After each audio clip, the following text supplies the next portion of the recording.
Hey, I'm Daniel and welcome back to another Elder Scrolls Betrayal of the Second Era video, and today by popular request we're doing a full campaign playthrough on the expert difficulty, also showing up some new components from the upcoming Heroes of Tamriel expansions. Now I've got to say that filming and editing something like that takes a huge amount of effort, so if you enjoy this kind of long form content and you would like to see more playthroughs in the future, please consider supporting me on Patreon. To be honest, I still haven't decided if I'll be making more playthrough videos like that or whether I should be making them Patreon exclusive only, but either way, your support really helps me creating more videos like that. And well, without further ado, let's jump straight in. Alright folks, we're really doing it, a full campaign playthrough solo on a hard expert difficulty. And of course, whenever I say that it's a full campaign playthrough, it's just my intentions of playing the entirety of session 1, session 2 and then session 3, but it is very possible that I will lose in just session 1, which would be frankly a little bit awkward, but yeah, that's still a possibility. I would say, generally speaking, my kind of win rate is about 80 to 90%, so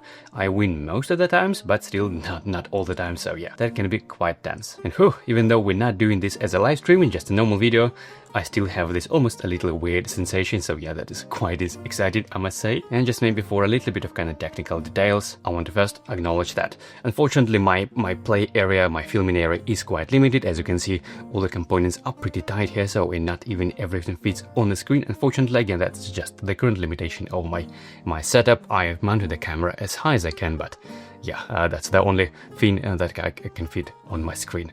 Maybe someday I will upgrade the lens and upgrade the mount and I'll be able to film a better playthroughs, but for now this is just, it is what it is. Also, I have a sort of a soft cap on my playthrough, and that is the time when the battery on my light will fade away, and unfortunately I will need to recharge it, and hopefully I will do this between sessions, but if I'll be playing long enough, it might happen, you know, things get dark all of a sudden, and yeah, just you've been warned.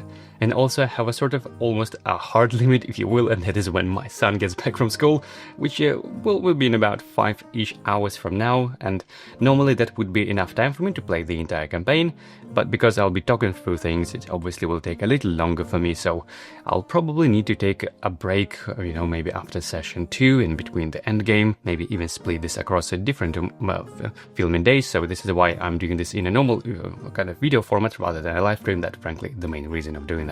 Now, with those technical details out of the way, let me just give you a quick overview of the components, of what's going on here. And Chip 3 Games thankfully allowed me to showcase some of the new stuff that we're gonna see in the upcoming expansions. Thankfully, that is pretty cool, because I'll be playing a new version of Breton with new racial abilities, spell attunement. I'll also be playing a Witchhunter, which is a new class, and we have a couple of new skill lines, as well as this new Daedric Prince Hermes Mora. So just very quickly, maybe let's go over the Breton, this racial ability first. Spell attunement. Once per battle, after dice are rolled for any reason, gain 1 aura fatigue to set 1 rolled die to the side of your choice. If the die you set is one you rolled, gain 1 light fatigue instead. So that is quite a lot of consistency in the rolled results, so this is pretty good. Though I would say maybe just as a sort of, almost as a downside, very unlikely that we're gonna see a lot of tenacity results, simply because I would rather, generally speaking, would prefer to change the result to set the side that I want, so we're probably gonna need to take quite a lot of unstable encounters in order to get a lot of tenacity. That's kind of my guess. I have not played this kind of race and this class combination just yet. This is just my theory crafting, if you will. Now for the class Witchhunter, I'm not gonna cover the all abilities now. We're probably gonna see them in action once I'll be playing, but I'll probably just explain a little bit on the innate ability specifically, because that's something we're gonna use pretty much every battle. And it says, at the start of battle, draw a level 1 enemy and place it on this sheet. During this battle, when engaging an enemy of the same type, add enemy combat dice to the engage equal to the combat stat on the chip on this card. During battle cleanup, return this chip to its back. So basically, at the start of each battle, I'll be drawing a level 1 enemy chip. I'm gonna place this on the sheet, and whatever the number of combat dice there on the chip, that is how many dice I will be adding to my engage when engaging the same enemy type, whether it's a humanoid or beast or Daedra. And the upgrade requirement for my Witchhunter is to expend 3 or more potions in a single battle.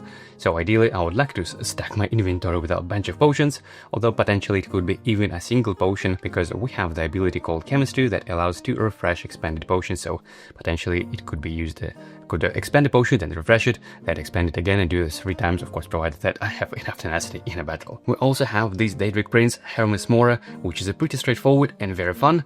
I have a lot of those very strong enemies. As you can see, all of those stats, they have very strong stats and skills. Each of them is cornered, which means they will deploy with additional health, and yeah, just you look at those stats, they are absolutely ridiculous, but as a positive, as a blessing if you will, each time you defeat any of those enemies you get a reward, which is either 5 tenacity or a legendary item or advancing a health stat for free with no experience cost. So this is pretty awesome, and I'm gonna put them in their respective bags. So I already loaded the bags with the all normal enemies. I'm gonna put this one here as well. Just wanted to show you before I do that. So all this level 1 and 5 enemies in 1 to 10. I'm gonna shuffle this a little bit out of the camera just because it creates a lot of noise under my microphone if I do this here. Okay, so we can set this now aside. And I also have a bunch of skill lines. As you can see, that's all the usual core skill lines plus the Valenwood expansion. And this is some of the new things that we're going to see again in the new expansion. We have a Werewolf, Vampire, Dual Wielding, Iodric Spear, Assassination, and Storm Calling. And you might see that, you might be thinking that it's, oh, this is so cool. And it is very cool, but it also makes the chance of drawing a specific skill line you're looking for very low. And I think we'll see this further even more, kind of this probably all the kind of effects that allow you to train specific skill line, whether it's from the guild kiosk or from certain specific down actions. I think we'll see the value of those things will increase a lot, simply because, you know, all the drawback will be diluted so much, so it will be really hard to draw a specific skill line you're looking for. So just wanted to show you what's in the bag basically. I'm going to put this everything here inside, including the new skill lines. And if you're curious, maybe the 2 skill lines I would love to train would be Bow and Vampire. That's kind of my theme. I would like to go with this class and with this build I have in mind. Not sure if I'll be able to pull it off, but yeah, that's kind of the main idea of this build. All right, with all the new components, things get out of the way. Now let's the session 1 begin. And so as you can see, I'm playing in Morrowind region, and my intention is to keep playing in the same region across all 3 sessions for a few reasons. First of all, I think it would be just nicer to showcase a little bit more of this specific region, and secondly, I think it just a little bit will allow me to save a little bit time between the session setups. And also I think this Morrowind specifically is quite tricky one. I know the end game, there are a couple of different rules in the dungeon, and sometimes people get confused how it works, so hopefully there will be a chance of showing that. Also, the specific quest I'm playing and with the Dark Brotherhood as my main guild, and this quest is really strong. It has complexity 3, and if you have not played it, trust me, it is very strong. It is very difficult, very challenging quest. You'll see it in a moment, and if you played it, you know it, especially as a session 1 quest. This is just sometimes absolutely brutal. So just to give you a very quick overview of what I need to do here, my starting location is Necrom, which is over here. That is where my starting town, and a special setup instruction: shuffle party size +1, common items into the Peaceful Overland deck, which I already did, and designate a set-aside area to place the cards that will make up the Moragdong Assassin Presence stack. Set aside quest unit, this Assassin and Zurich, both of them are over here. Now, the quest objective is to travel to any town other than Necrom and complete a town encounter recommended by day 3, and during the encounter each adventurer must take at least 2 town actions. And as an ongoing step effect, at the end of each town encounter, for each adventurer that took 2 or more town actions that encounter, add 1 common item to the Peaceful Overland deck. Then shuffle this deck, and this effect is ignored in Necrom. When an item is drawn from the Peaceful Overland deck, either as a peaceful encounter or for the purpose of resolving an icon during the Activate Province effect step, place it in the Moragdong Presence stack and draw a new card. These items are only used for quest tracking purposes and cannot be used by adventurers. Okay, so for now, nothing too crazy. We just need to take basically complete a town encounter, which is recommended by day 3 in any other town than our starting town. And so let's maybe talk a little bit more about the strategy. And so the province effect in Morrowind, the way it works is there are 2 dig tracks, the dig track and the excavation track, and every day whenever you activate a province effect, you see what number you get there, and you increase your dig track either by 1, 2 or sometimes even 4, and whenever this will go up, it will instead reset back to 0, but the excavation track will increase, and the further increase, the harder, probably most likely the final encounter, the harder it will get. So I would say it's pretty reasonable, it's pretty a good strategy to trying to disrupt those digs as quick as you can, especially once you see that the dig track is kind of coming closer towards the end to trigger the excavation, and in order to do that you need to disrupt those digs at 2 dig site locations, one of them at the south, one of them and up north, and you go there and you use basically as a delve encounter with a slightly limited special rules. You only need to uncover a single sky shard and then defeat all enemies, and when you do that, that dig track will reset and you're not gonna activate province effect for that day. And so I would say for this reason, generally speaking, in Morrowind you want to be either kind of hanging around one of those dig sites, either here at the south or here at the north, and probably I would say the southern area is generally kind of more juicier with a lot of good towns, specifically the Mournhold, the capital city is a fantastic town with a lot of legendaries, a lot of trainers, and a couple of other towns here as well. But I'm actually thinking to go on probably north first, because if I'm not mistaken, probably in Balmora I think I can train a very specific warrior constellation skill line from the back instead of drawing it randomly, so that might be a good chance for me to train a bow skill line if I need to. And I believe here in Sadrith Mora I can effectively untrain a certain skill die and train 1 level higher, which is amazing. It effectively almost like 2 extra experience, at least kind of that's another way of thinking about it. So you know what, I'll probably go north first, that kind of will be my general strategy. Maybe I'll disrupt a dig site once over here, and then I'll probably gonna rush south to hang out in this area, because if I'm not mistaken, at least as far as I remember, the final step of this encounter will be somewhere here as well. And I should probably also mention that the native effect in Morrowind, in all of those native enemies, it's called Fumes. It's whenever you engage enemies, after that you get blinded, which is very, very nasty, especially for a ranged character, which, for example, like I am playing here. So yeah, definitely Morrowind is quite tricky, because you need to constantly disrupt those digs, which is a little bit annoying, because you get only 1 experience, which is the same as you would normally get on a peaceful encounter, so you can't just farm all this kind of battles after another battle. You have to disrupt the digs, which again, not very experience efficient, plus you have all these nasty fumes effects that get blinded. And also this quest itself is really, really challenging. You will see why once we advance a little bit in the next quest step. And also the end game in Morrowind, I would say, is pretty hard as well. Alright, that was kind of the general strategy and the thoughts about the session strategy. Now let's day 1 begin, the town encounter in Necrom. Let me find this town, and with your permission, I'm not gonna read all this flavor text. Colloquially known as the City of the Dead, Necrom is famous throughout Tamriel for the sacred funeral rites practiced within its walls. Its importance to Dark Elf religious tradition has kept it unaffiliated with the great Dark Elf houses, allowing all to observe the rites in peace. And just maybe before populating the town, I'll just explain a little bit kind of my priorities, if you will. Normally, I would prioritize trainers first as the very first thing. It's the only thing you can... It's a very unique thing to the town. You cannot train skill lines in other places, so this is my top priority. Then items, specifically legendary items. There are a couple of really good ones that I would love to have as my Witchhunter. Things like House Hex's Kiras, that gives you a bunch of tenacity when you are engaged by enemies. Or, for example, I believe it's called like a Worm Cult Sabatons or something like that. Basically, boots that allows you to either prevent 1 damage or recover 1 level 1 Magicka type dice, which would be very good synergy with my dice as well. And of course, there are a couple of good potions. There are plenty of good items that I would love to have, so items, and specifically legendary items, definitely would be my priority. And because my upgrade requirements is also to expend 3 or more potions in a single battle, which I know potions are also items, I think I might even prioritize items a little bit more than trainers, especially for session 1, because I would like to have some potions, so I'll be able to promote to the master side as quick as I can. And so for this reason, I'll probably even visit a couple of towns, a little bit kind of more towns that I would not normally visit in session 1. And of course, town square action can be quite good, and sometimes even alchemy stations, though probably I'm not gonna use this for my Witchhunter.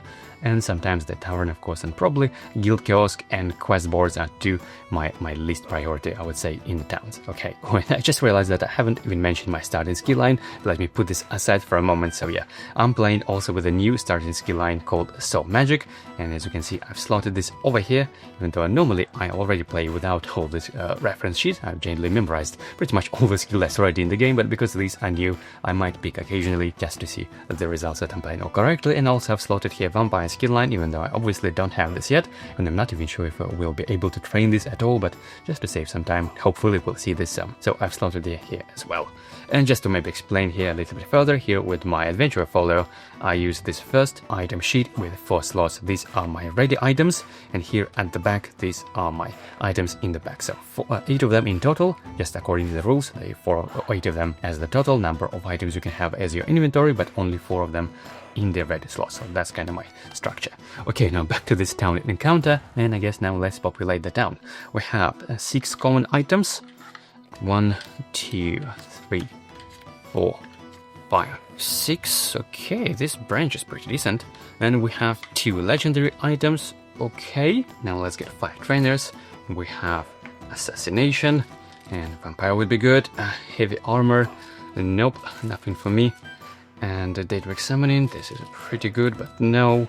And restoring light, no. And one hand and shield. Okay, nothing that I would like to try actually. So out of all of those items, I would say the most I'm interested in is this branch. Believe it or not, it allows you to save 1 experience whenever you advance your basic stats, so this might come in handy. Oh, probably knocked it off. Okay, and this shield is actually pretty good because it allows you to try to roll these combat dice even when you are in magicka, so effectively it's kind of your magic shield, if you will. You can roll it as if you are in defensive battle form, so this is pretty good. I also have a down score action where I can make a lockpick check, but I probably don't want to clutter my cooldown track before the upcoming battle, and just let me read it properly. It says a town square action, make a lockpick check at 2, 4, 6, 3 attempts. If successful, draw 1 common or gain 1 common item from the shop and gain an additional town action. If your cooldown track has 4 or more fatigue in after the check is complete, the check is unsuccessful. So it's a little bit risky. I might completely waste my town action on that. And I probably don't want to start the next battle with fatigue in the cooldown track, so you know what, I'm probably not gonna do that, and I'll just take 2 items. As I said, this shield and this branch, they are pretty decent. I'm gonna put this aside like that.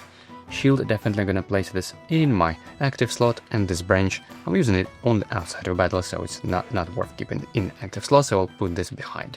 Okay, so I guess that was the end of this town encounter.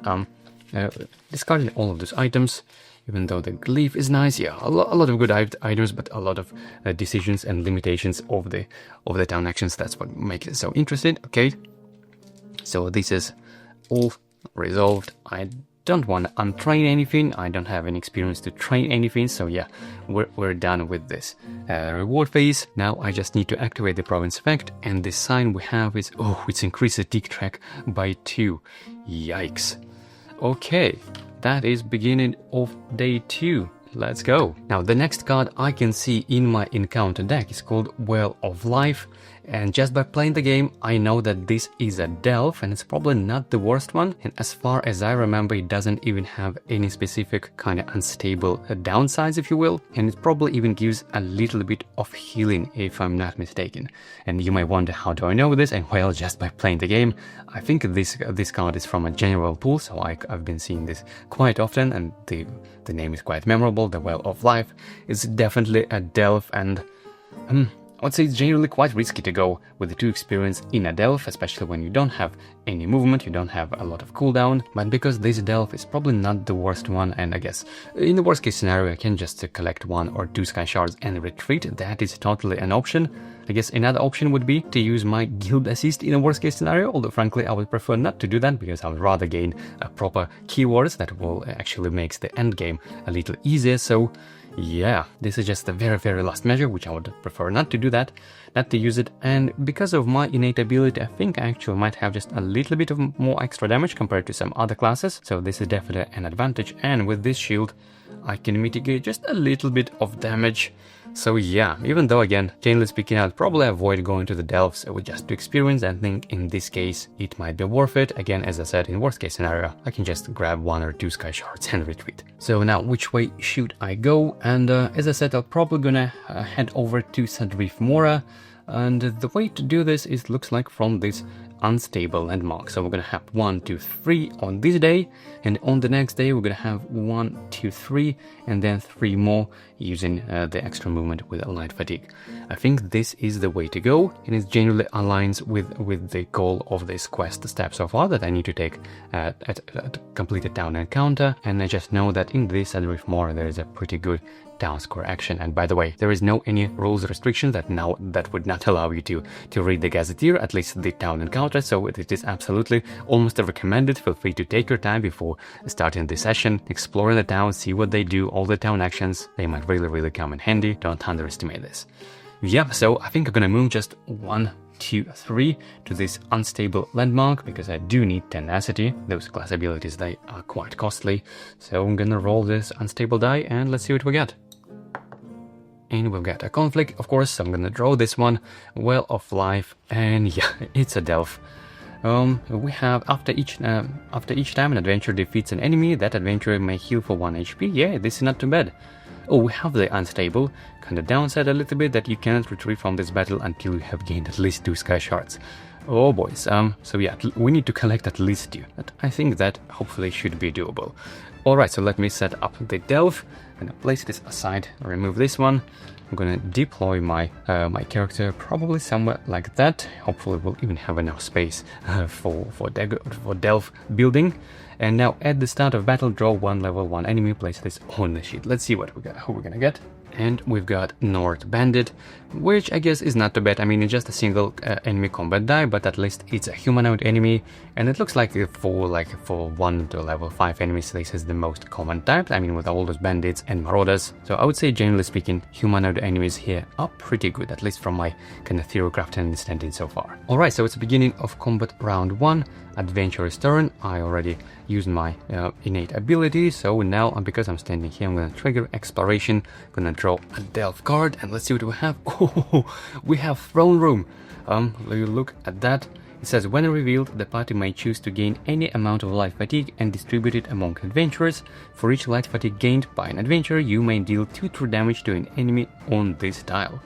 Okay, so we're gonna need to have a big one. Let me grab it over here.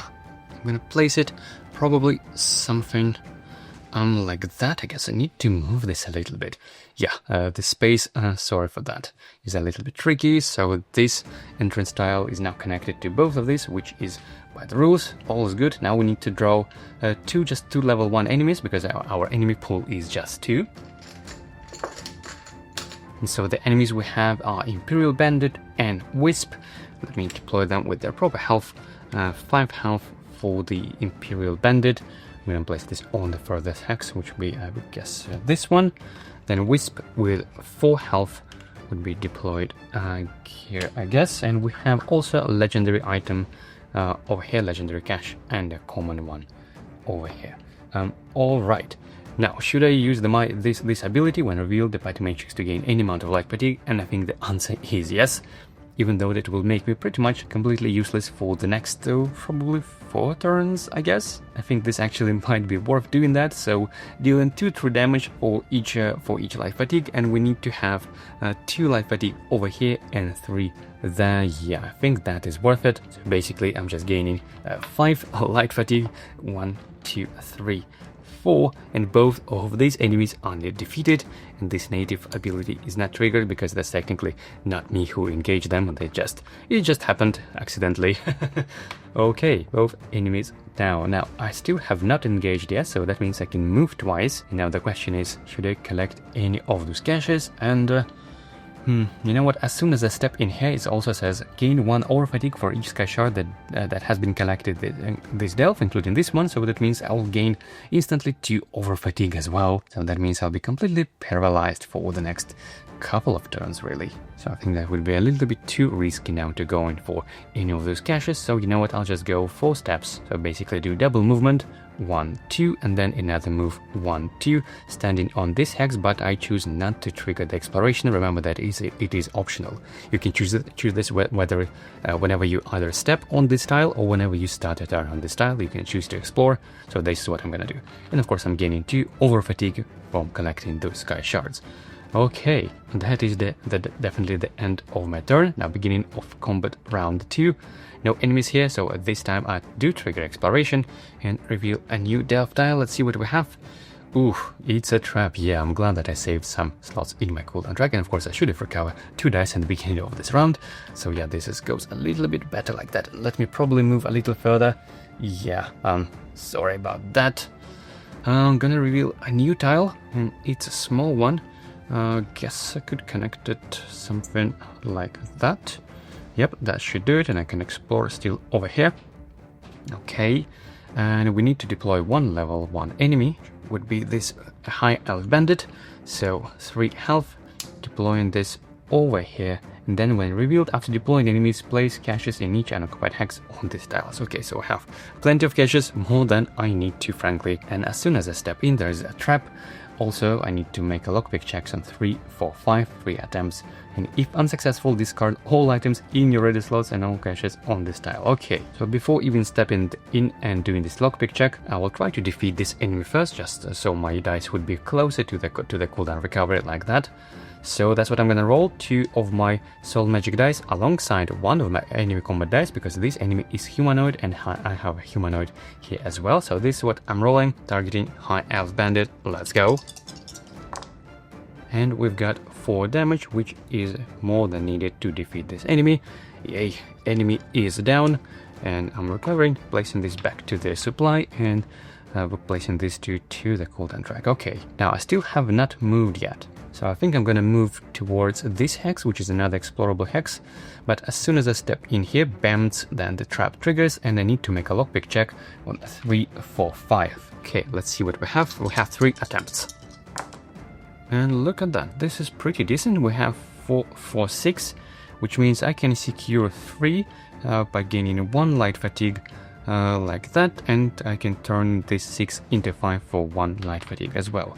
So yeah, we've got 3, 4, 5 for 2 light fatigue. I think this is pretty decent, although of course I had 2 more rerolls. I would rather take this. I would say this isn't too bad. Okay, and I was heading towards this hex, so 2 movement. Okay, complete, and that is the end of my turn because I already moved and engaged. Now it's the beginning of combat round 3.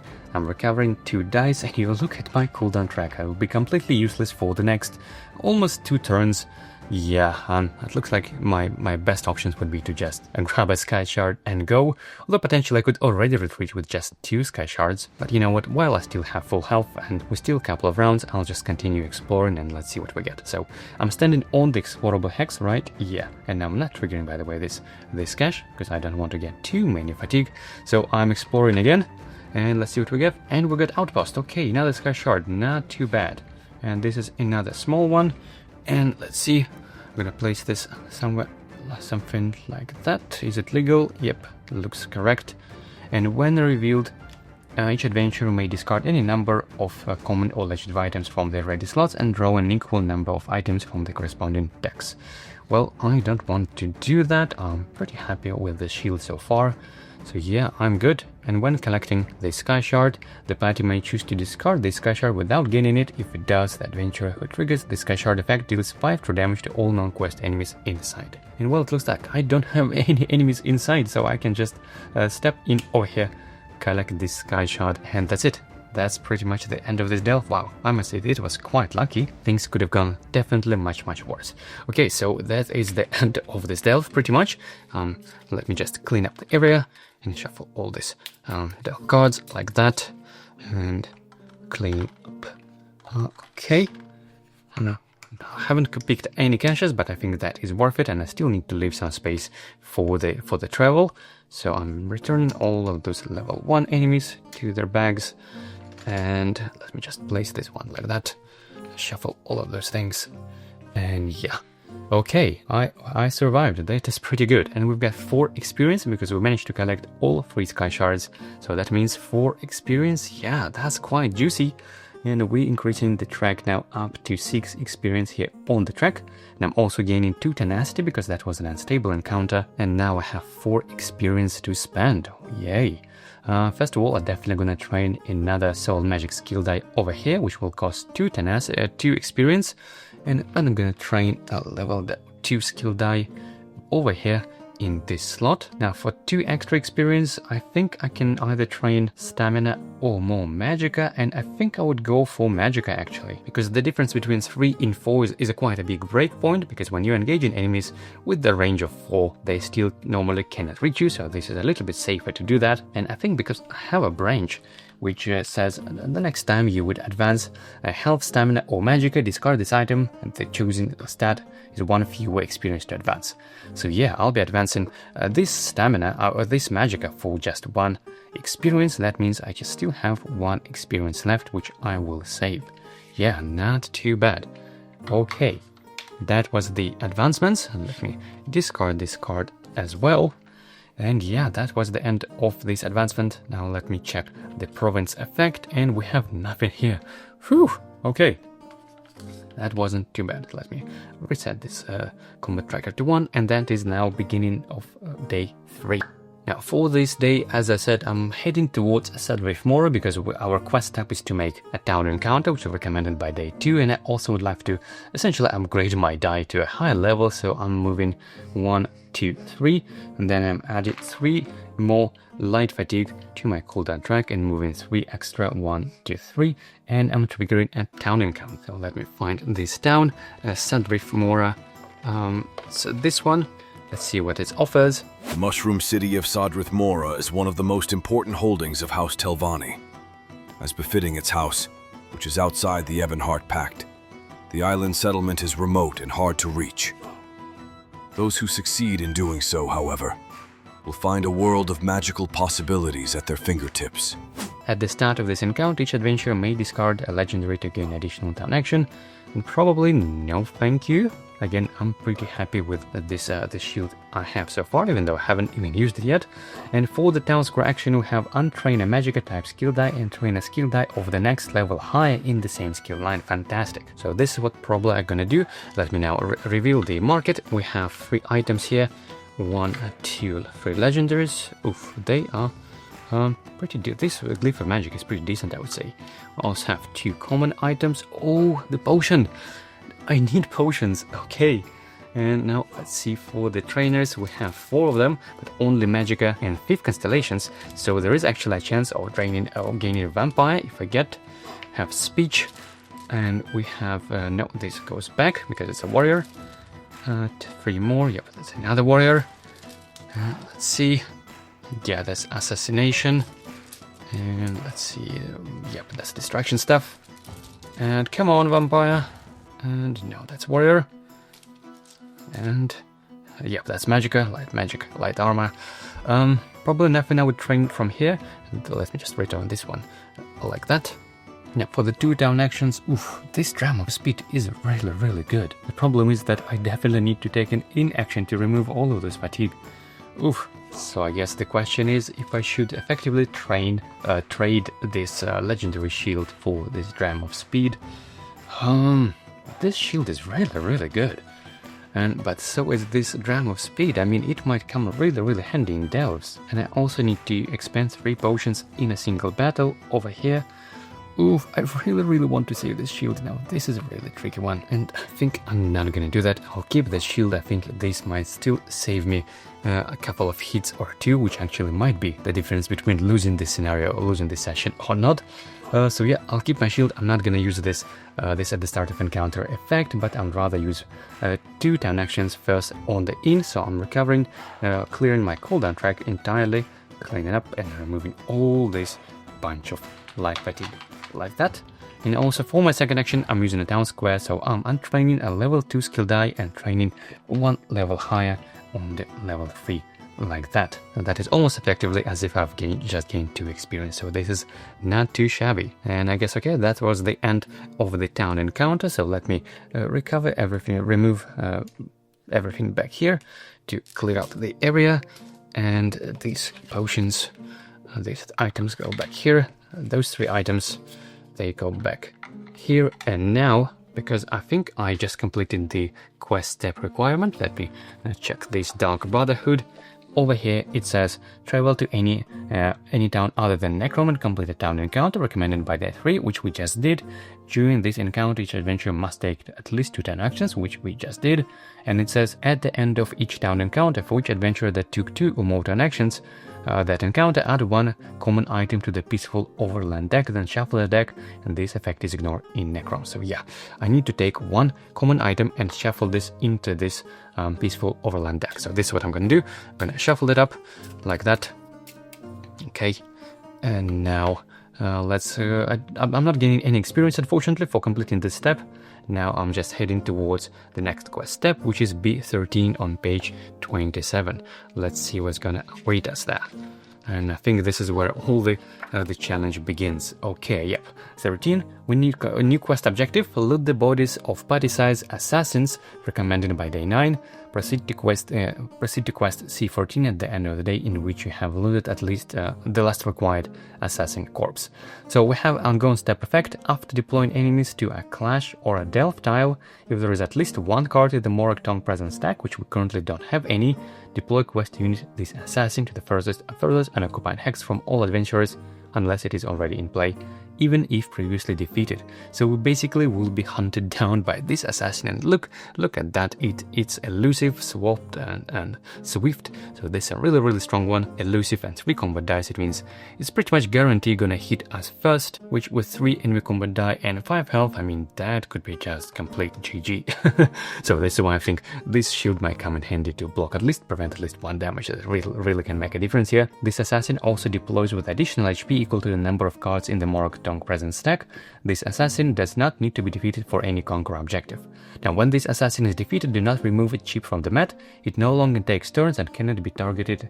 An adventurer adjacent to the defeated Morrowind assassin may spend 1 tenacity to loot it. When an adventurer loots the Morrowind assassin, set aside its chip, gain the top item from the present stack, and log it in your campaign journal. And I believe all the rest still remains the same as before. At the end of each town encounter for each adventurer that took 2 or more town actions, that encounter, add 1 common item to the Peaceful Overland deck, then shuffle it, and this effect is ignored in Necrom. And when an item is drawn from the Peaceful Overland deck, either a peaceful encounter or for the purpose of resolving an icon during the activate province effect step, place it in the Morrowind present stack and draw a new card. So these items are not they are basically only for quest tracking purposes. Okay, so basically as soon as we get at least 1 card here in this present stack, next time whenever we are in Delve or in a clash battle, this assassin will deploy and hunt us down, and he's really annoying. He will always deploy again and again as long as there are some items here, so we definitely need to defeat it and loot it by spending tenacity adjacent to its corpse, and this is how we can proceed to the next quest step. Okay, so this is definitely where the challenge begins, but in the meantime I think we have completed everything on day 3. I still have 1 experience left to spend, but I'm not gonna use it now. I'll still keep this in my bank, and yeah, the day 4 begins. Although, of course, I completely forgot about drawing this effect, and oh my goodness, we have both 1 and 2 more, so that means this dig track increases first by 1, but then it resets to 0, and by doing so, it also increases the excavation track. Okay, this changes the plan quite a bit, and look at that, the next card we're gonna see there is this item, so we know for sure that on the day after that, we will already deploy this Morrowind assassin. Oof. Okay, so where should I go next now is the question. I think in Balmora I can train any warrior type skill line, but I probably don't even need to do that yet. I mean, I don't still even have experience. Oh, sorry, I had 2 tenacity over there. I don't even have enough experience to train another skill line. And to be honest, my plan was to go to this dig site over there, which would 1, 2, 3, 4, 5 hexes away. But now, because this dig track is at 0, I don't even need to disrupt it, so I don't need to do this now. So should I go straight south already? But I believe there is something here, I think in Gnisis. Just let me quickly check. And by the way, let me just change this bookmark to this new page that we're now at. So that's what I'm gonna do, this little magnetic bookmark. I'm gonna place this on the current quest step. Okay, now let me check this town called Gnisis. I believe there is something useful there, at least as far as I remember. Gnisis, if it's day 7 or early, the shop is open and is populated with 6 legendary items. Yeah, I think this is what I would love to visit. but maybe not now yet. You know, while we don't have any present stack of this assassin, I think now is the time to do some combat encounter, and my enemy pool is 6, which again is not too bad either. So I think I'm gonna visit this town maybe on the next day or the day after that, but before doing that, I'll probably go into another unstable because I do need tenacity, ideally all 5 of them, so I'd be able to use my chemistry ability multiple times. Of course, once I get at least 1 potion, so that's kind of the plan. So I think I'm just gonna move. Let's see if I can even reach this site over there. 1, 2, 3, and then 1, 2, 3 more. So I'll get 3 light fatigue, but I will recover 2 of them immediately, so this is not too bad, I guess. Okay, so I'm moving 1, 2, 3, and then 3 extra, 1, 2, 3 to that unstable encounter, and because I moved 3 extra movements or land movements, I'm adding 3 light fatigue.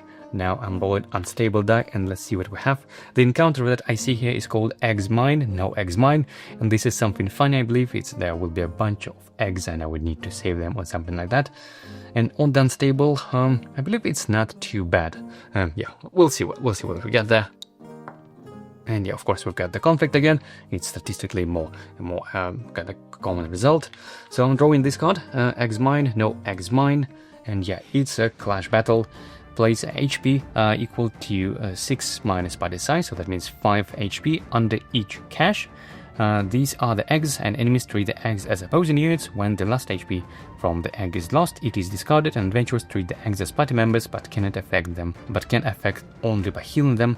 Eggs cannot exceed their starting HP. If successful, draw common items for each undefeated egg. Okay, giving it to any adventurer. So if you're occupying this arc eggs, which is not, I'm occupying unstable, treat 1 experience as bonus experience. And for unstable, at the start of each encounter, each egg is dealt 1 damage. Okay, so yeah, there's effectively a timer, so I would love to save as many eggs as I can, because I could get potentially up to 6 common items, which would be amazing. So let me set this up like that, and the enemy pool is 6. Let's see who we're gonna get. We've got first level 5 enemy Cleave Strider. Ooh, 3 combat dice here. Look at that. Deploys with 5 health. Yep, that is 5. And we'll go on this hex. And now for another level 1 enemy, we have this new one, Watchling. This is one of those new Daedric Princess enemies, which is very, very strong. It's cornered, so it deploys with 2 additional health, which would be 7. So we have 2 here and plus 1, 2, 3. Yep, that is, I believe, 1 extra. So 7 health. Yep, 7 health like that, and it goes over here probably.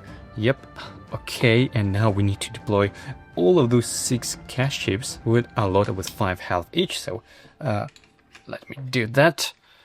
All of them are just common cache like that, and each deploys with 5 health, and each health would be basically melting every turn. So yeah, 5 health goes here, then 5 more.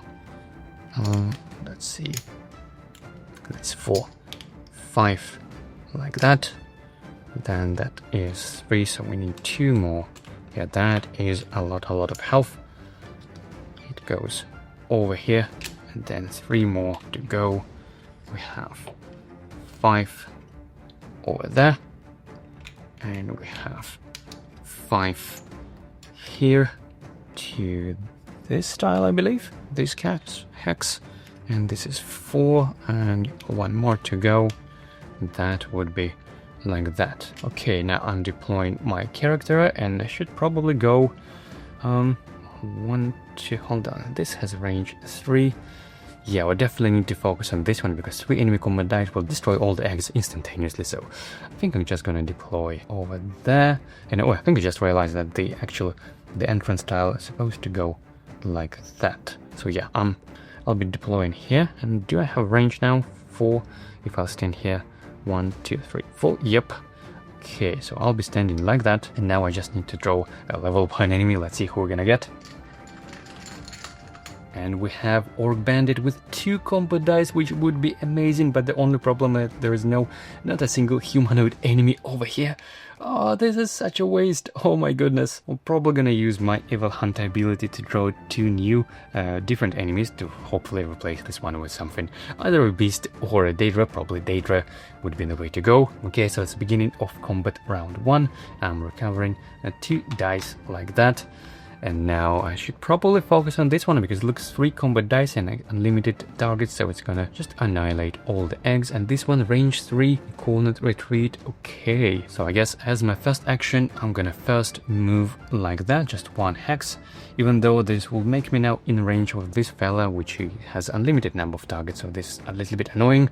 But now I do have range with this Cleave Strider, which is 1, 2, 3, 4, and luckily I upgraded my magicka, and so I'm just gonna roll all of those 3 dice, probably alongside even the combat die, which again I can do that thankfully because of this shield, which says you may roll combat dice to disengage as if you were in defense, so this is pretty good. Okay, so this is what I'm rolling, targeting Cleave Strider, let's go. Okay, so we've got 4 damage here, another 1 damage here, and this one is true damage, though they don't stack unfortunately, and this is not a damage, remember this is my defense, which let me just slot it straight up like that. So we're dealing 5 damage, and because this enemy has 1 defense, it means it's preventing 1, so losing 4, but with this true damage, yep, we're finishing it off. Phew, thankfully, and this way we'll not get any blind because we're defeating this native enemy, which is fantastic. Alright, and this is the order I'm resolving the dice like that. Now I could potentially, if I want to, slot these soul trap dice in my active slot, they would become soul gems, which I could then use for some abilities, but I just don't want to do this yet. I would rather use them as damage in this case. And okay, I think I'm gonna leave my turn like that. Now it's enemy's turn, and let's see, this enemy, it has range 3, and its priority is to targeting strongest enemy, but we all have 5 health, so we all have equal distance and equal priority. That means it's just gonna attack basically everyone in range, so that would be me, this egg, and these 2 eggs, right? Range 3, 1, 2, 3, 1, 2, 3, 1, 2, 3, yeah, range 3. Wow, this is quite annoying. So this enemy is gonna roll 1 combat die, let's go.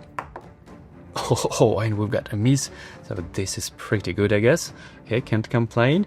But all those eggs, they still lose 1 health because I am on the unstable. Yep, I'm on unstable, so at the start... Oh, it's at the start of each round. Each egg dealt 1 damage. Okay, so I should have already effectively deployed them with 1 health fewer. So that's the beginning of combat round 2, and I'm gonna remove 2 health from each of them because I should have done this on the previous turn as well. So my apologies, I thought it's at the end of turn. Okay, so they losing 2 health each. So from here and 2 from here like that. Okay, 2, 2, 2, and 6 from here. Okay, I still have a couple of turns left, not too many. I mean, I was pretty lucky that this was a miss. Now I'm gonna recover only a single die effectively, so I won't be able to do any decent damage just yet. And this enemy has 2 defense, so I think it's actually even pointless for me to attack with a single die. I'd rather wait for other dice to recover to deal a higher burst of damage. Wow, this is really unlucky. You know what, I think I'm gonna use my Evil Hunter ability, so I'm spending 2 tenacity and draw 2 level 1 enemies from the enemy bag, and you may replace 1 from the sheet and return those to the bag. So let's see who we're gonna get. And we've got Screeb and Skeleton.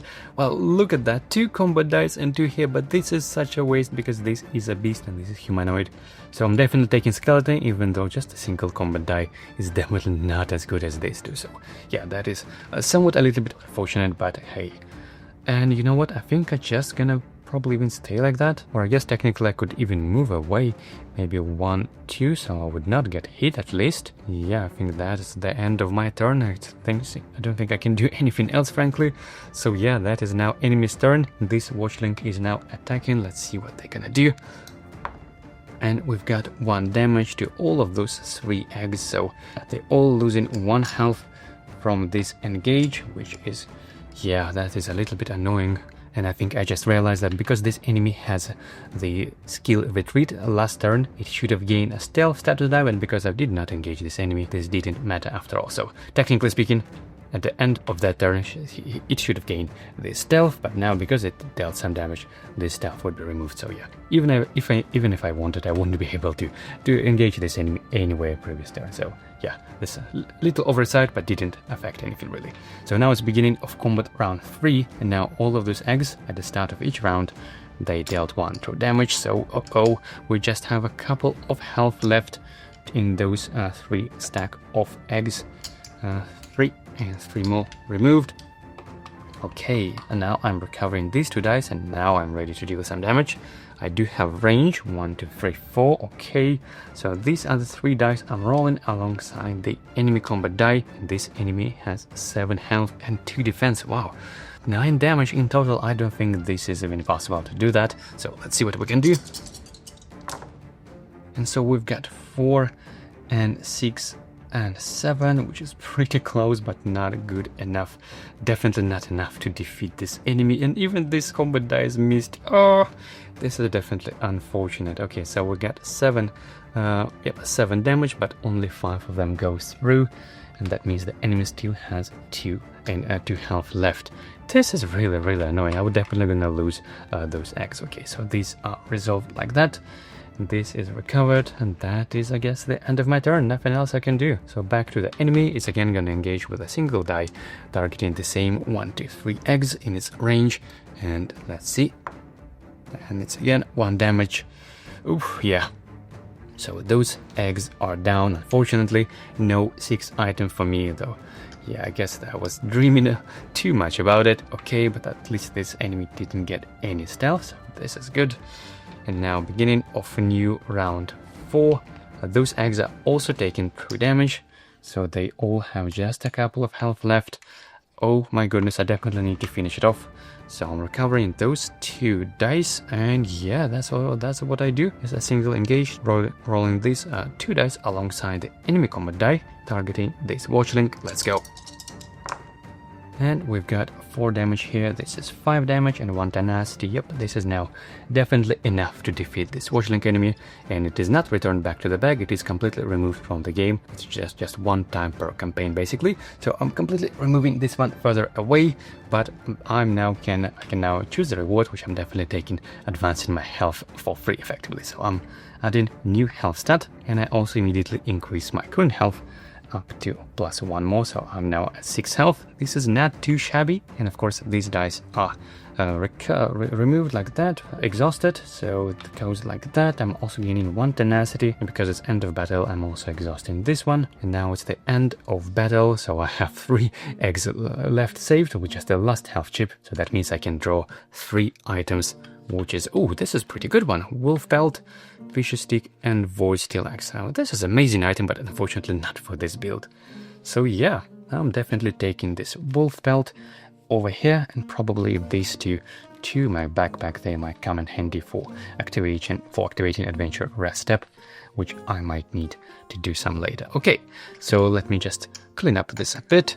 I'm placing this all back, and so as the health chips, and so as the enemies are now returned to their respective bag. Okay, and we've got 2 experience, so we now have 8 on the experience tracker, and now I have 3 experience in total because I have 1 experience saved. And you know what, I think I'm gonna train my cooldown, so I'm increasing this from 2 up to 3 cooldown. This will definitely come in handy, and I have no experience left.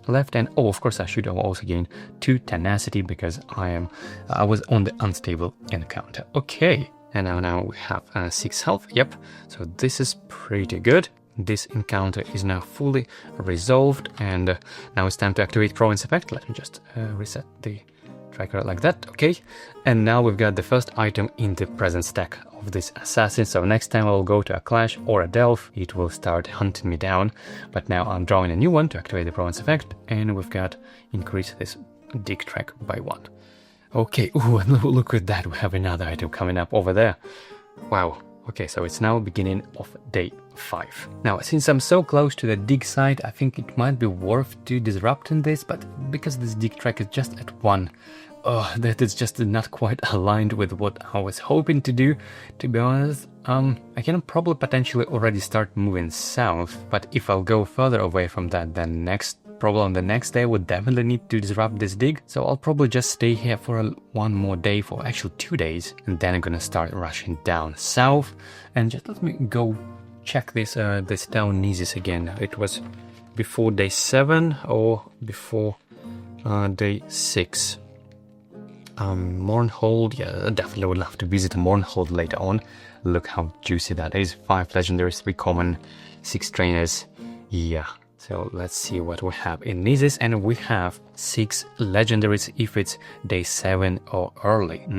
Yeah, and I would definitely love some legendaries, like House Hex's Kyros, or maybe those Sabatons, or those boots that can prevent damage or recover dice. Frankly, a couple of potions. I believe one of them can trigger my racial ability one more time, so yeah, I think I do need to visit this town. And it has 4 trainers, which is, you know, not too bad, I guess, as well. So yeah, let's go for it.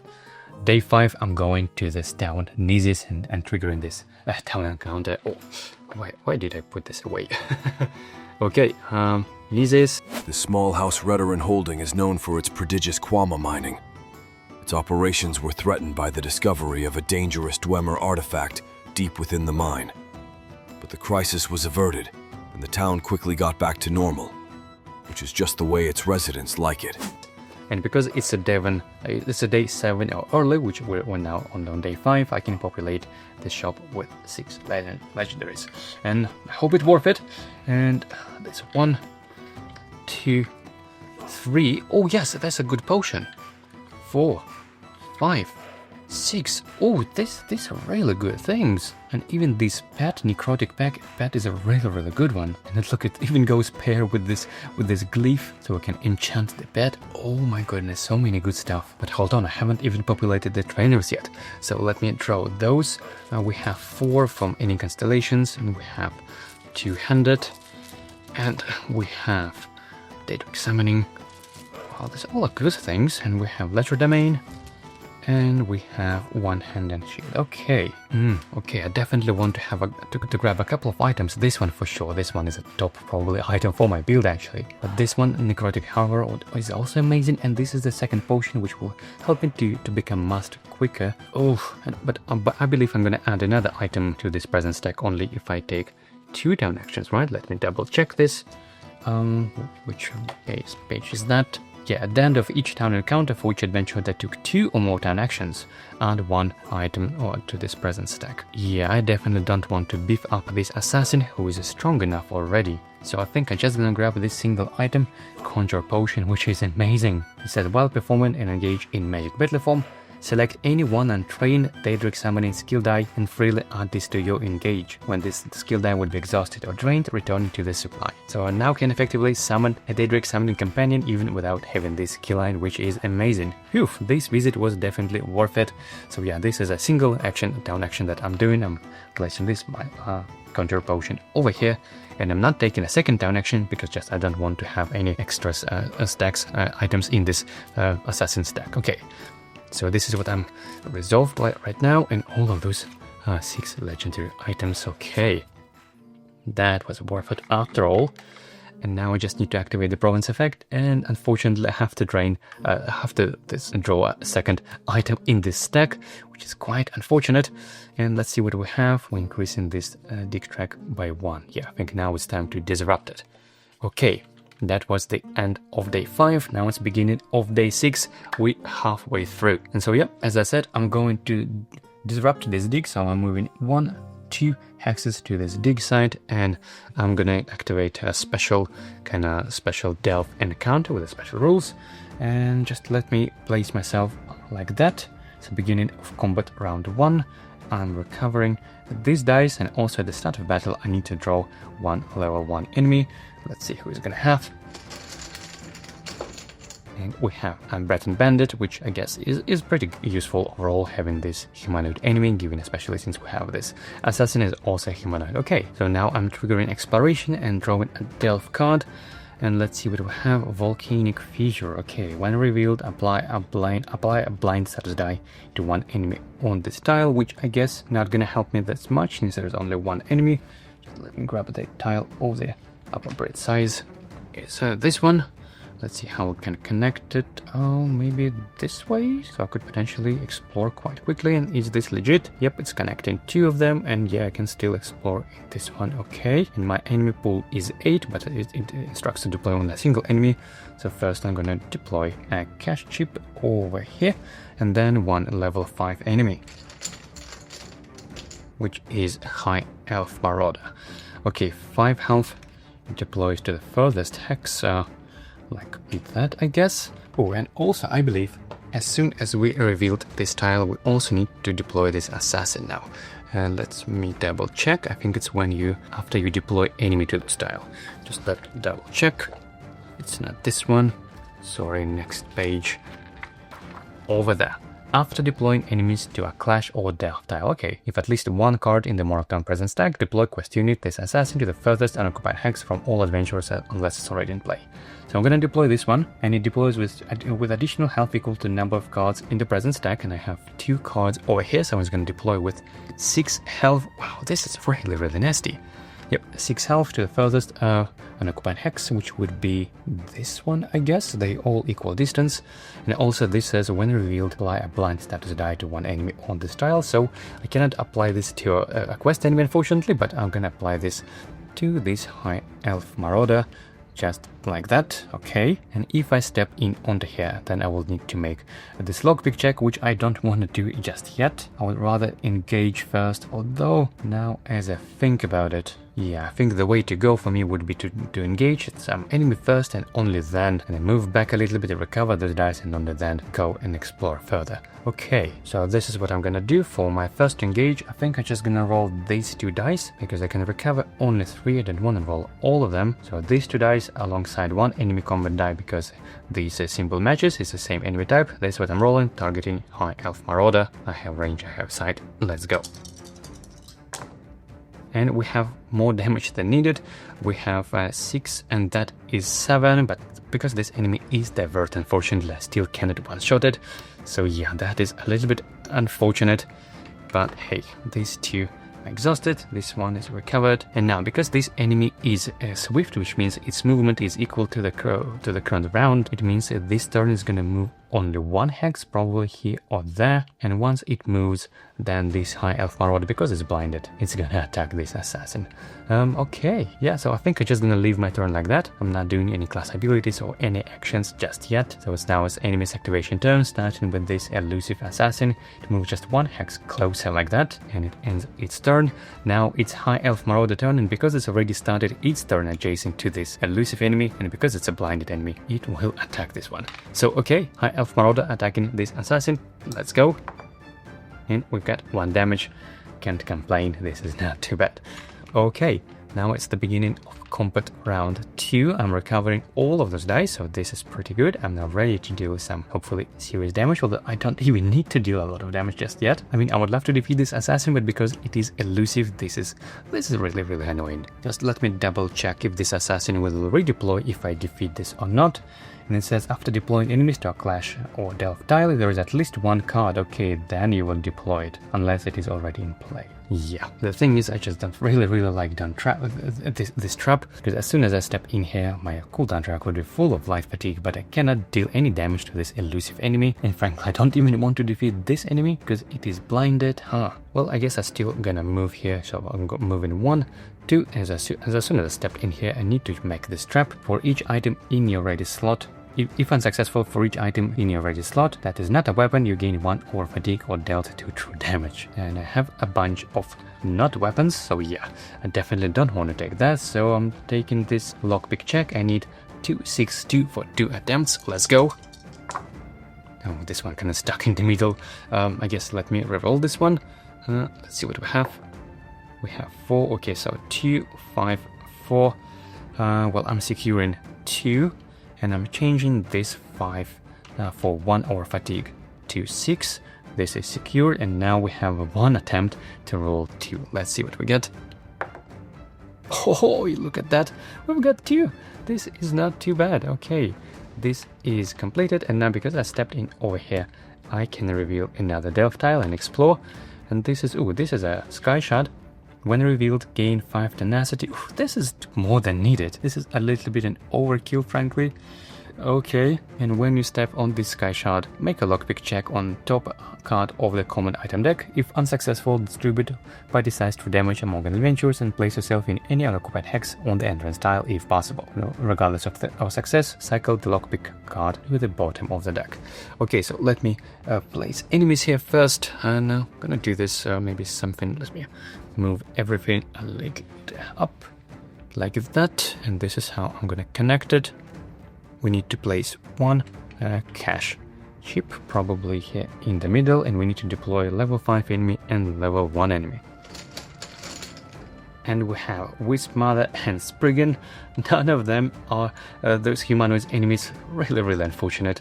So 4 health placing in the furthest hex would be like that, I guess, and 4 health to this Spriggan enemy, which would be probably here, I guess. Okay, so I deployed enemies, I triggered this when revealed effect. Now I still can engage, and I'm probably gonna target this with Mother, just because those 3 combat dice is a lot.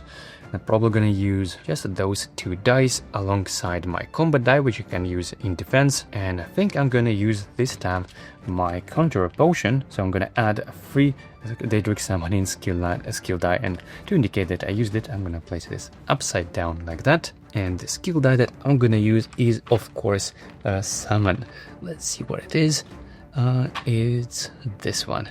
Yeah, baby.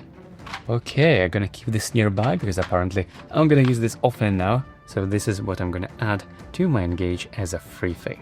Okay, let's go. Let's see what we have. Targeting with Mother. And okay, we've got the damage. 7 damage, more than needed to defeat this with Mother, even though it's ethereal. Prevents damage only when engaging non-in-magicka, so this doesn't affect me in any way. This goes like that. This in the active slot, this enemy is defeated, and now I can deploy this companion, and this die is drained, and I'm probably gonna use this quite often, so I'm gonna keep this nearby someone like that.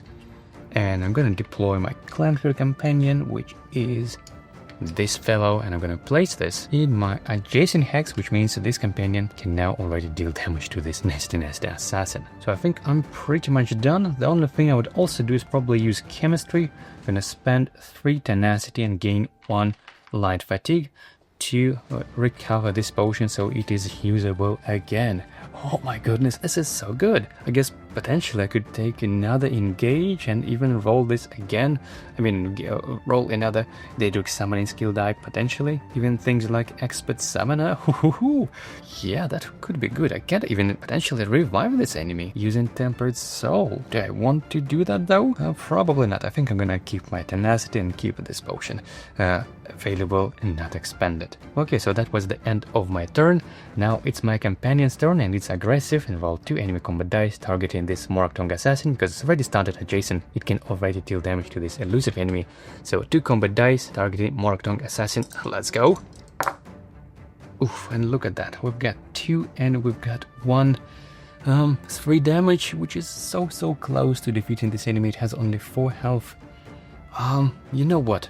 Probably gonna use my racial ability, because I can set any dice to the side of my choice to indicate that I've been using my racial ability. I'm gonna place this health chip like that, and now I'm gonna change this die to a number 2 for the cost of gaining over fatigue, and this way I can now defeat this enemy completely for damage. Let's go. Although, oh, it has 5 health, not 4. Oh my goodness, this was completely a waste of effort. I thought that was big killing blow, but no, it has still 1 health left. Oh, that is such a misplay. I'm just really hoping this high elf marauder would defeat it. I mean, that would be lovely. But before doing that, it's now this assassin's turn, and it's gonna roll 3 enemy combat dice targeting both me and my companion, because it can target 2 units. Okay, 3 enemy combat dice, let's go. Oof. 3 damage. Okay, so I'm preventing 1 thanks to this defense, but still taking 2. And unfortunately my companion, it has 1 defense, but still also taking 2. Barely alive. Whew. Now this high elf marauder, who is still blinded, and his priority target is to attack. Oh no, he's gonna attack a strongest enemy because it's blinded. Okay, so it's still gonna target me. Oh my goodness, this is so unfortunate. Yep, we've got one more extra damage to me, and I'm just at 3 health. Oh, and now we have this Spriggan, who doesn't roll any dice, he just applies Bane, and that he needs to move 1 hex close, and now it has a range 2, and yeah, It applied Banes to me. Oh, I am getting in trouble. And remember that this delve is complete when the one sky shard is collected and when all enemies are defeated. Okay, so it's the beginning of combat round 3. I also need to loot that assassin, huh? Okay, so first I'm recovering those dice and also taking 1 true damage. I have now just 2 health left. Oh my goodness, I need to finish this as soon as possible now. And I think I'm gonna roll just a single this die targeting Morrowind assassin. I'm finally adjacent to it so I can deal damage to it. Yeah, this is what I'm doing because I really want to defeat this enemy. Although if I use this as a first engage, then that will be recovered like that. Oh, but I need to do this while I'm adjacent. Yeah, that is really annoying. Okay, so this is what I'm rolling. Just a single die targeting Morrowind assassin. Let's go. And yeah, this enemy is defeated, and when it is defeated, it's still placed like that as its corpse. Now let me read this one more time. When the Morrowind assassin is defeated, do not remove its chip from the mat. It no longer takes turns, it cannot be targeted, and that an adventurer adjacent to the defeated Morrowind assassin may spend 1 tenacity to loot it. And when an adventurer loots the Morrowind assassin, set its chip aside, gain the top item from the Morrowind present stack and log it in your campaign journal. Okay, and this was actually our quest objective. Loot the bodies of party-size assassins, which are recommended by day 9. So this is something I can do right away. Fantastic. So I'm spending 1 tenacity. Oh, by the way, this, yeah, of course, is resolved. I'm exhausted, and now I'm spending 1 tenacity to loot this body. And this way I'm gonna reduce its present stack by 1. So this is the item I'm drawing. Chicken, lose 1 HP. No, thank you. I'm not gonna do that. I'm just gonna place this in my pack somewhere like that. Oh, and I completely forgot that I have my wolf pet, so I could have ignored this Bane completely and gained 1 light fatigue instead. Oh my, this is my bad. Yeah, I'm taking damage for nothing effectively. Yeah, this is a shame. Okay, and now I'm gonna engage this brigand enemy. So I'm adding 2 more light fatigue by doing a second engage. These are the 2 dice I'm rolling. Again, this match, the type doesn't match unfortunately, so I'm not adding any enemy combat dice. So these are the only things that I'm rolling. Targeting brigand. Let's go. Oh, and we've got 5 here, but tenacity here. Okay, this is actually enough already. Yeah, I really love this level 3 skill die. I think they just completely saved me for so many times already. Yep, this enemy is defeated. This is exhausted like that. I'm gaining 1 tenacity. Now I can move to step here to collect this sky shard, and I need to make a lockpick check on the top card of the this common deck. Let's see what it is. I need to roll 5, 5, 4. Okay, first attempt we've got 5. This is what I'm gonna secure. Should I add this for 1 light fatigue to 3? I mean to increase this 3 to 4, yeah, and I think I will. So I'm gaining 1 light fatigue to securing this 4 as well. And now I have 2 more attempts to roll 5. Let's see what we get. And we've got 4, which I guess would do it again for the cost of 1 light fatigue. This is what I'm doing. 5, 5, 4. And yeah, lockpick check is successful, but now it says here, regardless of success, cycle the lockpick card to the bottom. Unfortunately, yeah, it goes away like that. And so I'm leaving my turn like that. That's the end of my turn. Now it's my companion's turn. Clan Fear is going to target this high health marauder with the 2 enemy combat dice. Let's go.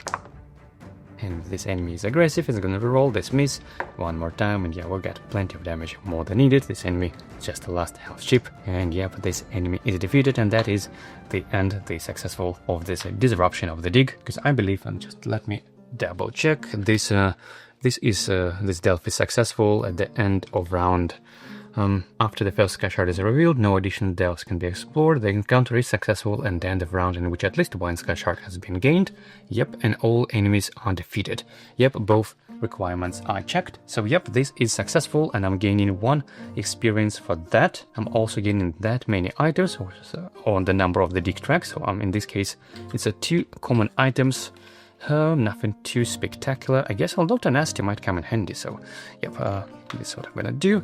I'm gonna place both of these items, or at least one of them, over here, and this one like that over here.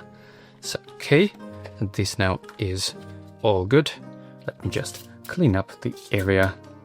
Okay, shuffling, this is returned. Okay, and Clan Fear definitely saved me this encounter. I probably wouldn't be able even to do that without this companion. So this is why I'm telling you, this assassin is really brutal. And yeah, so I'm probably gonna keep this nearby actually. And okay, so this all level 1 to 5 enemies. They are returned to their bed. And I'm just with last 2 health. Okay, this is all resolved. And also I believe I need to gain another experience because I already completed this quest step. Yep, we gained 1 experience, so I'm adding another 1. And now we have 10 on the experience tracker. And now when completed, go to entry at the end of the day. Okay, so this is not at the end of the day yet. We're gonna get back to this in a moment. So I'm recovering this one like that. And of course I'm resetting the dig track down to 0 and we're not gonna activate the province effect this day.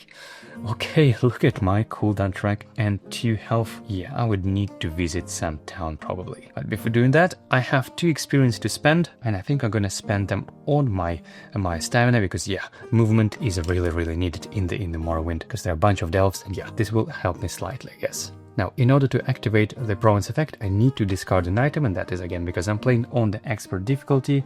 The fish stick, discard this item, then heal for 1 HP. You may gain 1 light fatigue to place this item in your pack. Now, I'm fine, so I'm just gonna discard my fish stick as a cost effectively of activating province effect, but because it's a food, I still gain this effect, at least if I'm not mistaken. I probably need to double check in the rules. And yeah, of course I'm gaining the effect of this discarded item. Not sure why I was, for a moment I was questioning this, but yeah. I'm still gaining this effect, which means heal for 1 health. That is what I'm doing. And I'm discarding this item again as a cost of activating my adventure rest, which means now I can heal for another 1 health and remove 1 die, which would be, the Bane or over fatigue. And I guess over fatigue is even worse than that. Although on the other hand, yes, I could also recover this one. Now I think I don't need to visit the tavern anyway. So yeah, this is what I'm removing, the over fatigue, and that was the end of day 6. Again, I'm not activating province effect because I disrupted the dig. So beginning of day 7. But technically speaking, before starting a new day, we should have gone to this one because we completed these requirements with a field of defeating the Morrowind assassin, and now proceed to quest C14 at the end of the day in which we have looted the required. Okay, so we're going to C14, which is on page 31. Let me refresh this bookmark to the page 31. Okay, that is quite a lot of text here. Let's read what it says. Can I put this like that? Okay, so quest objective. Travel to Common Rune and initiate the following delve recommended by day 12. Okay, so Common Rune is somewhere on the south. Yeah, it's over there.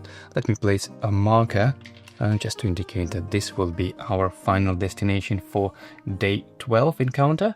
Okay, during the delve, ignore the ongoing quest step effect and instead use the following steps, following effects. Each time a new delve is revealed, deploy quest unit assassin to unoccupied hex on the entrance tile unless it's already in play, even if previously defeated. If there are no unoccupied hexes, it defeats the weakest unit, and the Morrowind assassin deploys with additional HP equal to the number of cards in the Morrowind presence. Okay, when the assassin is defeated, set it aside and discard the top card from the presence stack. Okay, after the third sky shard is gained, deploy quest unit Vivec to the closest deployable hex to the adventurer who gained the sky shard.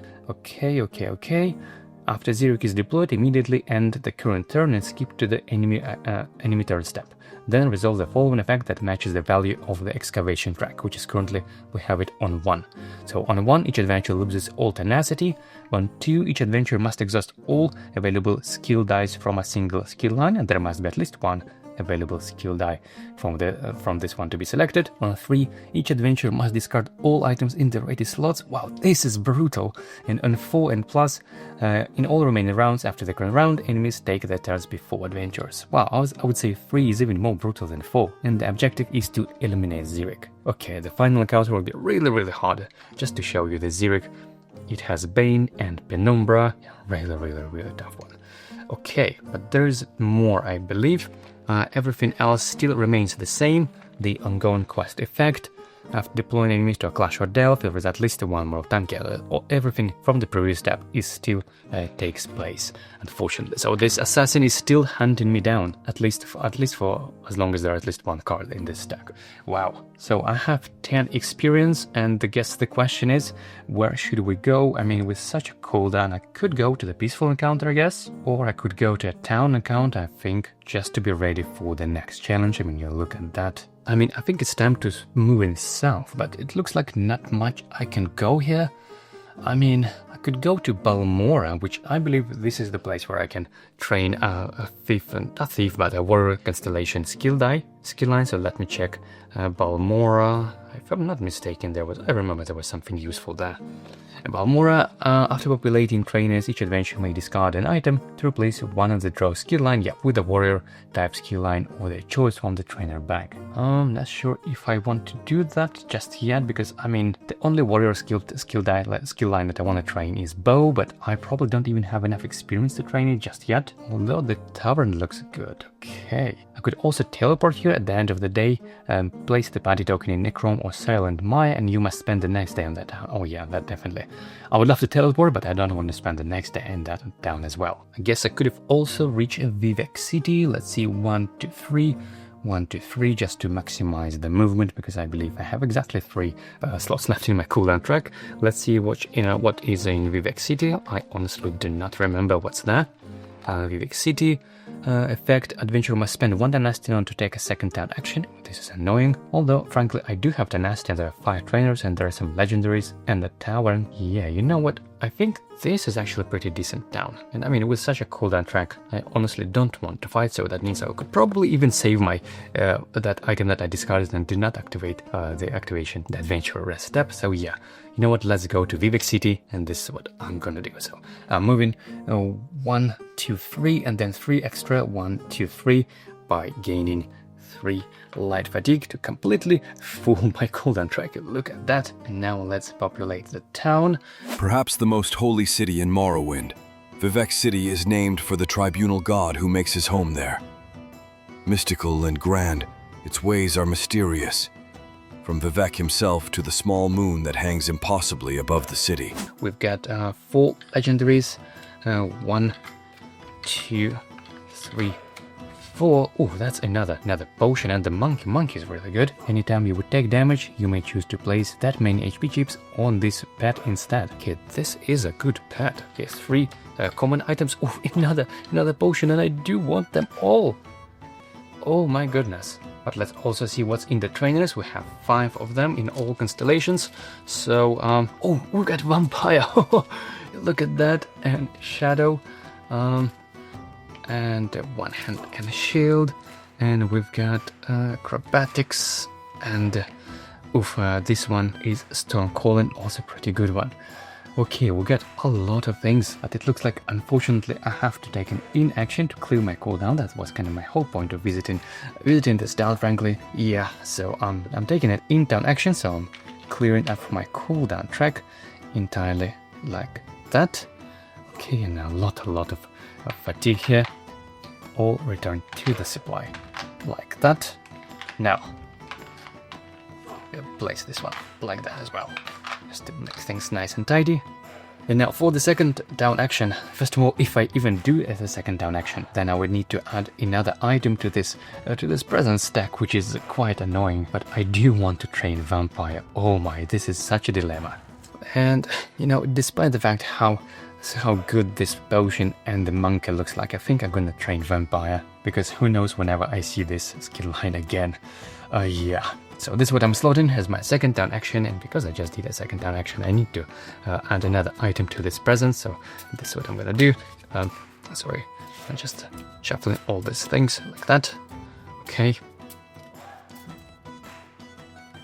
Yeah, this is all sorted. Unfortunately, such good items. But yeah, oh, I apologize also for, in order to take a second down action, I should have spent 1 tenacity, so, which I just did. Okay, so this is all returned, and so, as these items are now cleared up again. Alright, so the town encounter is complete. Let's activate province effect, and we have, oh, we got nothing. Whew, lucky. Okay, that's the beginning of day 8. 4 days left before the final encounter, and we're still only at 10 experience. Yeah, I definitely need to find a way farming a little bit XP. Okay, now I'm definitely planning to go south here and probably potentially visit this Mournhold, another great city, even though I'm not sure I'll be able to do that because as far as I remember it's a very annoying one that you need to pass a social check for 4 or 5 tenacity in order to even take those actions, town actions, so probably before that I need to farm tenacity, and I also need tenacity to refresh my potions, and I unfortunately still have only 1. So can I even activate 3 potions in a single battle? I mean the single potion activated refresh. Do it 2 times more, I'm not sure, but in any case I'll probably go to another unstable encounter just to farm tenacity, because it looks like I cannot just naturally roll a lot of tenacity with those dice. And the card that I'm seeing now in the encounter deck is called Deals in Dwemer, and I genuinely don't remember what that is. It's probably not from the general encounter, it looks like it's from the region, from the Morrowind specific card. Oof, could it be a Delph, I guess? Deals into Dwemer. Okay, I genuinely don't remember, but I guess let's go to another unstable. So I'm gonna go 1, 2, 3, 4. So I have moved 1 extra hex, which I'm gonna add light fatigue, and then I'm rolling this unstable die. Let's go. And yeah, of course we've got conflict, so this is what I'm gonna draw this card, and let's see. Oh, there is actually an unstable option that I must choose now, and it's a clash, and it says set the round counter to party size, add party size level 1 enemies to the EP and deploy them last. Enemies go before adventurers each round. You cannot retreat from this battle. Oh my, this is really bad. I was hoping to do just a single enemy because my enemy pool is 10. But now we're gonna need another, we need to add another enemy, and we still have this assassin. Oof, this is really annoying, and they all go before me. So this is how it goes. Okay, we have a bunch of caches here, so we got 4 of them. 1 legendary over there, and 3, 1, 2, 3, like that. It says set counter to party size, which means 1, and we need to add party size to level 1 enemies to the EP, so I'm gonna deploy level 10 enemy and level 1 enemy.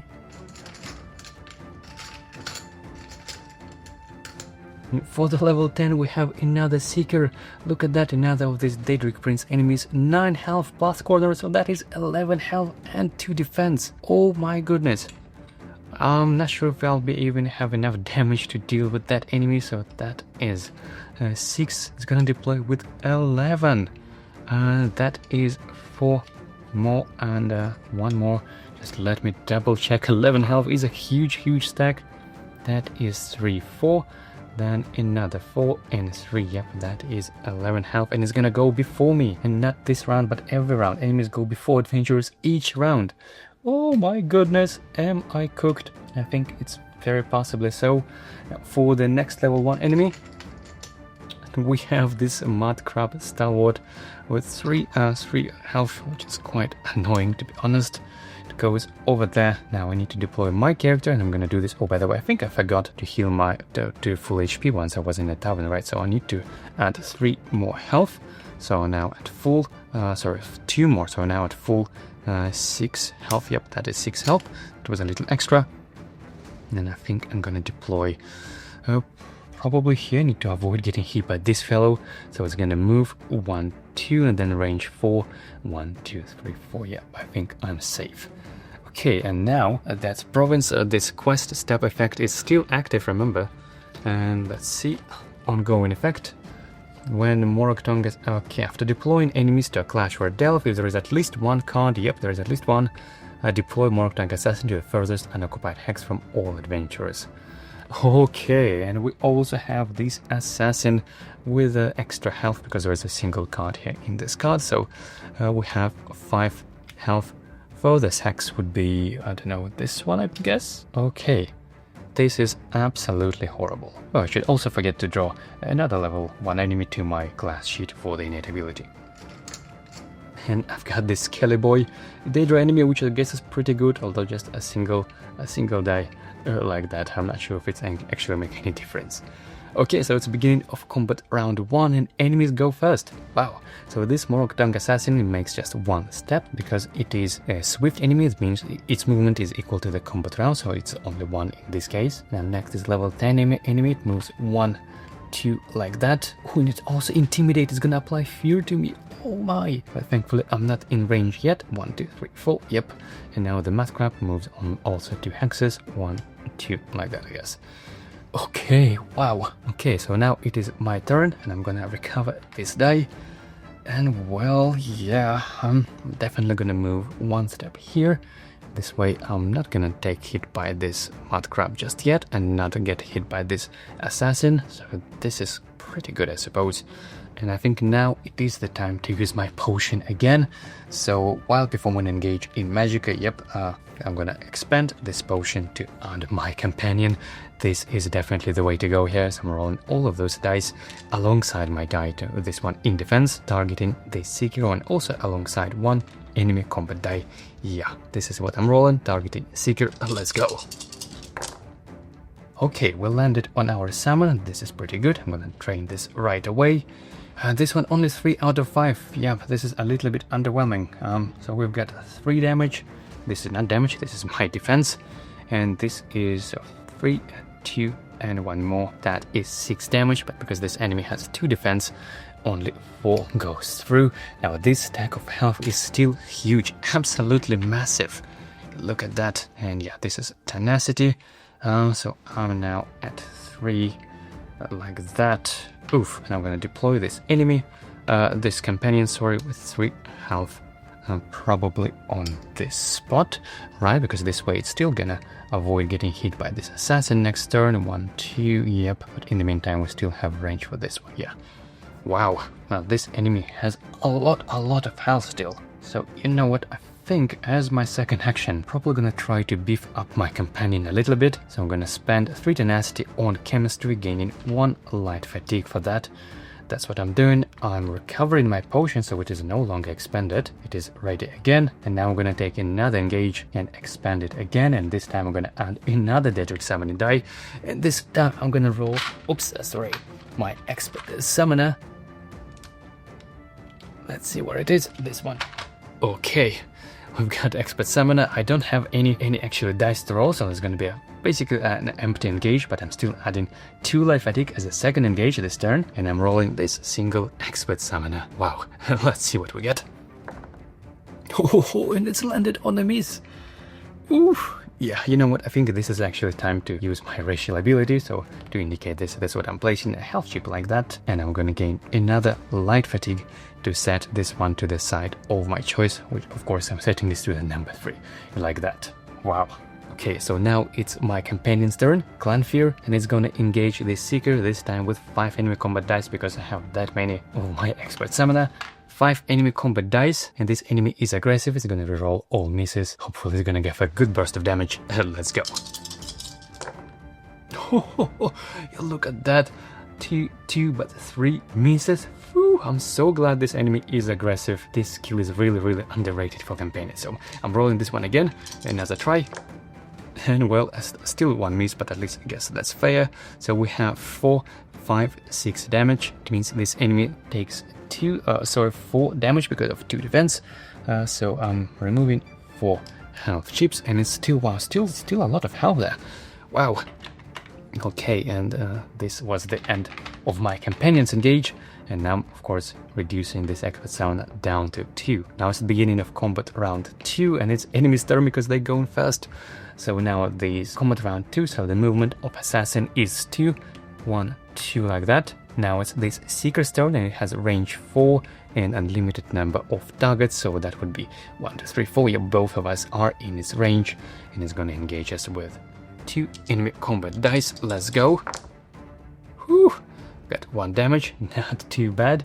I'm preventing this damage, and so is my companion because it has 1 defense. Yay, not too bad. Of course, this enemy also has skill Intimidate, which means you would need to apply fear, but this time I do remember that I have a wolf pelt. When you would gain status die, if you are in magic battle form, you may choose to gain 1 light fatigue instead of the status die. Whew! Yes, thank you. Otherwise that would probably be a GG. Okay, and this Mud Crab is also moving. 1, 2. This is quite annoying. Okay, now it's my turn. I'm recovering these 3 dice, and for the next pretty much 2 turns I'll be completely useless. Oh wow. and we cannot even do any damage to this Mora assassin just yet. Oof. Now let's see what I can do this turn. To be honest, I would love to burst to save all of those dice to burst out these assassin maybe next turn, but it looks like in order to do that I would need to move 1 hex closer there, basically to get hit by this assassin because it's elusive. This is so annoying, and I guess I would just hope that my Clan Fury can finish off this enemy. I mean, I could probably engage it at least with 1 die, and just to be sure, because I'm gonna roll another enemy combat die to disengage, so yeah, just to make sure that my companion will actually defeat this enemy, because it still has 2 health left, I mean 3 health and 2 defense, so it would need to deal 5 damage, which I would say is not very likely with just 4 combat dice. Even despite aggressive, I would say 1 damage is kind of statistically average, so yeah, I'm taking my engage, targeting this Seeker with only these 2 dice. Let's go. And yes, we've got it. We've got 2 damage, although it could have been also true damage. I think this would actually work nicely as well. But yeah, we've got 2 damage over here. That means we're dealing 3, which means 1 damage goes through, which is great because this now is much more likely that my companion will actually finish off that enemy. Okay, this goes to my cooldown track. Unfortunately, I had to do this, otherwise it would be very risky. And it looks like I need to make 1 step closer there, because otherwise if I don't move, then the assassin will move only here, and I still want to be able to, I still want to be adjacent at the start of my turn. So yeah, that is a little bit unfortunate. I'm gonna step 1 hex like that. Now it is my companion's turn, and it's gonna target this Seeker with 4 enemy combat dice because of this expert summoner. 4 dice, let's go, 4 damage please, like we need this. And phew! Exactly 4 damage without even needing to reroll anything. No misses, thankfully. 4 damage, yep, this enemy is down. Yay! And it's also a reward, so that means I can instantly gain either 5 tenacity, which actually might be pretty good in this case, or I can advance health by 1. Oof, this is tough, but I think I will choose health, just because how good is that? And this enemy is completely removed from the game now, so yeah. I'm advancing my health stat by 1, and immediately adding extra health. I think I might need this one as well. Okay, so that was my companion's turn, and of course the expert summoner is reduced. Last charge left. Now it's beginning of combat round 3. Mora assassin finally moves and is gonna deal damage to both of us with 3 enemy combat dice. Oof! Hopefully my companion will survive. Let's see how it goes. And yeah, 3 damage. That is exactly 1 last health chip for my companion. Phew, and I'm still alive so far. So 1, 2, 3 health removed. I'm now at 4 health. Okay, that was this assassin's turn. And now the mad crab is gonna engage me with a single die. Let's see how it goes. Another 1 damage, really nasty. Okay, so that was the end of enemy's turn. Now my turn. I'm gonna recover those dice, and yeah, look at that. I'm completely useless. Well, pretty much. Can of course engage, but probably with not a huge burst of damage. Although, I mean, this thing can do up to 5 damage, so that could be 7 damage, and I believe there are 2 sides with 2 damage, right? Just let me check. On the Magicka, yep, 2 sides of 2 damage, so this is actually quite realistic to deal. How much damage we actually need to deal? It has 5 health, so yeah, we only need 5 damage. Yeah, you know what, I think this is actually quite reasonable. So I started my turn adjacent, so that means I can now deal damage to this elusive enemy, and unfortunately it's not a Daedra, so I'm not gonna add any enemy combat dice, so these are just 2 dice that I'm rolling, targeting this assassin. Let's go!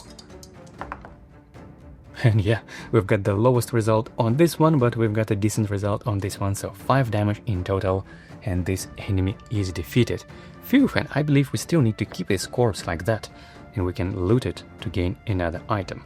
If I'm not mistaken, let me double check if we can still do that. When the assassin is defeated, do not remove its chip from the mat. It's no longer their turns and cannot be targeted, and venture adjacent to the defeated assassin may spend 1 tenacity to loot it, and yeah, this time we can remove this item from the stack. Okay, but we don't have any tenacity just yet.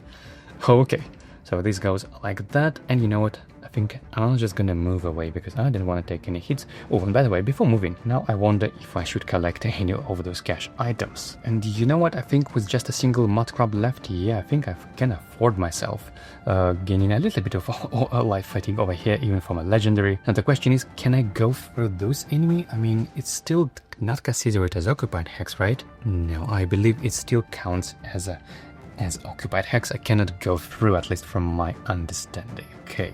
Well, next turn I won't be able to do just literally anything. So that means on the next turn I'll be able to move a little more. So, you know what? Let me just move one step back. So I won't take hit from this mud crab because it will prioritize the lowest health. So it will go to my companion instead. Okay, so now it's my companion's turn and it's gonna roll a 3 enemy combat dice, which is definitely an overkill for this stalwart enemy. But let's go. Yeah. 3 damage and 1 roll an extra, yeah, a bunch of damage, but of course it can take only 1, which is really annoying. And this one is now, should be exhausted, but it is of course drained instead, because it's a free enemy combat die. Okay, so that was the end of my companion turn.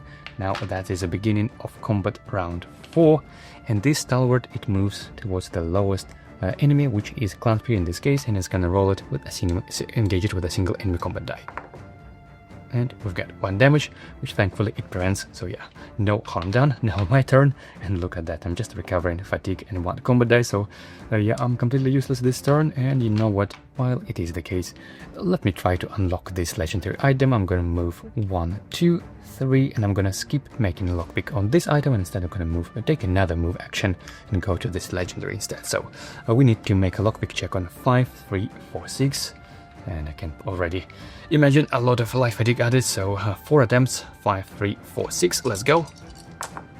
Okay, and we've got the key digit locked, 5, and now I can now adjust this one to 6 for the cost of 1 light fatigue, like that, and now I have 3 more attempts to roll 3 and 4. Let's go. Okay, we've got 3 and 2 more attempts to roll 4. And we've got 5, but I will take it as a, for the 1 light fatigue. Yep, we unlock this cache for only 2 light fatigue, not too bad. This item is, it's a weapon, but not a good weapon, to be completely honest. Probably something I wouldn't even use, so I'm placing this straight to my pack, and yeah. Okay, that was the end of my turn. Now companion's turn. It's gonna again roll 2 enemy combat dice targeting this stalwart enemy, so you're just very annoying enemy. Phew, thankfully it's gonna reroll the miss, because it is aggressive enemy. And yep, we've got the damage, so 1 health goes away.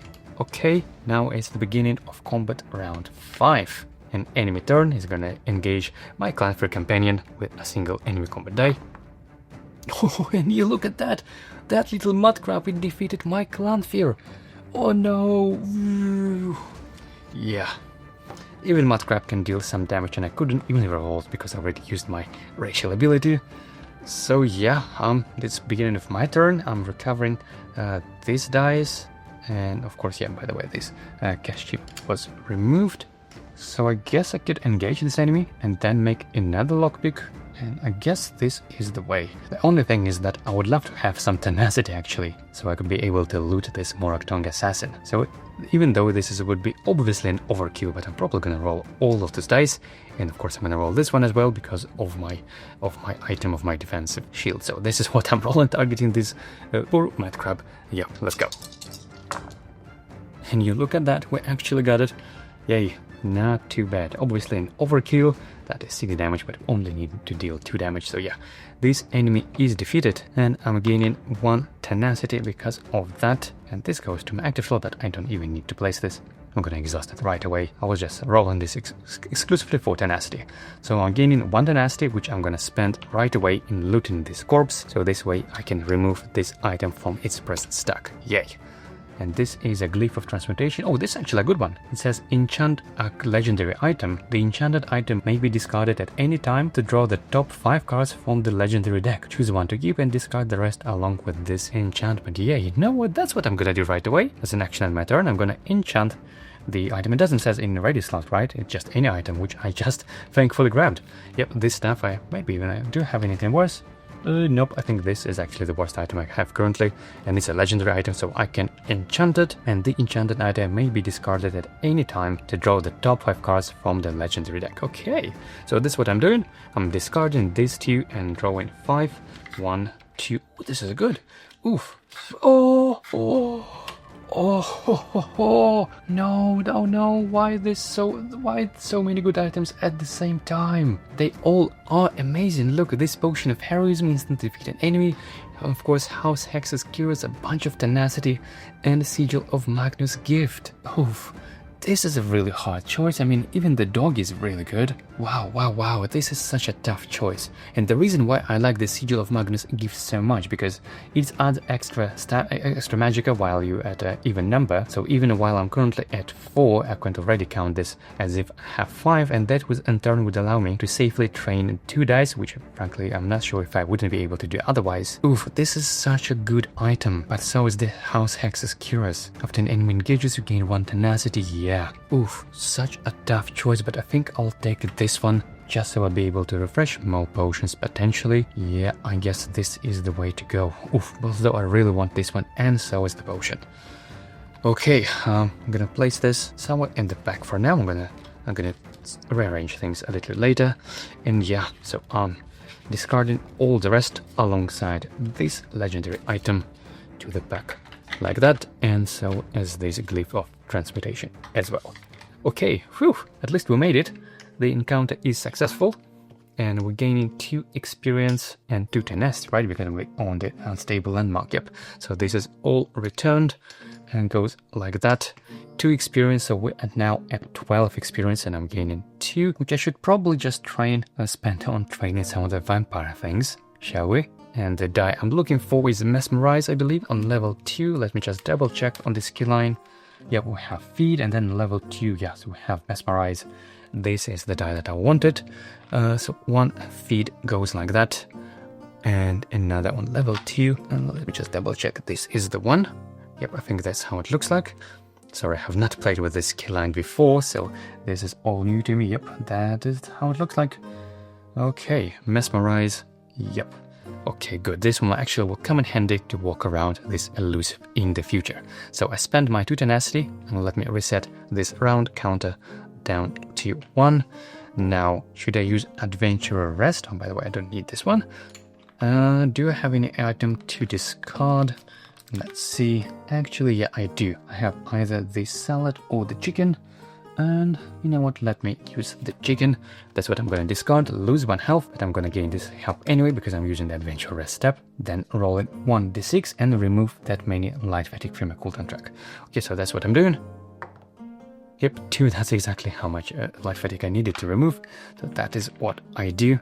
And this item is discarded, and because I discarded that item, I can heal for 1 health, and I can also recover 1 die, which means all of my dice will be ready in the start of next battle. Fantastic. Oh, and I should have, of course, gained 2 tenacity because it was unstable. Yeah, I think this is something I haven't done yet. Now let's check the activation of the province effect, and we have the tick track goes up to 1.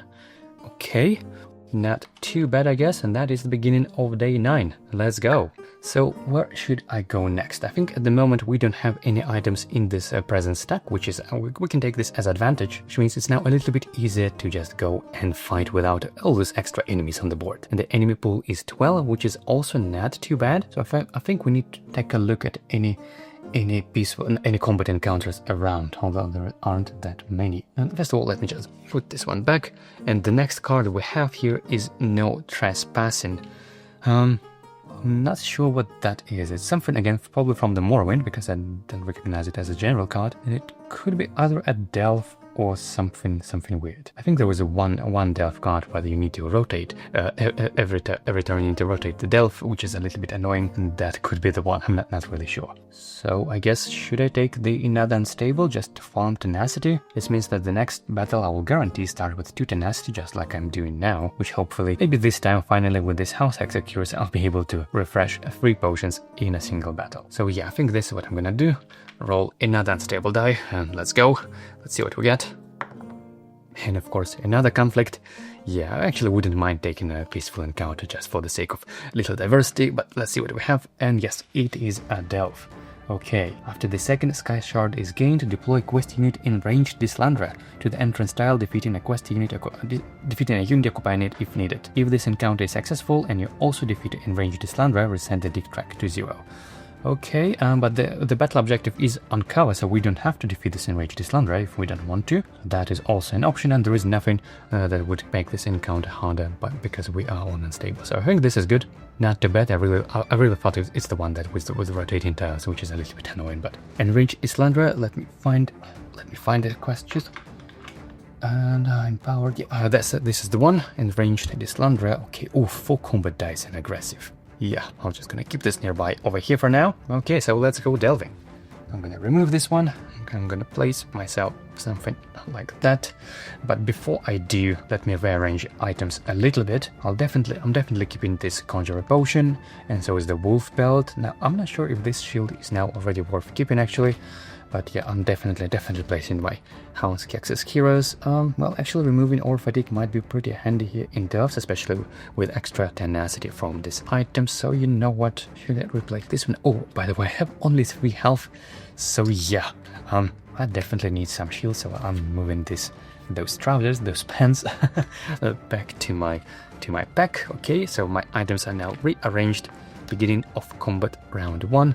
12 EP, let's go. Oh, and by the way, of course, I always forget to deploy a level 1 enemy to this ship. And the one we have is Imperial Bandit, humanoid, single combat die. Could be better, frankly. Okay, so first things first, I'm gonna recover my dice like that, so I'm good to go. And now I'm triggering exploration, drawing a Delph card. Let's see what we have. Oh, we have first cash art, Armed Guard, and it's a long tile. Let me grab this one. And I'm gonna place this, maybe something like that, I guess. Is this legal? Yep, it connects with both, and I still can explore further here. Okay, this is good. And I would need to deploy level 5 and level 1 enemy, but as soon as I step in here and collect this Sky Shard, the enemies will get more health, so I'll probably need to deal with those enemies without even stepping in here. Okay, so level 5 enemy, let's go. We have level 5 enemy Lurcher with a Daedra enemy, which means my innate ability again is completely useless. So 6 health, that's quite a beefy one.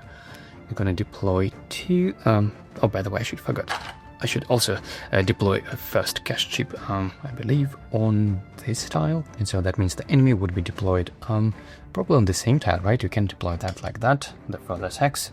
And then for the level 1 enemy, we have another watch link.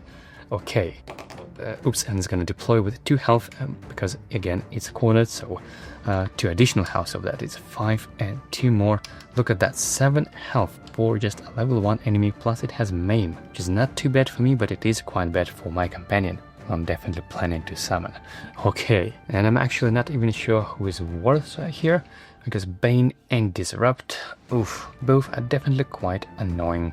Bane probably even worse, at least for my companion, although I'm not even sure. Oh my man, as soon as I step here, they will both have +2 extra health. So okay, so is my potion ready? And it's probably not. Yep, it is expanded, so I cannot even summon the companion just yet anyway. So you know what, in this case I'll probably gonna target this Lurker first with all of those 3 dice alongside this combat die, because I still have my shield. Yep, so this is what I'm rolling. This Mesmerize is not gonna help me anyway, so I'm not gonna do that. This is I'm rolling targeting Lurker. Let's go. Okay, so we'll get 4 damage plus 2 more and 1 true damage, and this goes to my defense, to my active slot. So this is 6 damage, but because this one has 1 defense, only 5 goes through. But at the same time we have this true damage, so that should be enough to finish it off. Yep, I believe that this enemy 6 health is now defeated. Yay, not too bad. Phew. All of the dice are now exhausted, and I probably don't want to take anything else, don't want to do anything else. I wish I could use my summon companion, but I don't even have enough tenacity to refresh my expanded potion. So yeah, I'm just leaving my turn like that. So now it's enemy story, and they engage me with a single enemy combat die. And let's see. Yep, that is 1 damage, which I'm preventing thanks to the shield. No damage taken, but I do take this maim, and you know what, I can just replace it with life fatigue thanks to my wolf belt. But I do gain 1 tenacity though, because of my house access gears. Okay, so I now have 3 tenacity, which is not too bad. Beginning of combat round 3, I'm recovering these 3 dice. Now I'm definitely gonna take to use my chemistry ability for 3 tenacity, gain 1 light fatigue, to refresh an expanded potion. So I'm refreshing it, and I'm going to use this expanded right away again. And this, by the way, first time I'm doing this. Maybe this time I'll actually be able to use this 3 times. Let's count. And of course, I'm just going to roll those 3 dice alongside this summoner this time, targeting this watchling. Hey, let's go. And this is quite decent damage. We've got 4, 5, 6, because this enemy has 1 defense. Means 5 goes through, so let's see if we 1, 2, 3, 4, 1 more, 2 health left. Okay, this is pretty decent. 5 health is removed, and I'm summoning my companion. Yay! This gets drained, and yep, Clan Fear. Let's go, come out, and I'm gonna deploy this. Probably on this hex because I didn't want to block my way for the next turn, and it still has range. 1, 2, 3, so we're good. Okay, I'm finishing off my turn like that. Again, I don't want to step here, don't want to not buff this enemy with 2 extra health, which is a little unfortunate because I'm wasting my turns effectively. So now this Clan Fear is engaging this watchling with 2 enemy combat dice. Let's go. And it's 1 damage and a miss. Let's see if we can reroll it because it has aggressive trait. Rerolling this once. For 1 additional damage. Oof, but we need another one. Yeah, you know what, I think I'm gonna use my racial ability because it's not the die that I rolled. I have to take over fatigue, which is quite a nasty one. Yeah, so I'm changing this down up to 2 to deal 3 damage to defeat this enemy, which will be the last 2 health chips. Yay, this enemy is removed from the game, and we already have 3 of them removed. This is not too bad, and I'm immediately gaining a reward, which is again either 5 tenacity or advancing health, but I'm probably gonna choose health, as always. I think this is worth doing this pretty much all the time. So I'm gaining extra 3 health, and I'm immediately gaining another health chip. Okay, fantastic. That was the end of Companion's turn. Now there is no enemies left, which means it's the beginning of combat round 3, and I am completely useless this turn. Look at that. I won't be able to roll pretty much anything, well, apart from those vampire dice, which they don't deal any damage on their own. But now I can completely safely stand and collect this scar shard, 1, 2, and I still have 1 movement left. I'm just triggering exploration on this hex. And let's see what delve tile we have. It's a fungi-invested barracks. When revealed, the party may choose to deploy up to 5 additional level 1 enemies to this tile in any unoccupied hexes, deciding the number of enemies to deploy before drawing any. For each additional enemy deployed, 1 adventurer may heal for 1 health, recover 1 die, or drain 1 tenacity, or gain 1 tenacity. And this is actually not too bad, I think. Do I need any additional enemies now? That's the question. That could be a lot of tenacity, but I probably don't have a way of surviving a lot. I have just 4 health left, so probably not. Even though this sounds really good, but I probably avoid doing that. So I'm gonna place this, let's see, maybe move this a little bit, something like, like that, I guess. Okay, just let me move everything up a little bit over here, just like that. Okay, and yeah. This is the way I'm going to connect those. I probably don't even need to go this way because I can still explore over here. So I'm going to deploy just 1 level 1 enemy, which I think to be Red Guard Bandit, and with 5 health. I'm going to deploy this one to the furthest hex, which would be this one, and I still have 1 movement left. Just move a little bit over there like that. I'm going to move 1, and well, I have not engaged this turn yet, right? So probably gonna move 1 more time just like that here, but not gonna trigger the exploration. And the reason I moved because I don't want to get hit and potentially get stolen something from this bandit, but at the same time I also don't want to reveal another tile because I am pretty defenseless and I'm not be able to do pretty much anything anyway. Okay, so that was the end of my turn. Now my companion transfers its turn. I'm gonna move 1, 2 hexes, and now engage this Red Guard Bandit with 2 enemy combat dice. Let's go. And that is 2 damage. Of course, 1's prevented when the 1 goes through. Now this is enemy's turn. It moves 1, 2 and engages my Clan Fear with a single enemy combat die. Let's see. A single damage, which is also prevented. Now it's the beginning of combat round 4. Yeah, we're quite late in the delve. Look at that. I'm recovering these dice, and now while I'm standing on this explorable hex, yep, I'm triggering exploration, and let's see. And yeah, we've got another delve. Nice.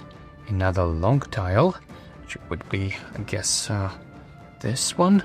How can I connect this? Probably, maybe this way would do it, I think, yep. And when revealed, do not deploy enemies to this tile. But for collected sky shard, deploy enemies per discharge challenge and add 1 to the party size when calculating the maximum AP for this deployment. Okay, so if I step in and collect this sky shard, I would deploy enemies as if I'm playing with 2 characters, not in just one. Okay, so for now I'm just gonna place this legendary cache chip over here. And now the encounter card says that after the second sky shard is gained, deploy quest unit Enrage the Slanderer. So I guess I could already do this if I step in over here and then deploy the Slanderer on the entrance tile. I guess that could work. And we'll probably try to burst her down before she'd taken her turn. Yeah, I think this is the play. So as my first action, I'm moving and I have free movement. I'm gonna step 1 first.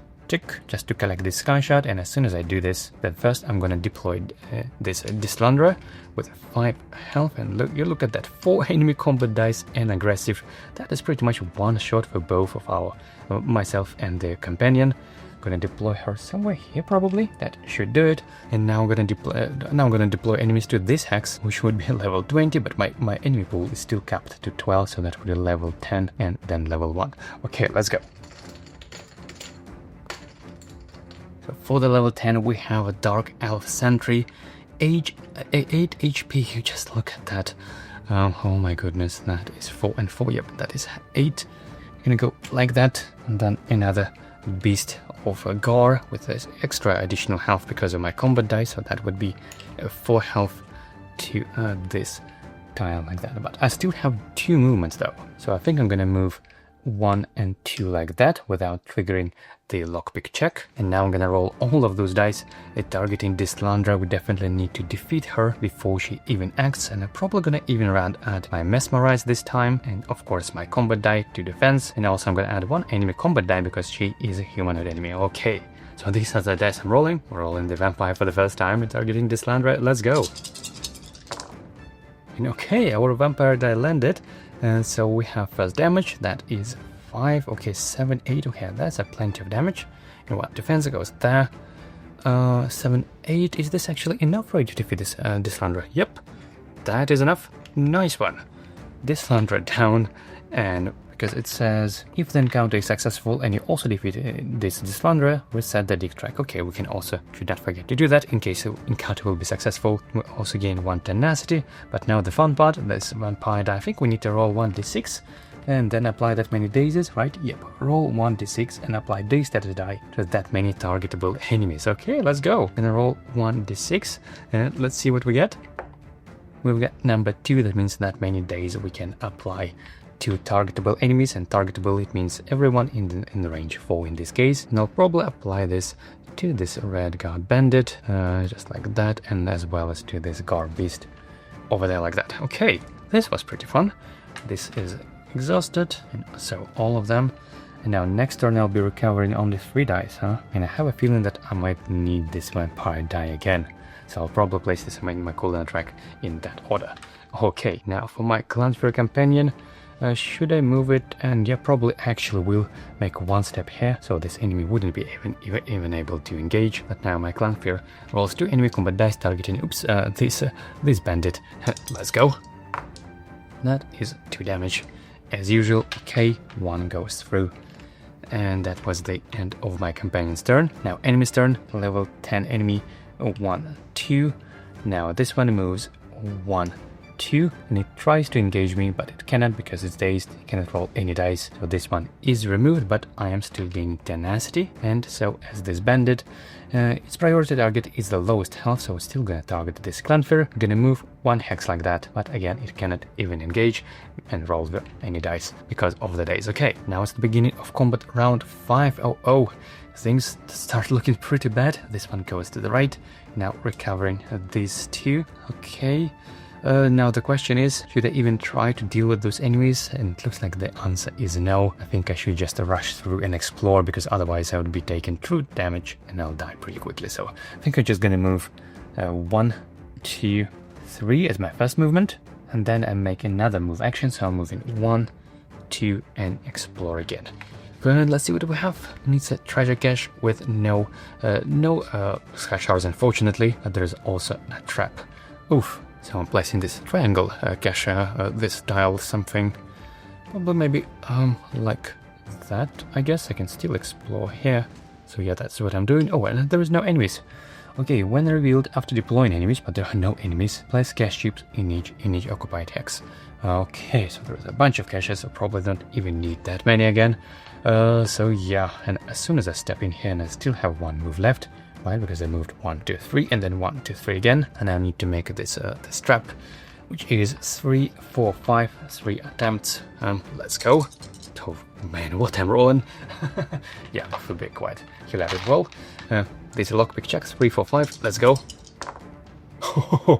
Look at that. 4, 5, and this one, well, it's kind of bugged a little bit, so let me roll this one. But this one is saved. 6, no, thank you for rolling the last time. That is 2. Okay, I'm taking this, turn this into 3, 4, 1 light fatigue. Okay, the trap is secured.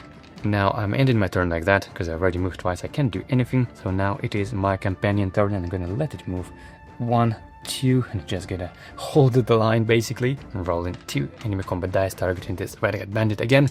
Let's go. Or maybe I should actually target this Garbeast instead, because it doesn't have any defense and roll 2 enemy combat dice. Yeah, so let the Clanfear target this Garbeast instead. Let's go. And 2 damage. Yeah, I guess that's a little bit more value out of this combat dice, because the enemy is losing 2 health instead of just 1.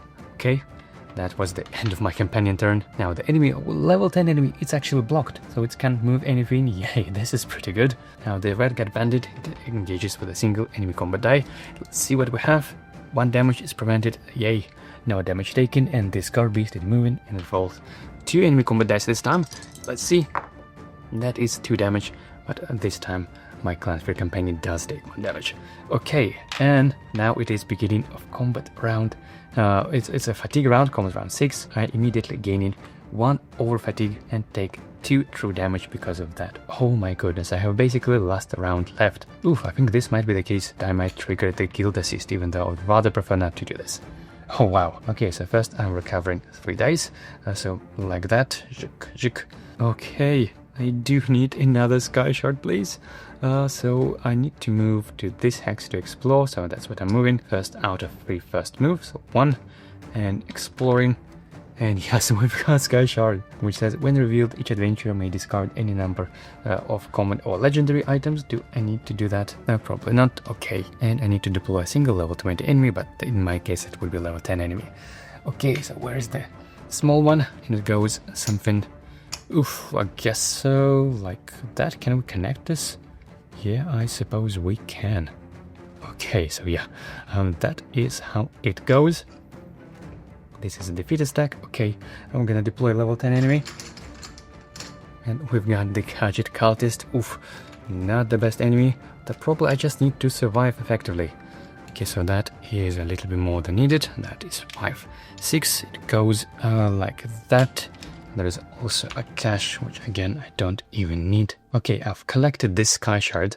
Oh no, I not collected, I just revealed this this Delph tile. Now I'm moving 1 more time, chick like that. So now I have collected the Sky Shard, and it says the party may choose to discard the Sky Shard, and no, thank you. If it does, do throw damage, that will further collect it. And I still have 1 movement left after this first one, so I'm moving 1 hex back. Juk, man, I think it looks like I need to move more. So I'm using the second movement again as my move action. 1, 2, 3. Hopefully I'll be out of reach of this Gadget Cultist with my last 2 health, and yeah, that's the end of my turn. Now for my Clanfear companion, now as I think about it, I actually don't want to defeat this Garbeast, because otherwise this Dark Sentry will definitely finish off this Clanfear, so I'd rather just deal some damage to this Renegade Bandit, even though I'm not sure we actually need it, but yeah, why not? It's aggressive, rolling 1 miss, so that is 2 damage, 1 damage taken. Okay, it goes like that. That was the end of my companion. I'm really glad I summoned it. Now level 10 enemy moves just 1, and that's it. It is blocked again. This level 10 enemy moves 1, 2, and it cannot reach me. These, I guess, one, this Renegade Bandit goes first, rolls 1 enemy combat die, which is prevented, and the Garbeast rolls 2 enemy combat dice. And yeah, that is also 1 damage that is prevented. And hey, we've collected 3 Sky Shards. That's the end of my round. I'm still alive. Phew!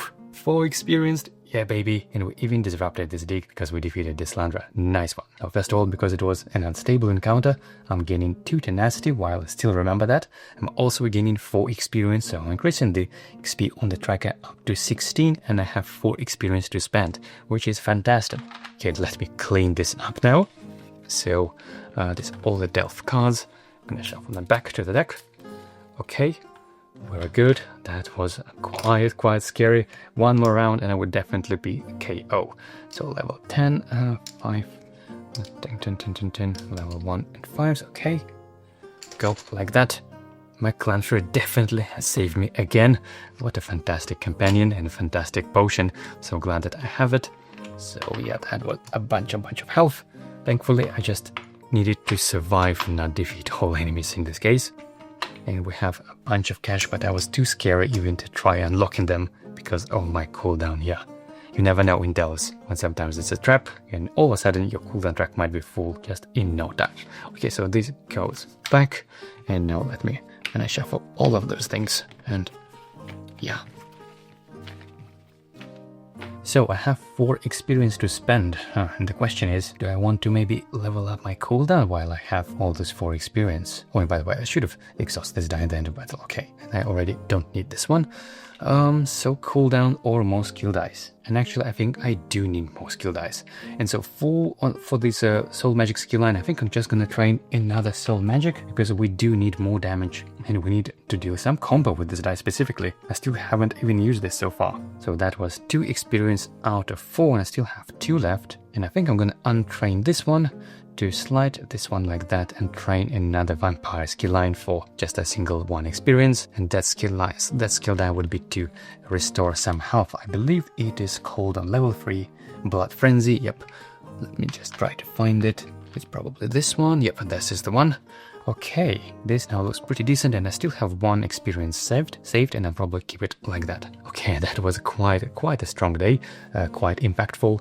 Now let's activate the province effect and we've got, oof, that sign means we need to increase the dig track all the way up to 4, so effectively the excavation will go up again, or we can instead spend the next day on the same very overland thing without even moving. I think if I'm not mistaken, let me double check. Because it's been actually a while since I've seen this one in Morrowind. Let me just double check. Yep, increase dig track by 4 or reduce by this base overland movement by 3 during the next days of overlaid phase. Oof, this is a tough one. And well, I guess in order to decide, let's see what we're gonna potentially do on the next day. My cooldown track doesn't look too good. I would rather go maybe go to the tavern potentially, to this Mournhold. I think this is a very good town to go there. But if I stay on this unstable encounter again, can I even I'm able to fight? And yeah, honestly, I think I probably can, because I do have a lot of tenacity, so I think I could right away use my Conjure Potion to summon this summon, and now I have this Life Leech effectively, and my enemy pool is 16, which again is not the worst, I guess. So yeah, you know what, I decide not to take that much dig track, and I'm instead just going to be spending the next day standing on the same overland thing. Okay, so that was this end of this activation province effect, although I should probably use my adventure rest step. This is something I forgot to do.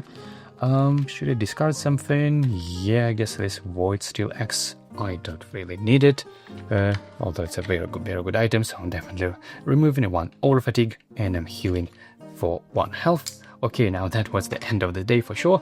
It's beginning of day 10, let's go. Okay, so I cannot move. I am on the unstable encounter and I don't have much ways to do that. So frankly, yeah, not many options to do, so I'm just gonna roll this unstable die and let's see what we get.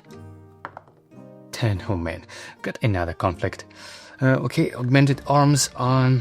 This is probably not a delve, but I don't remember if there is any unstable downsides. And yeah, so it is a clash battle and only plays particides plus 2 caches in the cache hexes of your choice. After a cache is unlocked, discard the item unless you are occupying a Tormented Spire, which is not the case for me.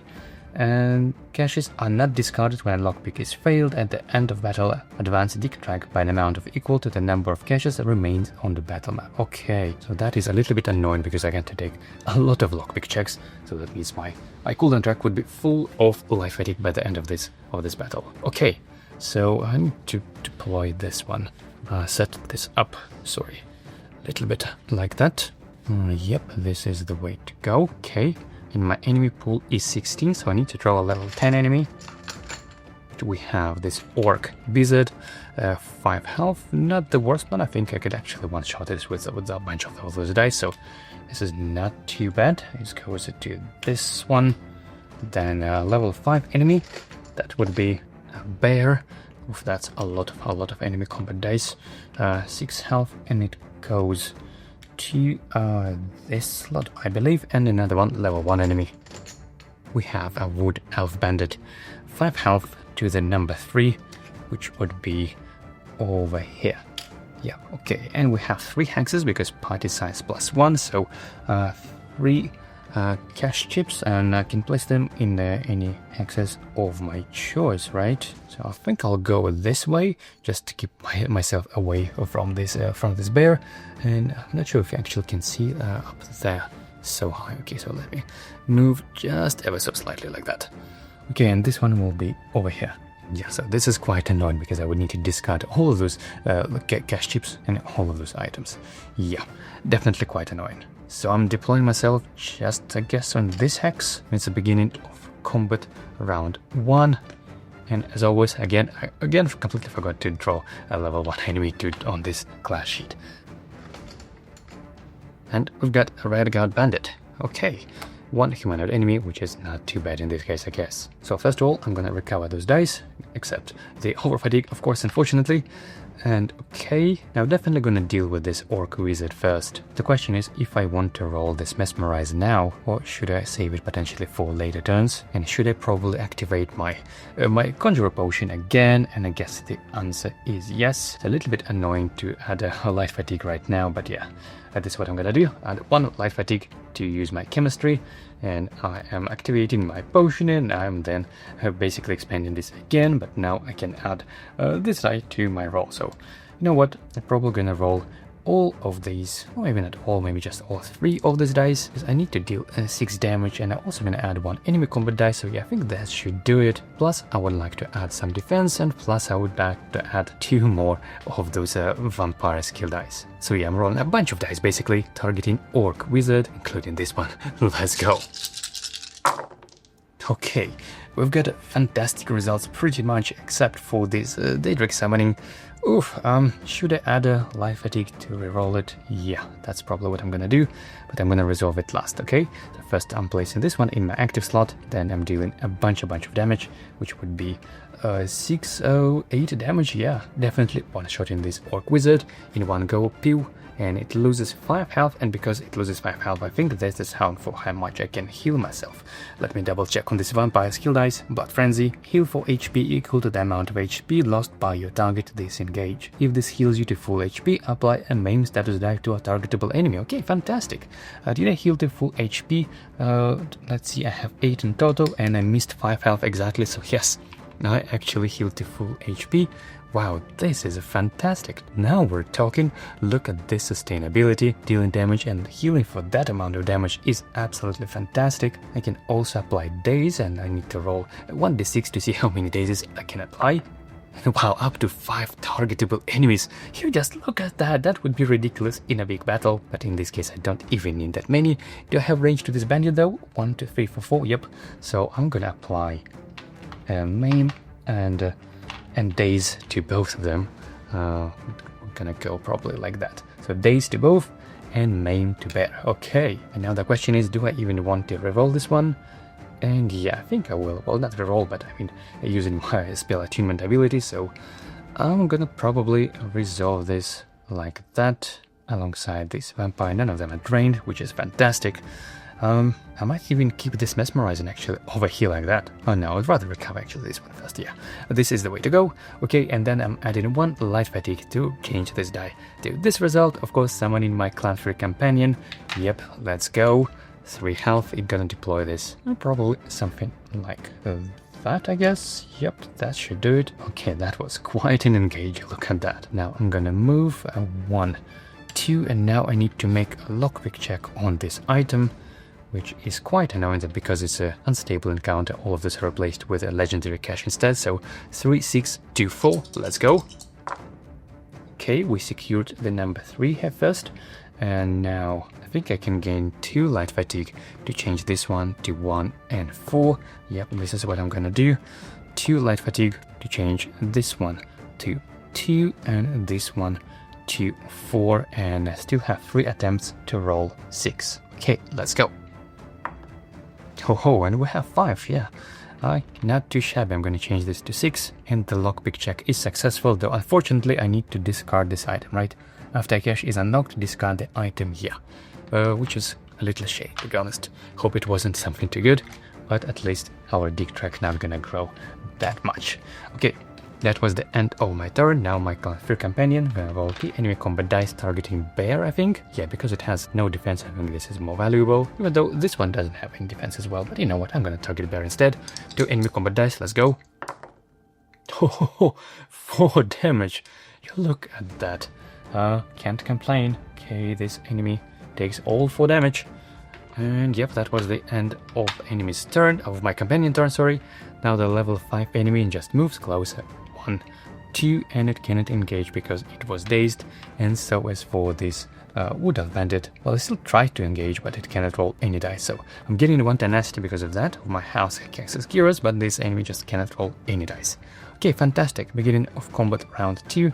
I'm recovering 3 dice. Yeah, definitely need more cooldown recovery, so I'm still gaining this over fatigue. Quite a nasty one. But now the question is, do I even want to roll any dice? And looking at my cooldown track, you know what? I was probably not gonna roll anything, to be completely honest. So I think I'm good to just go in 1, 2, 3 to this another legendary item to do another lockpick. And this one is 5, 6, 4, 4. Let's go. Wow, you look at that. We'll get 5, 4, and 6. How ridiculous is that? So we have 3 more attempts to roll just another 4. Okay, not too bad. No, we've got 5. I'm definitely taking it for just 1 light fatigue. Okay, this one is solved. And yep, another item went back. So now our dig track not gonna grow that much. Okay, that was the end of my turn probably, because believe it or not, I actually do want to get hit by this enemy, even though I could have potentially gone away, but I just don't want to. I'd rather gain tenacity. So now it's my companion's turn. He's gonna move. Actually, if I'm gonna stay here, then yeah, then Wood Elf Bandit would prioritize Clanfear, but I don't want for the Wood Elf Bandit to go here. I'd rather prefer it to hit me. So I'm moving my Clanfear companion 1 step back, rolling 2 enemy combat dice, and yeah. Wow, 2 damage, and here on the miss, but it's aggressive. Yeah, we don't even need that. Wow. Well, you get the idea. That was definitely 2 damage because this enemy has only 2 health left. Okay, so this bear is down, and that was the end of my Clanfear. Now this Wood Elf Bandit, poor guy, just makes 1 step here and engages me with a single enemy combat die, and that is, wow, that is 2 damage. So I'm preventing 1, but still taking 1 damage. Yeah, don't underestimate level 1 enemies apparently. So that was the end of combat round 2. Now combat round 3 begins. I'm recovering these dice. Yeah, this is not too bad already. I should have also of course gained 1 tenacity. That's the whole reason why I decided to move my Clanfear away. So yeah, I'm now at 3 tenacity, which is pretty good. And I think while I'm at still 3 tenacity, I'll probably gain light fatigue to use my chemistry again. So I'm spending all of this 3 tenacity and reactivating and recovering my conjuring potion. Such an amazing potion here. And yeah, I'm not gonna do any engage, probably just gonna move to another health chip, to another cash chip over here. And that is another lockpicking. You never know how many life fatigue you get. So 5, 3, 5, 5. Let's go. Okay, well, the roll definitely loves me today. We have 5 and 3. Okay, and I'm definitely gonna adjust this one for just 1 light fatigue. 2, 5. Where is that? Okay, so we have 3 more attempts for another 5. Let's go. And that is 4, which is, you know, I'm gonna take it. Definitely 1 light fatigue. Not too bad. Okay, and another item is discarded, so we're not gonna increase the dig track at all, which is fantastic, though that was still quite a waste. I would rather gain all of these legendaries, frankly. But hey, now it's my companion's turn. Is gonna move 1, 2, and actually, no, just 1 probably. It's still 1 to gain some tenacity, yeah. Move just like that to engage this Wood Elf Bandit. 2 enemy combat dice, let's go. Wow, that is 3 damage. Definitely not too shabby. So yeah, 3 damage taken. Now it is enemy's turn, and this Wood Elf Bandit moves here, and it engages me. And while I'm not done, forget this. I gain 1 tenacity, and it attacks me with a single die. That's another 1 damage I'm taken. Okay, I don't mind for sure. We'll get combat round 4 begins. And I guess I could have just a couple of extra turns just to recover my dice, but this could be a little bit lame, to be honest. Not sure if I want to do that. Although now the question is, do I even want to go to the town after that? And the answer is probably no, actually. It's a day 10, which means it's a final encounter day soon, so yeah, you know what? I actually didn't mind to be a little bit lame. I'm gonna move 1, 2, 3, and another 1, 2, just to kite this enemy around and not getting hit. So now it's my companion's turn, and I'm probably just gonna even skip this entirely. I don't want to engage, so I'm just not gonna do this, but this enemy will try to pursue me. 1, 2, okay, it's the beginning of combat round 5. And now I'm recovering those at least 2 light fatigue, so my cooldown track still look absolutely awful, but yeah, now is the time. Okay, and now you know what, I don't want to roll any of the dice again, I just let my companion do the job, so I'm basically skipping my turn and leaving it exactly like that. Now it's my companion's turn, he's gonna roll 2 enemy combat dice, and let's see what we have. Yep, 2 damage, exactly what's needed. The enemy is defeated. Boom, okay, 2 experience, that was quite easy. Okay, I'm resetting this dice. This die, combat 1 to round 1, combat round 1. I'm clearing these things up. Okay, and of course this one probably didn't even need it. Clan Fear goes away.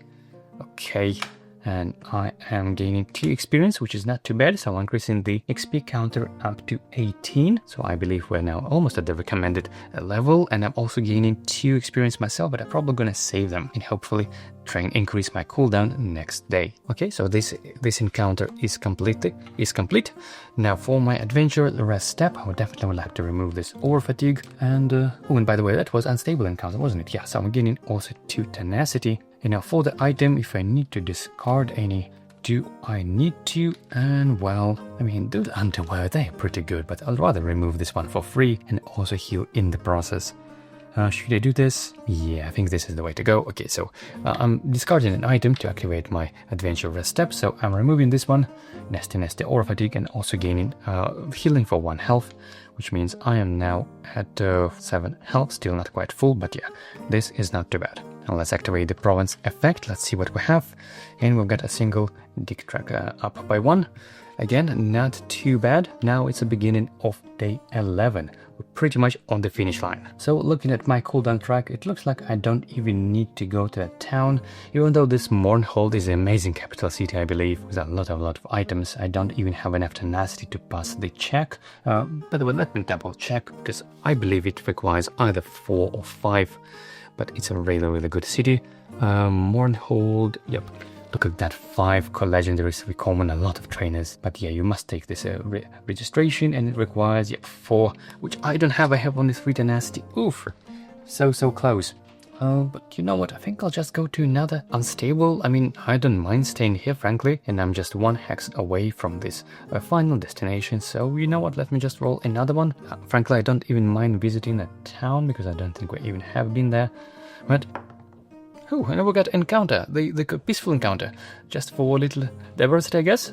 Let's see which one is that. Future imperfect. No, I don't quite remember this one.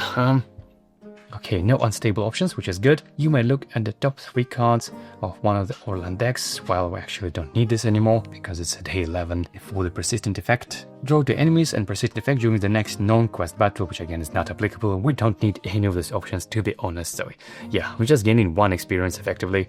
We're now at 19, which is fantastic. And now I have 4 experience, because I have 3 saved and plus 1 this one. So I'm spending all of them to train my cooldown up to 4. This is not too bad. Of course, I'm getting 2 tenacity, because it was a still unstable encounter. And for the province effect, we need to increase the dig track by 2. So we're now pretty close, but not close enough to trigger this excavation to the next level, which is fantastic. I probably don't even need to activate my adventure rest step, because I frankly don't have that many items. I quite like this one, though, for tenacity, but again, I don't need that tenacity right now. Okay, so I'm gonna end my turn like that. That was the end of day 11. That was quite quick. And finally, day 12. And it's the time for the final encounter, which I believe will be a Delph encounter, right? So let me just replace this one like that. And place this over here. Okay, so let me double check the rules, make sure I did not forget anything. This is the one. So gonna move it. Quest objectives, travel to common rune, and yep, this is the one.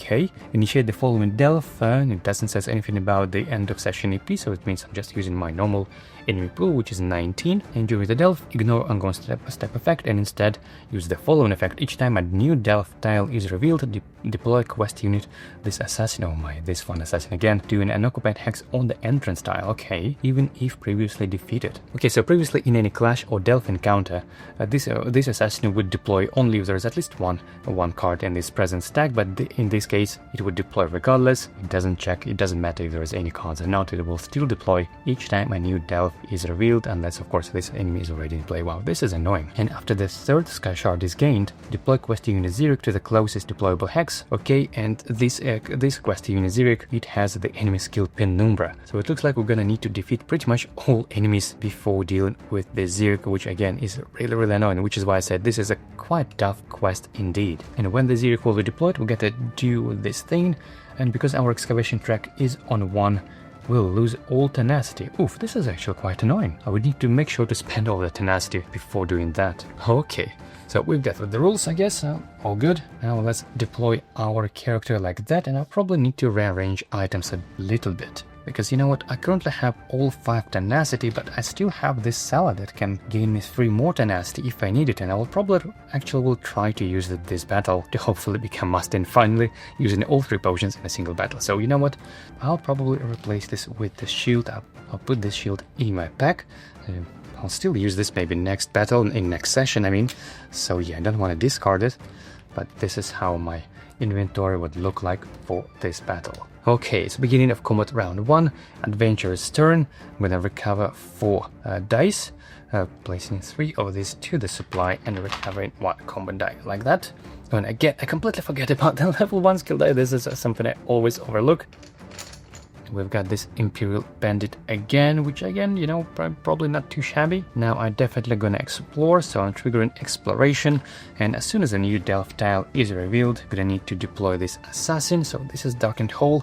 Do not deploy enemies. Yeah, this is a quite annoying one, because you can't see enemies until you step in there. So I should probably place this something like that. I think this is a pretty good placement, because that means I can still explore in this hex. Okay, so when revealed, do not deploy enemies, but the first time an adventurer moves onto this tile, deploy enemies to this tile per this card's challenge scale. Adventurers occupying this tile cannot target enemies not occupying this tile, and adventurers not occupying this tile cannot target enemies occupying this tile. So basically, you cannot see anyone until you step in here, and you cannot target enemies while you're standing outside. So yeah, this is, and because this one we just revealed a new delve tile, that means we need to deploy this assassin, which is very annoying, because it will keep popping up at the end of at each time we reveal a new delve tile, even if I defeat it. And even if I would place this adjacent like that, I would still won't be able to do any damage to it, because it's elusive and I started my turn not adjacent to it. So yeah, this is a big bummer. Okay, so this is how it goes so far. And so I think because this enemy or this assassin will keep spawning every time I reveal a new delve tile, my best strategy would be probably to try to reveal as many delve tiles as possible all at once, while this enemy is moving very slowly, because its movements always counts as a round counter. So yeah, you know what, first of all I need to place this gas ship over here like that. I'm moving using my move action, 1, 2, and I still have 1 move left. And now I'm gonna reveal to deploy a level 5 enemy here, which is this crocodile. Oh my goodness, with 4 enemy combat dice, 6 health, and yeah, 5, 6 health, and it goes to this one, I guess. Yep. Now I do trigger exploration as soon as I step in here, so I'm exploring and revealing another delve tile. This all happens simultaneously. Ooh, this is the first sky shard, nice. When revealed, either discard this card and draw a new one, or you're dealt 2 true damage. Oh no, thank you. I don't like any of those, but I'm probably gonna deal myself 2 true damage, because I think I can recover them, hopefully with this vampire skill die. So I'm placing this delve tile, probably something like that. Okay, is this legal? Yep, it is illegal, it is connected. I'm not sure if I want to do it this way. Maybe I'll go something like that. That will still give me a lot of room to explore in further if I want to. So let me move everything just a little bit higher up, hopefully without ruining everything. So gently, like that, and yeah, this goes like that. When revealed, yep, discard. I don't want to do that, so but I'm taking 2 true damage like that. Okay, sorry, this assassin was standing over there. Now I need to deploy level 5 and level 1 enemies. And we have a level 5 enemy Coma Warrior and a level 1 Breton Bandit. Okay, so no cachers here. Just gonna deploy those enemies. 6 health. Furthest hex would be this one, I guess. And this one 4 health. So one more. And that would be somewhere like that. Now, because this darkened hole is so annoying, I still have 1 movement left out of my 3 movements, right? I moved only 1, 2, so I could have potentially moved here. But as soon as I step away, I won't be able to target this crocodile, which is very, very annoying. This darkened hole says, adventurers not occupying this tile cannot target enemies occupying this tile. Yeah, so you know what, I think first of all, I'm gonna expand my potion again to add enemy combat dice. Not enemy, sorry, but these Daedric summon dice to my roll. This is something I'm gonna roll, as well as probably 3 of those. That should do it, I think. Targeting this crocodile, I mean 6 damage, that should kind of statistically do it, right? Even it's gonna be a bad roll with number 3, and there's just once. No, I think actually I need to roll all of them just to be sure. Yeah, and I also don't have my shield anymore. That means I cannot roll this one in defense as if I'm in defense anymore, but I will add those 2 vampire skill dice to my roll. Okay, so this all the dice I'm rolling, targeting crocodile. Let's go. Okay, we've got all our vampiric dice landed, which is great, and that is a 4, 5, 6. Yeah, we have plenty of damage. So this crocodile is down. Thankfully, remember that our Xeric is Penumbra, so we need to defeat as many enemies as we can. Now, this enemy lost just 6 health, and that means I can heal for that many health as well. And let's see how much I'm missing. I'm missing 3 health, so because I healed to full, I can also apply a main status die to any enemy, so that is pretty cool. I'm at full health. This one is resolved, and now I need to roll 1d6 and apply Daze status die to 4 targetable enemies. Wow, and sorry, I completely forgot to roll this one. Sorry for the oversight. Let me roll it just individually. Oh no, and this is not the one I wanted to roll. Damn, now should I summon this companion? This Atronach, just 1 enemy combat die and the word. And no, you know what, I think it's actually worth using my racial ability on this one, even though it's a little bit annoying to do that, but yeah, I think this is the way.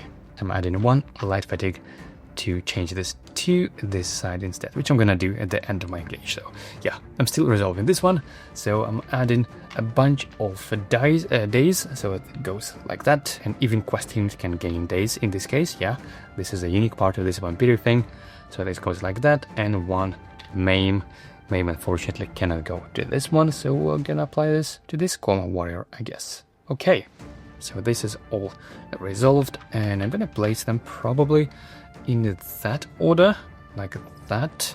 Yeah, maybe even a vampire as well, maybe damage. Yeah, probably don't even need healing on the next turn, but yeah, something like that. And then I'll change it by using my racial ability to change this one to this. Okay, and I'm deploying my Clanfear companion to the Jason Hex, probably now here or this one. And because it's a darkened hole, my Clanfear companion wouldn't be able to do any damage while standing there, so yeah, I think I need to deploy it over here, or maybe this way. Yeah, this is where I'm going to deploy it. Okay, so that was the end of my engage, but before finishing off my turn, I think I'm going to use chemistry ability. So I'm adding 1 light fatigue and spending 3 tenacity down to 2 extra to recover my potion and make it available again. And let's actually count how many times I will use my potions just to see if I'll be able to upgrade to master. I need to expend 3 potions in a single battle, so this is for counting potions, okay?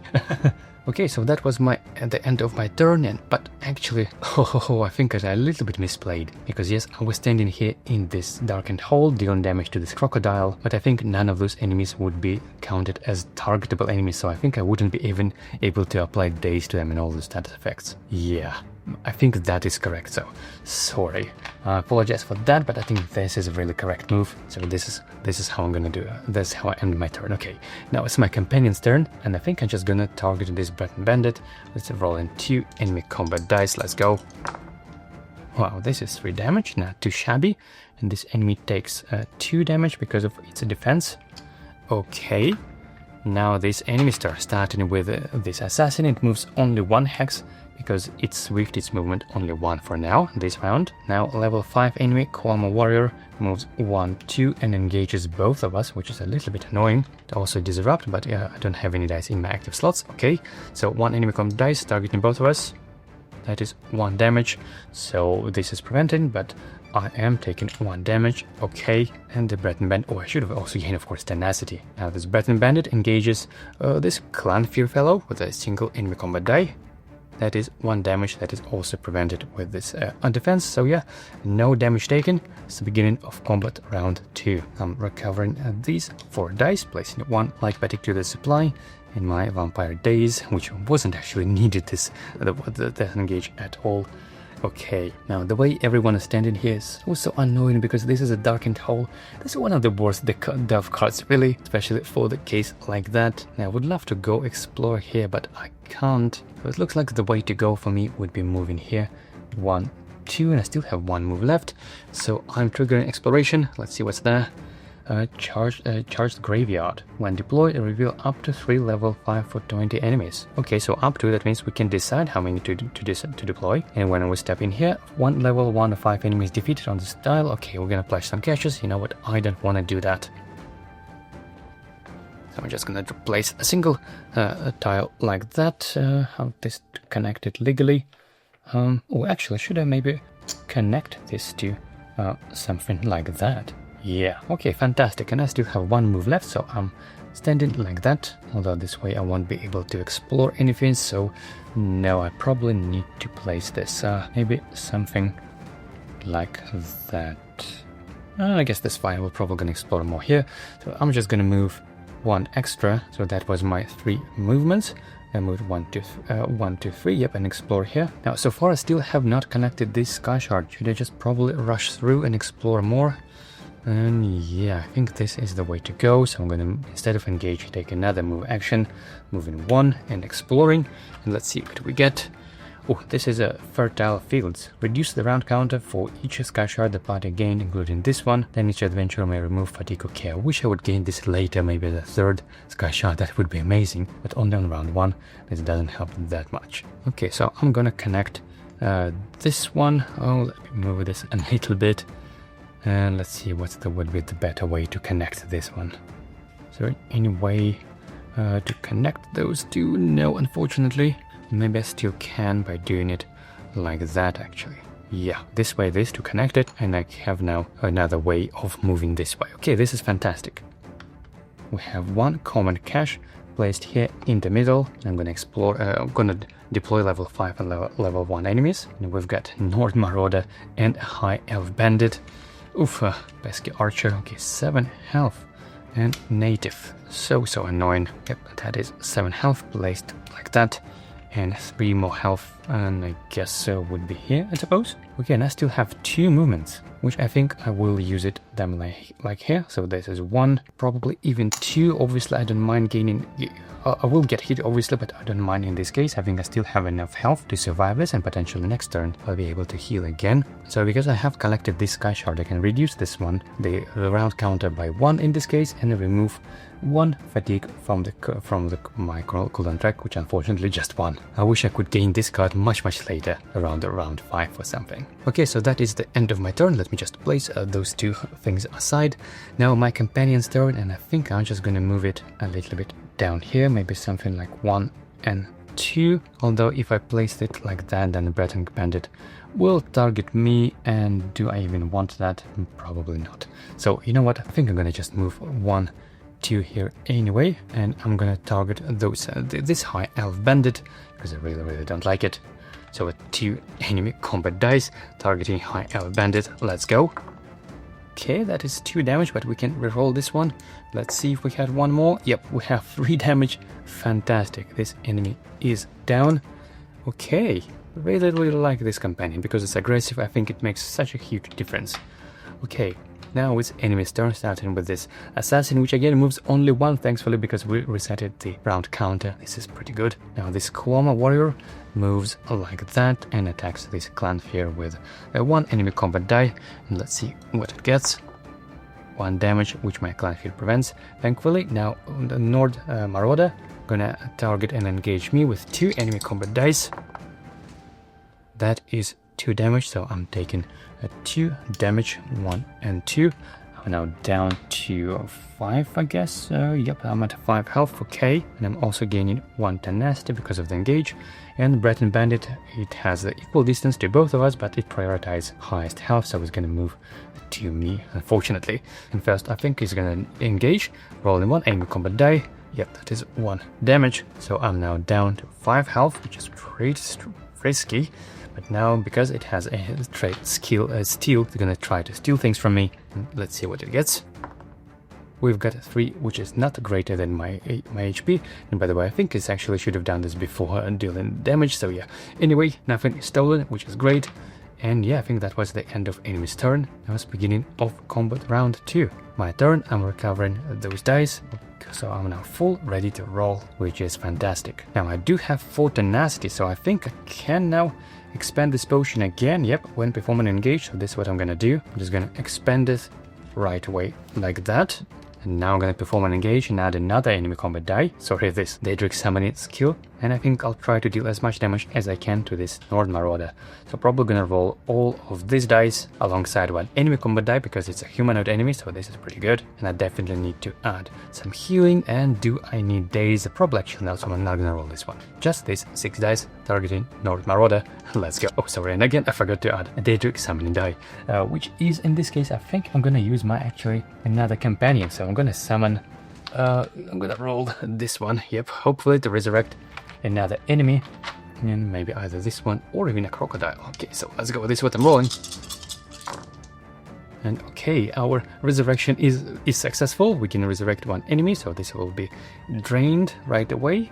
And let's see how much damage we can deal. This is 5, 6, 7, 8. Okay, this is nice, and this is even 9 damage. Okay, fantastic. It means this native ability not even gonna trigger. And I'm also healing for, you know, how much health I'm missing. I'm missing 4 health, so yeah, I'm gonna also even apply a maim status die to another enemy. So this is fantastic. I'm healing for that much health. Yay!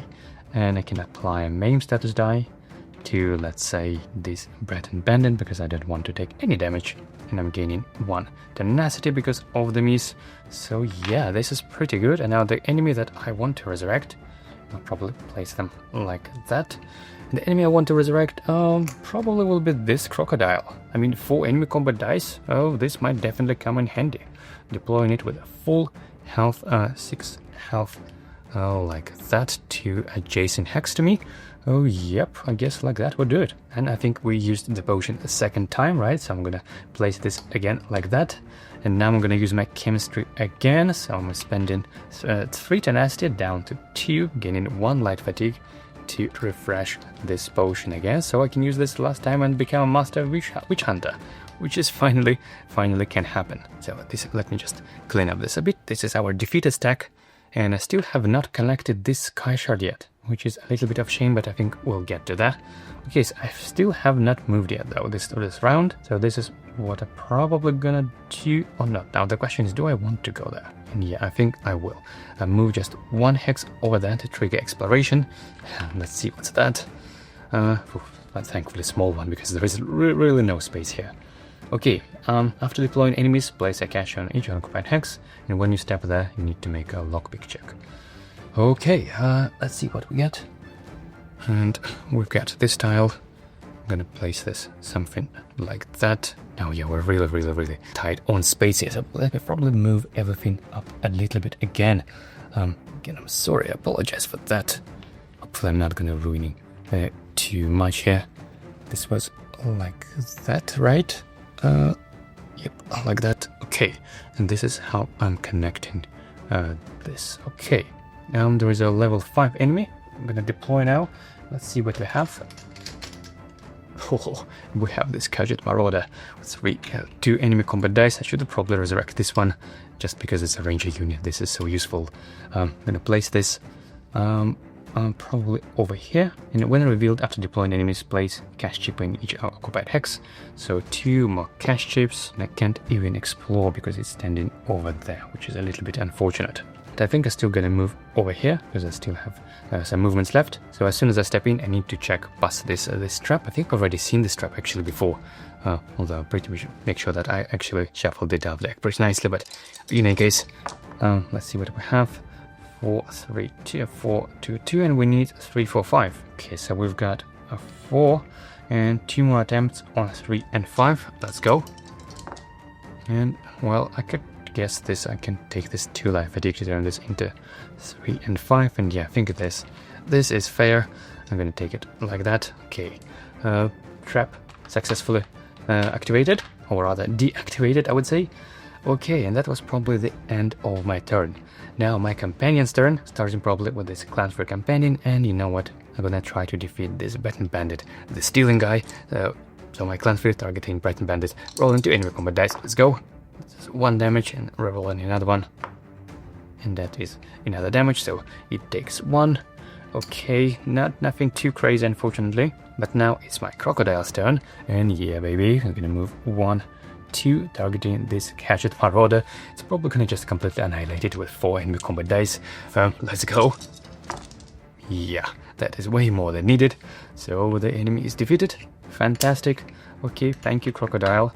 Just maybe to mark it as my companion, I'm gonna place this, something like that. So you would not miss things up. Okay, that was the end of my companion's turn.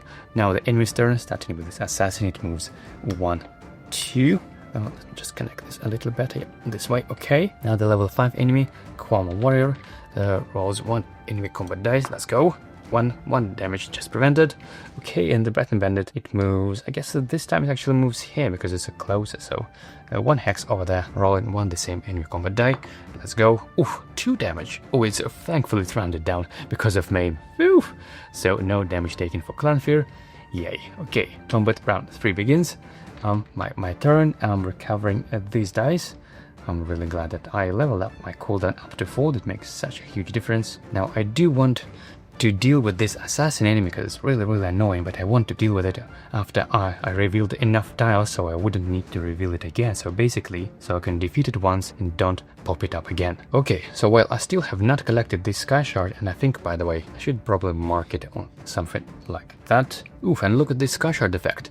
If you end with 2 Sky Shards, end the adventure turn phase immediately, and each adventure may heal to full and gain 5 tenacity. Oof, this is actually fantastic. So should I probably collect this Sky Shard now? On the other hand, I'm so close here already, so yeah, no.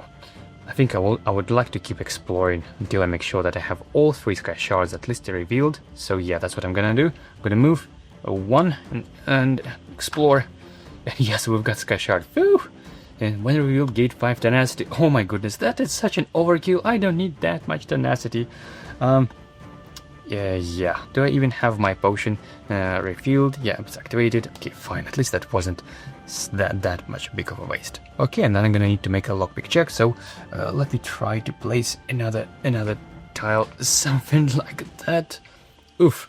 Yeah, things get really tight here.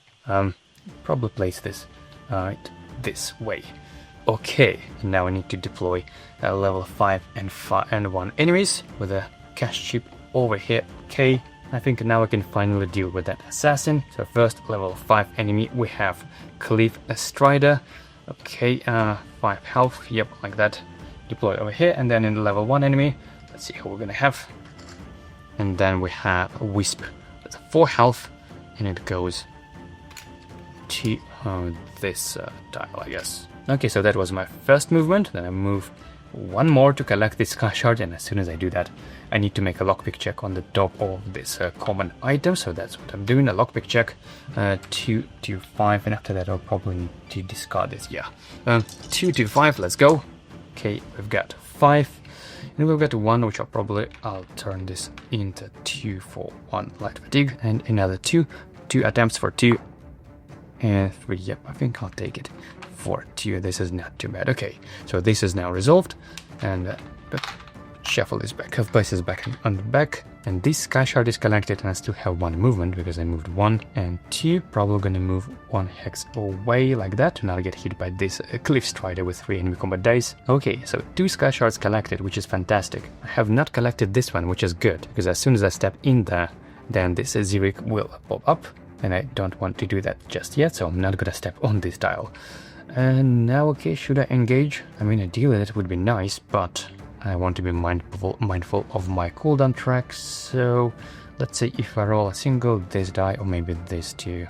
Do I even want to do that? And well, I think the answer is yes. I'm gonna try to defeat at least this wisp yet, because yeah, it's a quite annoying rolling 2 enemy combat dice. Or maybe on the other hand, my crocodile probably could finish off this wisp.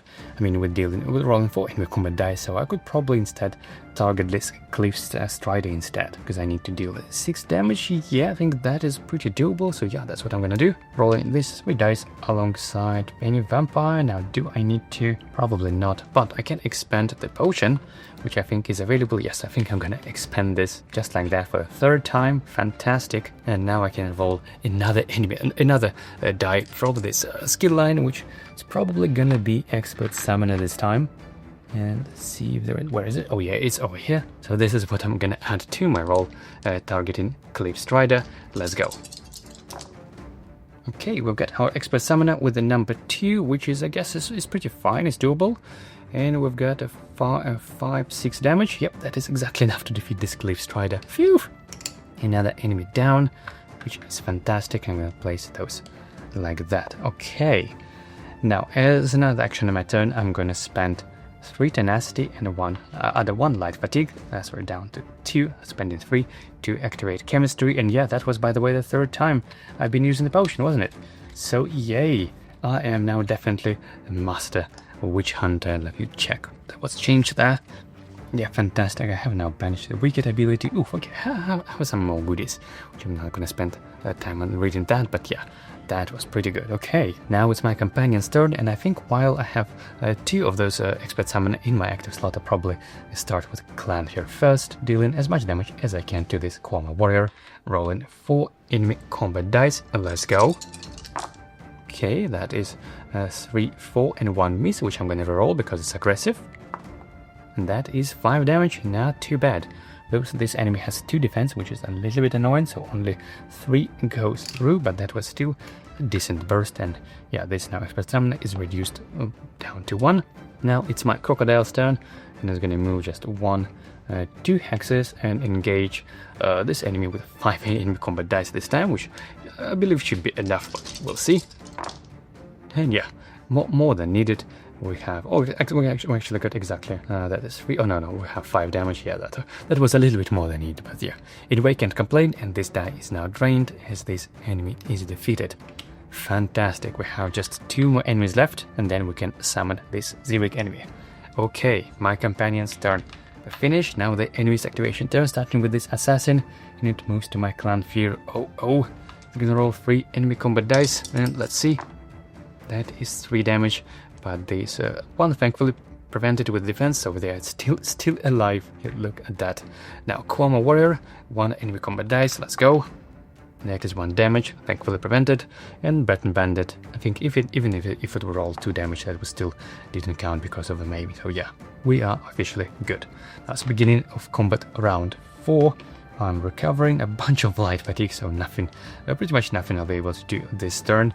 Not much, but thankfully I have a lot of companions, so yeah, this is quite good. Now, as an action on my turn, I think I'm going to move 1. Now, do I want to even make a lockpick checks? Actually, yeah, I think just for the keys, why not? Because I do have some enough space now, and we're pretty much close to the end of battle anyway, so this is 5, 4, 3. And let's see if we get anything useful out of that. Oh, that is 5, and 2 more attempts, 2, 4, and 3. Let's go. And I guess for 2 light fatigue I can take it. Yep, I don't mind. Alright, so this is now finally got an item. It's been a while since we looted anything. And ooh, eats a stuff. Not a good one, unfortunately. Yeah, eats a stuff, but yeah, definitely not a good one. Yikes, this is a bit unfortunate. Okay, now do I want to engage this turn? Probably not. I would probably save some of that. But as far as I remember, as soon as we deploy Vivec, I'm gonna lose all of my tenacity, so you know what, I'm gonna use my Evil Hunter ability. I'm spending my 2 tenacity to draw 2 enemies over the same or higher level than this one, so I can draw 2 level 5 enemies, and that would be Redguard Marauder and Skewer, and I think I'm gonna take this Redguard Marauder instead, because it's humanoid, and I think we're gonna need this soon. So yeah, I don't think I'm gonna roll any dice, so we're good. Now my companion turn, starting with Clan Fear. It is finally adjacent to Morokdong Assassin. I think I'm gonna take advantage of that and just roll 2 enemy combat dice targeting Morokdong Assassin. Let's go. That is 2 damage. Yep, not too bad. Clan Fear, you've been a good companion this whole time. I think now it's time to go for it. 1, 2, it moves like that. Okay, now it's the enemy's activation turn, starting with Morokdong Assassin. Roll 3 enemy combat dice targeting Clan Fear. And yeah, definitely GG. Oh, Clan Fear, you've been fighting really well. Okay, now level 5 enemy moves towards closer to me, and this Breton Bandit moves just 1 hex like that and engages me with a single enemy combat die, which is 1 damage rounded down because of maim, so no damage taken, but I'm still gaining 1 tenacity, so this is good. Now it's beginning of combat round 5. Okay, this starts to get a little bit scarier. I'm recovering those 4 dice, so I'm now able to deal some damage, hopefully finish off this Kragenmoor warrior. Now, do I need any healing with this vampiric thing? Let's see, how much health do I have? Nope, that's 4 health, 8 health, no healing needed.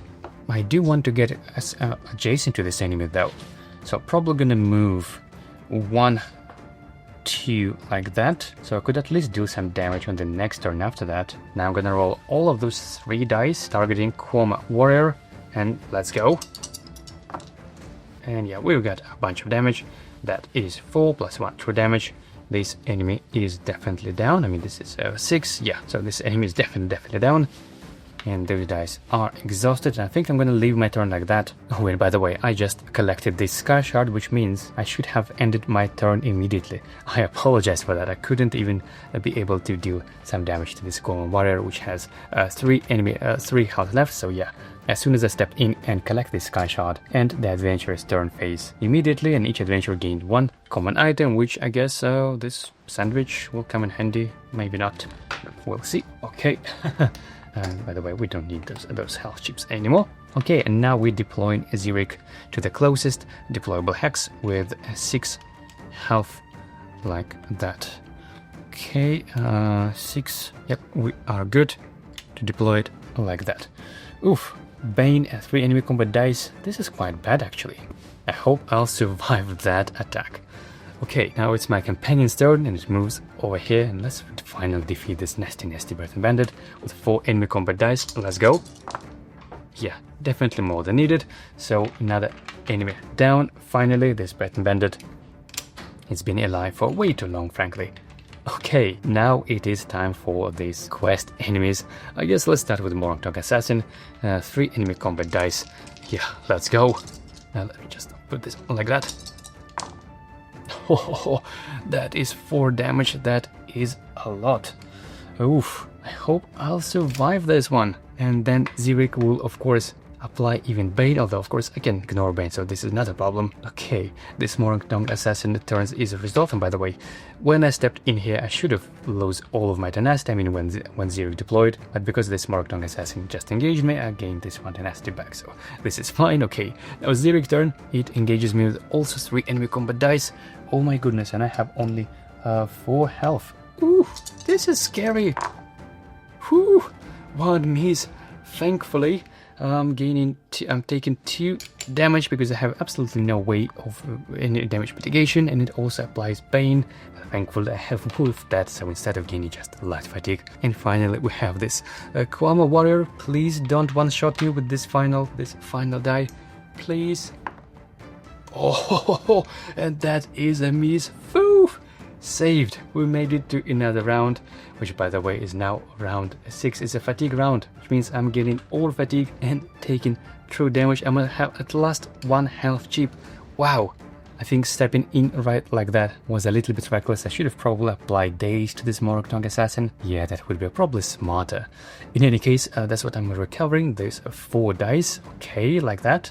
So that is quite annoying, and I cannot even defeat this quest unit yet because it has Penumbra. It will jump back to this one. Although technically, I guess I still can, right? It will jump, but that is not a big deal. Can my crocodile target 2 enemies? Yep, it actually can. Okay. I think we still have a chance. Oh my goodness, this is so close. And by the way, I think I should have gained two more tenacity because I was engaged 2 more times. Okay, do I have my potion refreshed? And yes, I have. You know what? I think I'm gonna expand this again. So that is what I'm gonna do. I'm gonna add another Daedric Summoning die to my engage. And I think I'm gonna choose this one, this Expert Summon again. So this is what I'm gonna roll, all of those 4 dice, and so as 2 more Vampire targeting Xeric. Even if it will swap with a Kragenmoor Warrior, at least I will still heal in the process for quite a lot of health actually. So yeah, that is my plan. This is what I'm rolling, a bunch of the dice targeting Xeric. Let's go! And I just remember that because I have this Redguard Marauder, I also need to add 2 enemy combat dice to my engage. So yeah, oops, my roll is getting even bigger. That's what I'm gathering. Oh my goodness. Let's go! Oh, look at that. We've got Expert Summoner with a decent result, which I'm going to slot in straight up over here.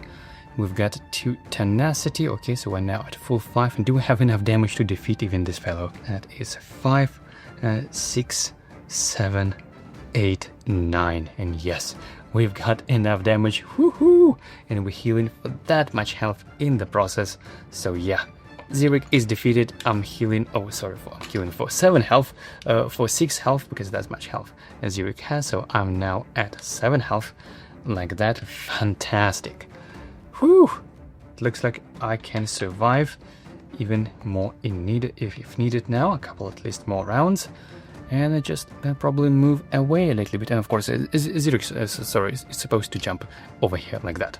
Okay, yeah, I'm just moving away basically. Maybe even a little further away like that. And I'll leave the rest up to the crocodile. It's my companion's turn now. Come on, Crocky. He's gonna roll 6 enemy combat dice targeting both of those enemies.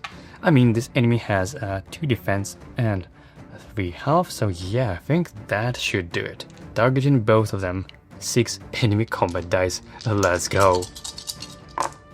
And yeah, baby, we've got it. We have 3, 4, 5, 6, 7, which is just slightly above the average, I would say, but being completely honest, I would say even a couple of misses would make a difference.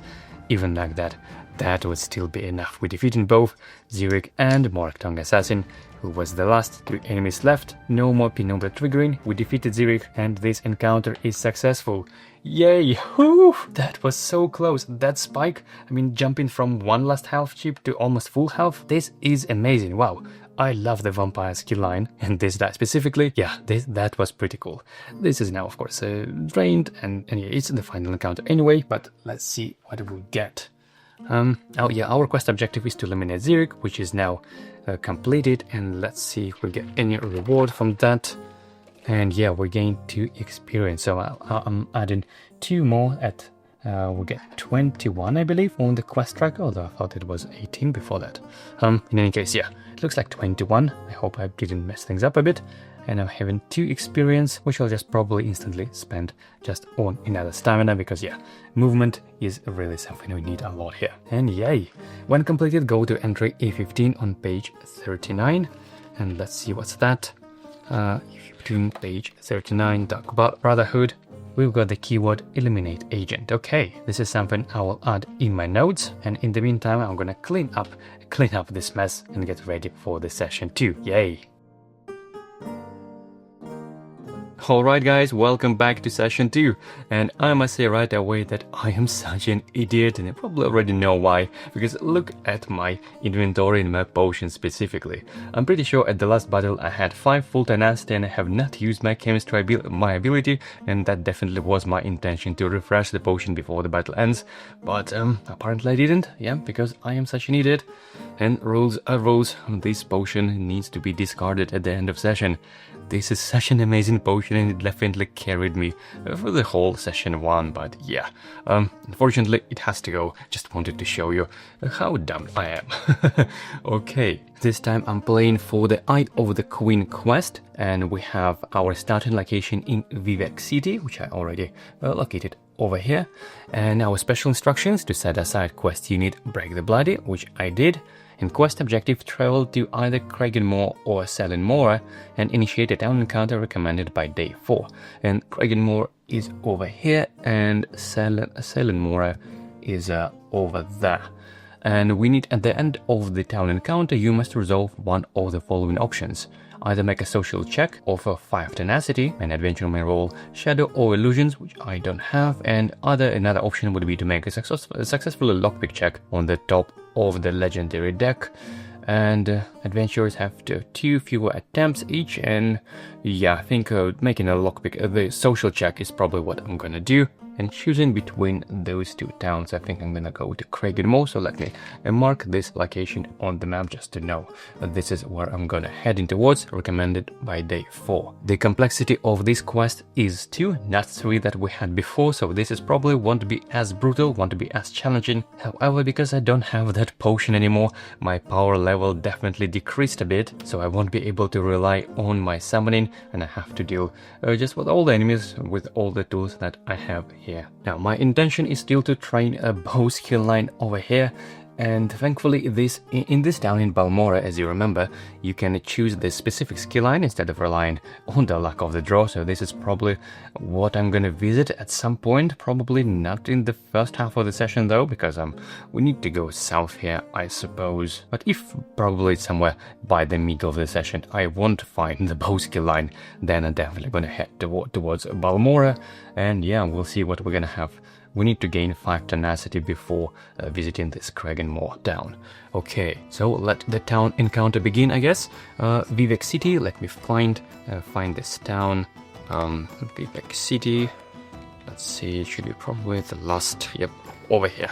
Okay, so what do we have here? Perhaps the most holy city in Morrowind, Vivec City is named for the tribunal god who makes his home there. Mystical and grand, its ways are mysterious. From Vivec himself to the small moon that hangs impossibly above the city. Adventurer must spend 1 tenacity in order to make a second down action. This effect is ignored on day 1, okay, so I don't need to do that. Now I'm gonna draw 3 common and 4 legendary items. 3 common, 1, 2, 3. Oh, this is a decent potion. And 4 legendaries. Oh, Signet of the Worm. Oof. Okay, we have pretty decent items. And we have 5 trainers as well. Let's see if we'll get bow. If I'll pull it off, then I wouldn't need to go to Balmora. So speech, werewolf, and what two-handed. Come on, bow. Light armor, and destruction stuff. No bow again. Oof. And of course, by the way, I should probably mention that I'm drawing this werewolf and also draw this vampire skill line from the drawback just as normal, but I'm not sure if this is the way of acquiring this skill line will be like that in the final version of the game, you know, in 1 year when the final copy will arrive. I can imagine they might create some kind of side quests that would kind of allow you to turn into those affliction skill lines into either werewolf or vampire, but because I don't have any of those components, I just treat basically those skill lines just as any other ones. Okay, so I definitely not gonna train any of that, but oof, those items are good. This Signet of the World is just completely bonkers. It can completely one-shot the entire clash. I could potentially grab it just for the sake of fun for, you know, maybe the final encounter in session 3, but on the other hand, all of those items are pretty decent, and the Pale Ale, removing up to 10 fatigue from the cooldown track, and Maiming Potion, and Dram of Speed. I think for my first time in action, I'm definitely gonna grab this Dram of Speed. This, I'm pretty sure, will come in handy in the final delve in session 3, if I'll manage to get there. So yeah, that is my first time in action. Probably gonna slot this somewhere. Oh, do I even have space? Yeah, I'm gonna slot this probably. Maybe actually should place this in my active slot while I have it here. I'm gonna place this like that. And for the second item, I'm torn between this Tranquility, Pale Ale, and Maiming Potion. And after an enemy rolls combat dice against you, change all of them to the sides of your choice. So I could potentially make all misses, and I could do this almost every turn with my chemistry. Yeah, I think this is the way to go. I must admit, I have not used this potion very often, but because I'm playing Witchhunter, I guess this synergy can work quite well. So yeah, this is my second down action. I'm grabbing another item, and should I probably even rearrange items a little bit. I have this salad for 3 tenacity. Oh, this actually might come in handy, because I need to make a social check of 5 tenacity in Kragenmoor. I'll probably keep this here for now. Okay, and that was, I guess, the 2 of my town actions, so this is all resolved. Clearing up the area, returning all of those skill lines, skill dice. Oof. yeah, everything back to the draw bag, like that, and off the screen. And all the legendary items, and this bow is pretty decent, and I could potentially engage actually in ranged battle of home because of my focused aim ability, even though we have not used this yet, but this could actually work quite nicely on Witchhunter as well. Look at this, these meatballs are really good, removing all over fatigue. Yeah, these are really good items. Okay, so I don't have any saved experience, I don't want to untrain anything, so I just need to activate my Province effect. Let's see what we have. Oof, increasing the dig track by 2. Okay, and that was the end of day 1. Day 2 begins. Yay. Now, so the question is, where should I go exactly? And the destination for our day 4 ideally is Kragenmoor, and I'm starting here in Vivec city, and I need some tenacity, so I guess natural stop on the way would be this unstable encounter. 1, 2, 3, 4, 5. Yep, I can get there and even recover all light fatigue at the start of battle, so this is not too bad, I guess. So yeah, that's what I'm gonna do. I'm gonna move 1, 2, 3, and then 2 extras. So I'm gonna add 2 light fatigue to my cooldown track, even though I'm gonna remove them at the start of battle. And let's roll the unstable. Let's see what we get. And of course we've got conflict, and let's see what's that. Wrong side of the law. It's probably a clash. Yeah, it's a clash battle. Anything on the unstable. Choose one adventure to be deployed on the hex tile. They are the captive. Oh yeah, that's got to be me, I suppose. Okay, so this is the star hex over there. We need to add 2 caches. Man, my enemy pool is 29, which is not the worst one, I suppose. So just 2 enemies, and choose one adventure. They are captive. On their turn, the captive must make a lockpick check, 2 attempts. If successful, adventure is no longer captive. While they are captive, they cannot move or engage actions, and enemies will not target them until round 5 minus party size.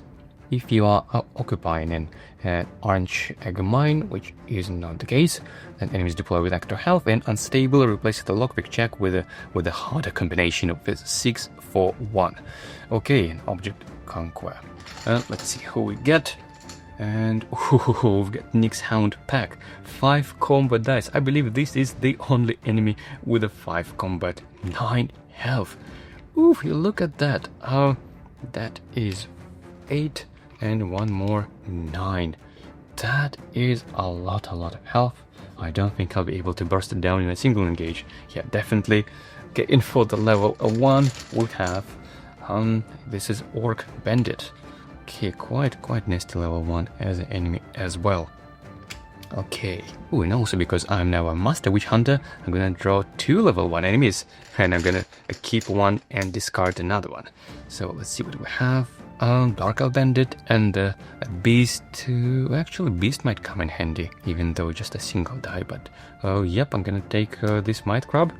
Okay, so it is a beginning of combat round 1, my turn. I am captive until I make a lockpick check, but I believe my cooldown track is still bugs, right? It says while they're captive, they cannot take move actions or engage actions. Yeah, so my recovery is still bugs. So I'm recovering this to life fatigue, and now I need to make a lockpick check. 2 attempts to roll 6, 4, 1. Let's go. Ooh, we got a 3, 2, 2, which is nothing that we needed. Guess I could turn this one into 4 for light of 1 light fatigue, like that, and turn this one into 1 for another, and I have 1 more attempt to roll 6. Oof, let's go. And we've got 5, yay!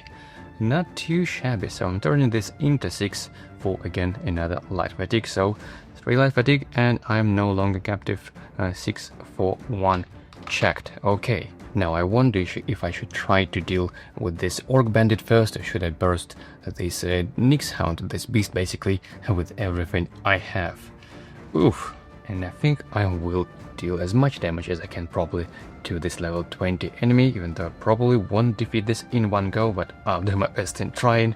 So I'm gonna roll all of my 4 dice plus these enemy combat die because of Mud Crab, and I'm definitely gonna roll this one, the Maim. Oh, the days, sorry. This will probably save me in this case. Okay, so this is what I'm rolling. Targeting Nyx Hound pack. Let's go. And okay, our Mesmerize landed, which is perfect. And we've got, how much damage is that? We've got 5, 6, 7 damage. This enemy has 1 defense, so 6 goes through. And I'm removing 6 health, yep, like that. Okay, I'm gaining 1 tenacity, and now I need to roll 1d6, and let's see how many days I can apply. Let's go. And 2, that is exactly how much needed. Phew, this will probably save me this entire clash. Let's go. Okay, I'm probably gonna resolve them. Just place it like that. Probably gonna place this like that in my cooldown track, because I do want this this Mesmerize to come off the cooldown next turn again.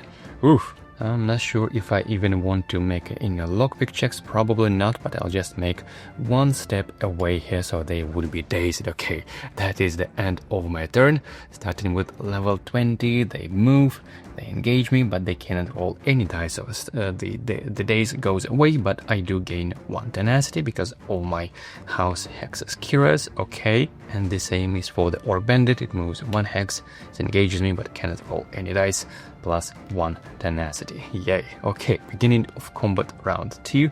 I'm recovering these dice, and yeah, I am completely useless this turn. Oof. I guess I can only roll this single Mesmerize, but because otherwise I don't think I'll be able to survive this one. 5 dice, you just look at that. I guess technically I could also roll 1 enemy combat die, but yeah, I mean, with 1 defense, it's pretty much pointless. You know, let's give it a try. So this is what I'm doing, targeting this Nyx Houndback, rolling these 2 dice. Let's go. And yeah, we got 1 damage, which is, as I said, quite pointless. But we've got our Mesmerizing landed. And let's see, let's roll 1d6. Oh, 4 targets. Wow, this is so good. They are both mesmerized again. And this goes to my cooldown track, and now I'm gonna move just another hex away from them like that. Okay, enemy's turn. Again, they move, they engage me, but they cannot roll any dice. I'm getting 1 tenacity, thank you very much. And the same is for this Orb Bandit. It moves, engages, cannot roll any dice, and I'm gaining a tenacity. Wow, this is fantastic. Now it's the beginning of combat round 3. This time I don't have my Mesmerize anymore, but I do have a lot of other dice to roll, so hopefully I should be able to deal with them kind of naturally like that. So this enemy has 3 health left and 1 defense, so I probably don't even need to roll a lot of dice. Maybe just these 2 and I think 3 of that should do, just to be safe. Okay, so this is... oh, I have enemy combat die, yeah. I think I'll just roll and 2 would do it. And yeah, this is what I do. This is what I roll, targeting Nyx Houndback. Let's go. Oh, 5 damage. Yeah, this is definitely more than needed. Okay, this enemy is down. And this is return to the supply, and this goes to my cooldown track. And you know what, I think maybe this time I can afford myself make another lockpick check. Stepping onto this normal cash item and trying to unlock it. 5, 2, 2, let's go. Okay, we've got 2 and we've got 6 and 4, which I can turn either of them for 1 light fatigue into 5. Like that. Okay, 2 more attempts to roll 2. And we've got 1, and I'll take it, yes, for another light fatigue, turning this into 2. And yep, this item is unlocked. Let's see if there's anything useful. And loaf, bonus health. Okay, I probably don't even have space. Oh, silly me. Yeah, that was a waste. Yeah, okay, I'm not getting this item.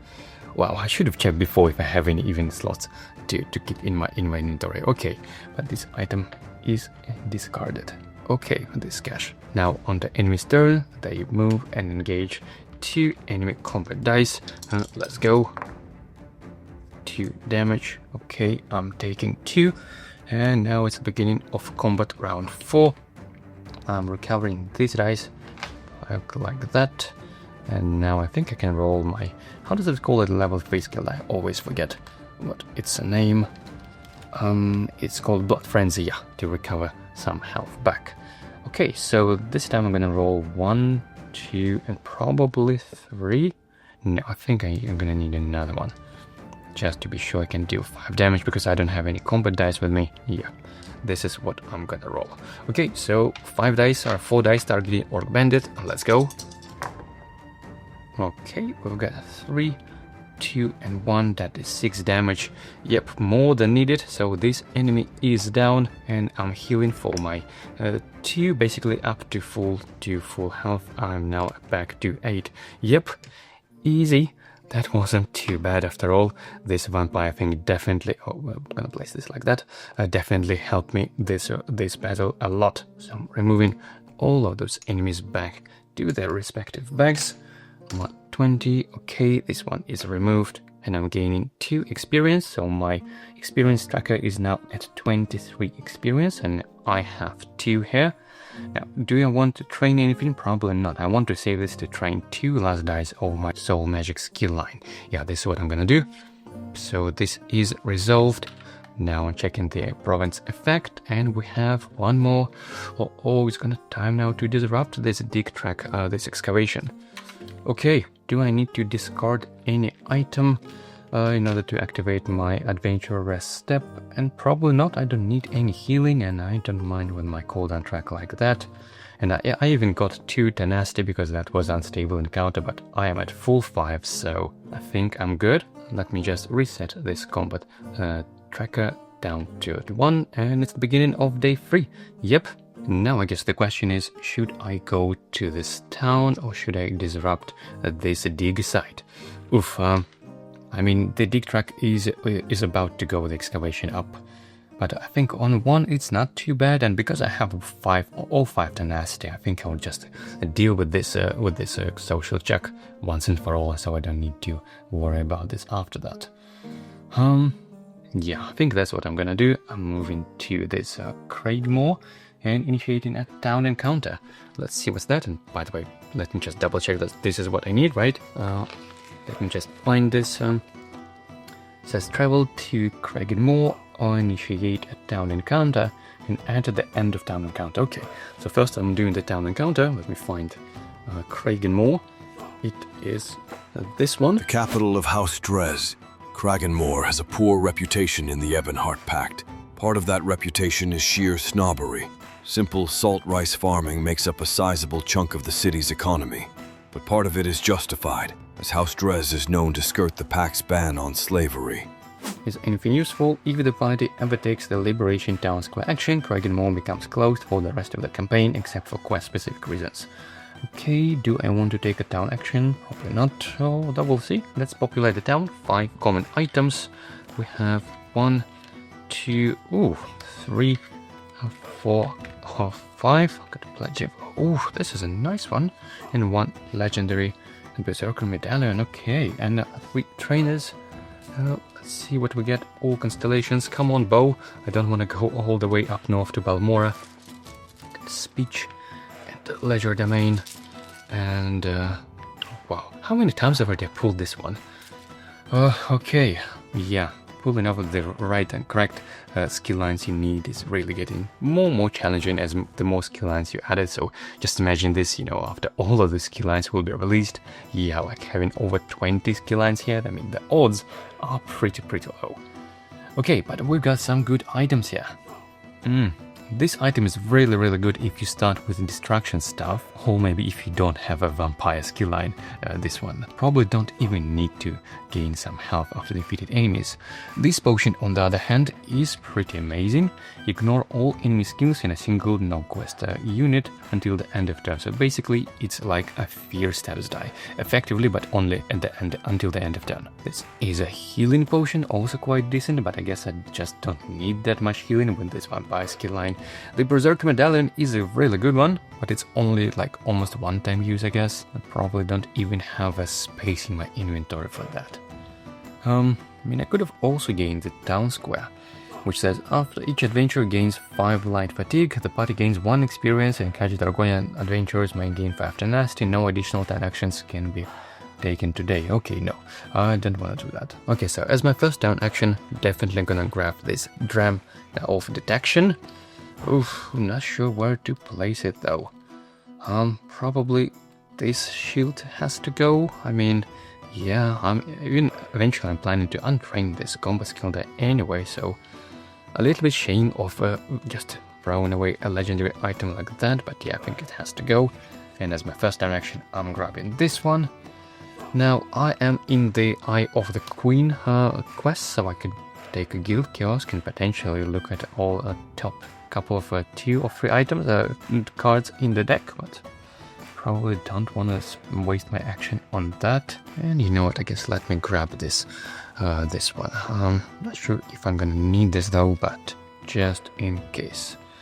Instead of this salad, I have that potion and a maiming potion, and yeah, I guess instead of this toaster, that's what I'm gonna do. So we have my second down action. That's what I did. Let me just clear up the area. Legendary, yep, 2 legendaries, 3 trainers, unfortunately. Okay, and for all those items, they go like that. Now, I just completed down encounter, and it says at the end of down encounter, if I'm not mistaken. Let's read it again. At the end of the down encounter, you must resolve one of the following. Make a social check, 5 tenacity, yep, spending all 5 of them. And this is now completed. I'm also gaining 1 experience reward for that, fantastic. And also go to next quest step, which is B29 on page 28. And let me grab this one as well. So, Eye of the Queen is going to be on this page 29. Okay, let me put the new bookmark over here. So, travel to Devon's Watch and initiate a town encounter recommended by day 8. At the start of the encounter, you must resolve one of the following instead of resolving the town encounter. Okay. Devon's Watch is over here. Yep, that is not too far away. Okay, that is recommended by day 8, and I'll be doing just basically a clash encounter with some additional extra rules. Okay, this was not too bad. Now reward phase, and now I have 3 experience to spend, and I think now is the time to go for this level 4 skill die, like that. Okay, should also not forget to add another experience to the tracker, so we're now at 24 experience on the experience tracker. And now let's increase the excavation track, and we have no effect. Fantastic, the dig track stays as it is. Alright, perfect. It's the beginning of day 4. And well, I guess now it is the time to go to this dig site to finally disrupt this excavation. I have plenty of days, 4 days before visiting this Devon's Watch. So, can I even reach this one? 1, 2, 3, 1, 2, 3. Oh, for 3 light fatigue. Well, I guess let's do it. 1, 2, 3, 1, 2, 3. I'm adding 3 light fatigue to my cooldown track. And that is gonna be that special delve where I need to collect just a single sky shard and defeat all enemies. Okay, so I'm at full health, deploying myself like that. I'm drawing 2 level 1 enemies, decided which one to keep and one to discard, and we have Skeleton and Argonian Bandit with 2, yeah. I think this is what I take it, Orc Bandit. Okay, now it's the beginning of combat round 1, my turn. I'm gonna recover those dice, so I'm pretty much good to deal some, hopefully, a lot of damage, especially with this die. Although first I would need to take some damage before I can even use that. This one is a pretty tricky one, and you'll see this hopefully in action maybe a little bit later. Okay, so first I am exploring, and let's see what we get. A small one, charge the graveyard. When revealed, deploy up to 3 random level 1 enemies, so up to 3, that means I don't have to deploy any enemies, so I'm pretty happy not to deploy any enemies at all. Okay, this would go like that. Alright, so I have 4 movements now because I trained stamina at the end of that session, so I'm just gonna move 1, 2 and trigger another exploration, drawing another delve card. Let's see. And we've got Sky Shard. Okay. Armory. When revealed, either discard this card or draw a new one, or do a delve 2 true damage. Yep, I don't mind taking 2 true damage. Okay. Now let's grab the tile. It's a round one. It's gonna be something like that, I presume. Okay, we need to deploy level 5 and level 1 enemies. Let's go. We've got level 5 bear, 6 health. Okay, 1 more, and it goes over here. And another level 1 enemy. we've got a Nord Bandit. Okay, 6 health. That's a quite beefy one. Goes over here, I guess. Okay, so first I'm gonna finish off my movement because I had 4, I moved 1, 2, and I have 1 more to collect this Sky Shard, and it says no effect when the Sky Shard is collected. Okay, well, it looks like I'm gonna get a bunch of items, so I probably even need to clear up my inventory a bit.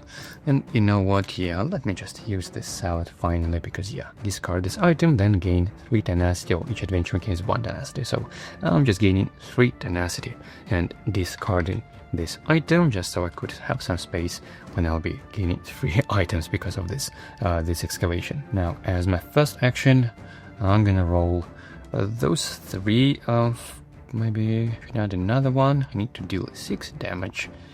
Yeah, like just to be sure, let me add another one alongside this maim. Okay, these are the dice I'm rolling, targeting bear. Let's go. Oh, ho, ho. Oof, our main damage dealing die landed on the miss, and this vampire thing landed on the miss as well. It says I need to gain Bane or drain this die, I believe, right? Let me double check. Gain a Bane status die or drain this die. You must resolve this effect, but everything that allows you to reroll things, just like with Bard ability and other things, you can still apply even though when it says you must resolve this. Okay, so yeah, I think now is definitely the time to use my spell attunement, even though before that I would probably resolve this first, so that would be 3 damage and plus 1 true damage, so 4 damage. Goes to this bear. Okay, and I'm gaining 1 tenacity, probably gonna resolve them in that order, like that. Then I'm gaining 1 light fatigue and changing this one to mesmerize, like that. Phew! Just again to indicate that I've used my racial ability, I'm gonna place health ship like that. Okay, so this one is resolved, but I need to roll 1d6. Oops, that was a bit too much. Okay, we've got 2 anyway, so that means I can now apply 2 dazes to those 2 gentlemen. Okay, that was probably the end of my turn. Now it's enemy's turn, starting with bear, and they both just move 1 hex closer, trying to engage me, but they cannot do this. So yeah, I'm just gaining 2 tenacity because I was still technically engaged, but they just couldn't roll any dice. This is fantastic. Okay, beginning of combat round 2.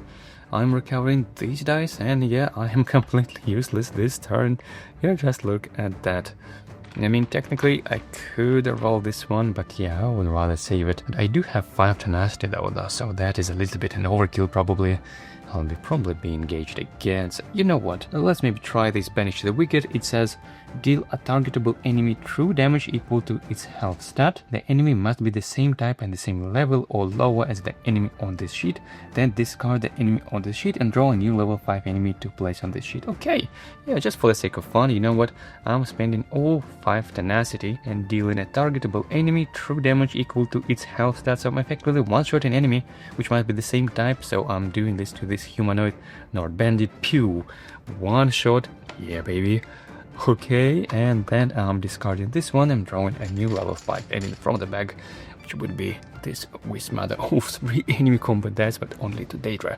Yeah, just imagine adding 3 enemy combat dice to every engage. Wow, that would be huge. Okay, so that was my action, and by the way, I just realized that this bear, even though he couldn't roll any dice, I think he could still apply maim to me, but because I have a wolf belt, I could ignore it for the cost of just 1 light fatigue. So that was supposed to be maim, but I'm turning this into light fatigue. Okay, now I guess I could have just moved back. I have 4 movements. I could easily just go to the entrance tile and avoid getting hit. But you know, the way this ability works, and I believe it deals damage to the difference between your max health and your current health. Let me read. Soul Shatter. Deal true damage to your target equal to the HP you are missing when compared to your health stat. Yeah, so the more health I'm missing, the more true damage this thing can deal. Should I just lower down my health a little bit? Yeah. You know what, let's go for it, just for the sake of fun, let's do this.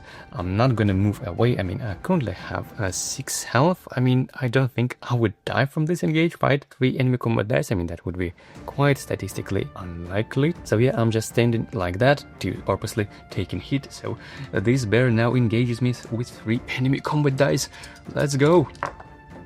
Ooh, that was still quite close. That is 4 damage, so I'm now at last 2 health. Okay, that means that my Soul Shatter now can deal 6 damage. Oof, yeah, this is completely glass cannon build, as I told you. So this attack is resolved, and I guess I could have get Maim again, but because I don't have Maim technically, I need to gain it with a Light Fatigue instead, so I should probably even not replace it and just keep it like that, because otherwise I'm just gaining extra Light Fatigue for nothing effectively. Okay, now it's the beginning of combat round 3. I am recovering this dice, and well... And now let's try to defeat this enemy and place finally this soul trap in the active slot as a soul gem. Okay, I could heal of course, but I on purposely don't want to do that. So I'm just gonna roll. Oh well, I need 2 damage, so I guess those 2 dice would do it. Yep, this is what I'm doing. Targeting bear. Let's go. And yeah, we've got more than needed damage, and of course, by the way, last time he engaged me, I should have gained the nasty. I always forget about it. Okay, so this goes to my cooldown track, but this, as my soul gem, now goes to my active slot. Because it says soul magic, you may place 1 soul trap die, roll to disengage into your active slot for each enemy that was defeated disengage. And I have definitely defeated this bear, so yep, bear is no longer here, and I have now this soul gem, which now can stay in my active slot between battles. I can choose not to exhaust them if I want to. Okay, fantastic. So that was the end of this battle. I defeated all enemies and I collected 1 sky shard. Those things returned back to the Delve bag. Let me shuffle back the Delve deck. Okay, and I am now gaining 1 experience. So let me add this right away. We are now at 25 experience. And I'm having 1 experience over there as well. I'm disrupting this excavation down to 0 and drawing that many common items. So that is 1, 2, 3. Let's see if there's anything useful. Gain a stealth status die, drain 1 combat die to add a status die to your roll, or move up to additional hexes. Nothing that I would actually want. I mean, stealth status die could be quite fun in Delve, so I could just potentially completely cheese Delve but not engage it. And in movement is also quite nice. Move up to 2 additional hexes, although, by the way, I don't need this one. I do have my Dram of Speed, which kind of the same purpose with extra movement, so I don't think I need this one, but I'll take Imitation Elf Ears. Okay, so that was the end of this little encounter, and because I successfully disrupted it, I'm not gonna trigger today's province effect. Okay, so that was the day 4. Now it's the beginning of day 5. Let's go. Okay, so I guess the question is, can I already go maybe on this Devon's Watch? Should I maybe farm a little bit before that? Guess I could go to another unstable, because the card I see here in the conflict encounter is Black Market Economics. I think this is not something bad, probably nothing I could at least remember. And even if I end up in the traveling caravan, I think this wouldn't be too bad either, because let me double check what's in the traveling caravan. I believe there are quite a lot of legendaries, but with some caveat. Traveling caravan, oh yeah, we have 6 legendaries and 5 trainers, but the caveat is that each adventurer has 2 fewer town actions, so basically by default I have no town actions, and at the start of this encounter the party may choose to increase the dig track by 1 to give each adventurer an additional town action. Okay, well, at least you know what, I could see what's legendaries there, and if I end up liking something I could potentially do that. I mean, it would be amazing to get this potion again, but yeah, it's on the back of the deck. Not gonna take it. Okay, so yeah, you know what? Let's go to this unstable, I guess. 1, 2, and I'm rolling the unstable die. Let's see what we get. And yeah, well, another conflict it is then. And Black Market Economics, and yeah, it is a clash. And there's no anything about unstable, and I just know this because it's a general card, and yeah, I just seen this quite often. So we've got a clash, so let me remove all of those tiles and set up a clash. There are 2 options. I can either add a level 5 enemy to the EP and deploy it last. Adventurers may choose 1 digit to ignore 1 digit in their choices or on all lockpick checks, and there are a lot of items, but my inventory is full already. I don't think I need that. And either carry the clash without modifications. And you know what, my enemy pool is 25, so I'd rather keep it this way. I don't want to add another level 5 enemy. because I'm still kind of learning this build. I'm not sure I'll be able to carry a lot of damage, and especially since I'm starting with just 2 health. So yeah, let me set up this something like that. That is quite high. Not the most easy setup position, and yeah, okay. So let's set up enemies, and the caches first, which I probably don't even need that many. We have 1, 2, no, we have 1, 2, 3, 4, 5, okay, and for the enemy pool of 25, we have Gadget Cutthroat. Oh, I really don't like this enemy, because it has a retreat. It is quite annoying. Oops, sorry. And 2 health, and yeah, this enemy has 8. Okay, and this is 4, 7, 1 more to go. Okay, 8 health goes like that. And a level 5 enemy, we have a Breton Bandit. Okay, 6 HP. Yep, it goes to this slot over here. Okay, I'm deploying with just 2 health on this slot. Alright, I guess.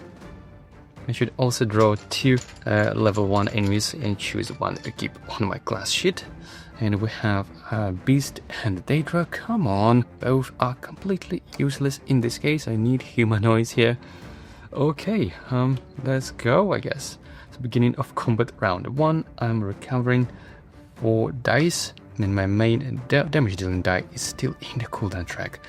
But we do have our Soul Shatter ability, if I'm not mistaken, that's how it's called, right? Level 3. Let me just check. Yep, a Soul Shatter. Oh, and it has 5 sides of landing a hit, which is, I would say, quite rare for level 5 die, so it's a very consistent one. Okay, and we do have our Soul Gem here, and I'm currently missing 6 health because I have 8 in total, and I'm deploying with only 2. Okay, so my range is 4, so both of them are currently targetable enemies. And you know what, yeah, let's just go for it. I'm gonna roll just a single Soul Shatter alongside my Soul Trap, and I'm definitely gonna need to heal afterwards, and probably even apply daze to that. At least, hopefully, that's the plan. Okay, that is what I'm rolling, targeting Gadget Cultist. Let's go! Okay, and we've got a pretty decent result except for this tenacity. I guess I could change this result, but not sure if I even need to. Let's see, because if I do that, it means I could potentially swap, basically just keep this die here effectively. If I do that, I mean, this would be exhausted, but this one can go up. Do I need to do that? And probably not, because I'll be still at full health anyway. Although on the other hand, yeah, I think this is what I'm gonna do. So I'm adding Light Fatigue for the spell attunement to effectively change this to this result, for example. And I'm now dealing 6 true damage, not only to Gadget Cultist, but I can also exhaust this die to deal another targetable enemy the same amount of damage. Yeah, let me double check. This Soul Shatter says, bonus effect, exhaust any number of soul gems. For each soul gem exhausted, also deal the true damage from this die to an additional targetable enemy. Yeah, baby. Okay, let's just check on the timing when this happens. It says, bonus effects may be resolved at the end of the engage. Okay, so first I'm dealing 6 true damage to this Gadget Cultist. Okay, 6 damage, and because I have this Blood Frenzy, I'm healing for that amount of damage, which is just ridiculous. Okay.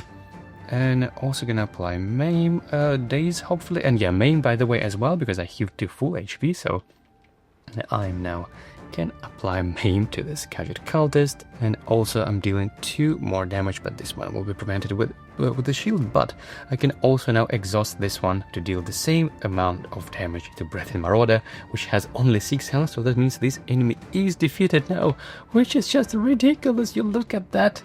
And because this enemy was defeated during the engage, I can place this Soul Trap that I rolled this engage into active slot again. So I basically swapped, if you will, and yeah, this goes probably like that. How good is that? Oh my goodness. And this light fatigue, I guess could have resolved it last technically. Okay, now I need to roll 1d6, which means I guarantee get at least one. Yeah, that's all we need. So this Gadget Cutthroat is now dazed and maimed, and oh my, look at that. I think we start finally see how this build could potentially work. All I needed is quite a lot of health and this soul gem in active slot and this die. Okay, yeah, not too shabby. Probably don't even need to take any of those caches, to be honest. And I mean, my cooldown track isn't looking too good. So yeah, I'm just probably, you know, move one hex closer just so you could see things a little bit easier.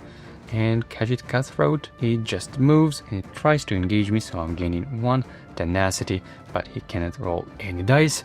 And yep, but because I didn't take any damage during his turn, he will get stealth, but because I started my turn adjacent, I can still target this enemy. So yeah, this is not too bad.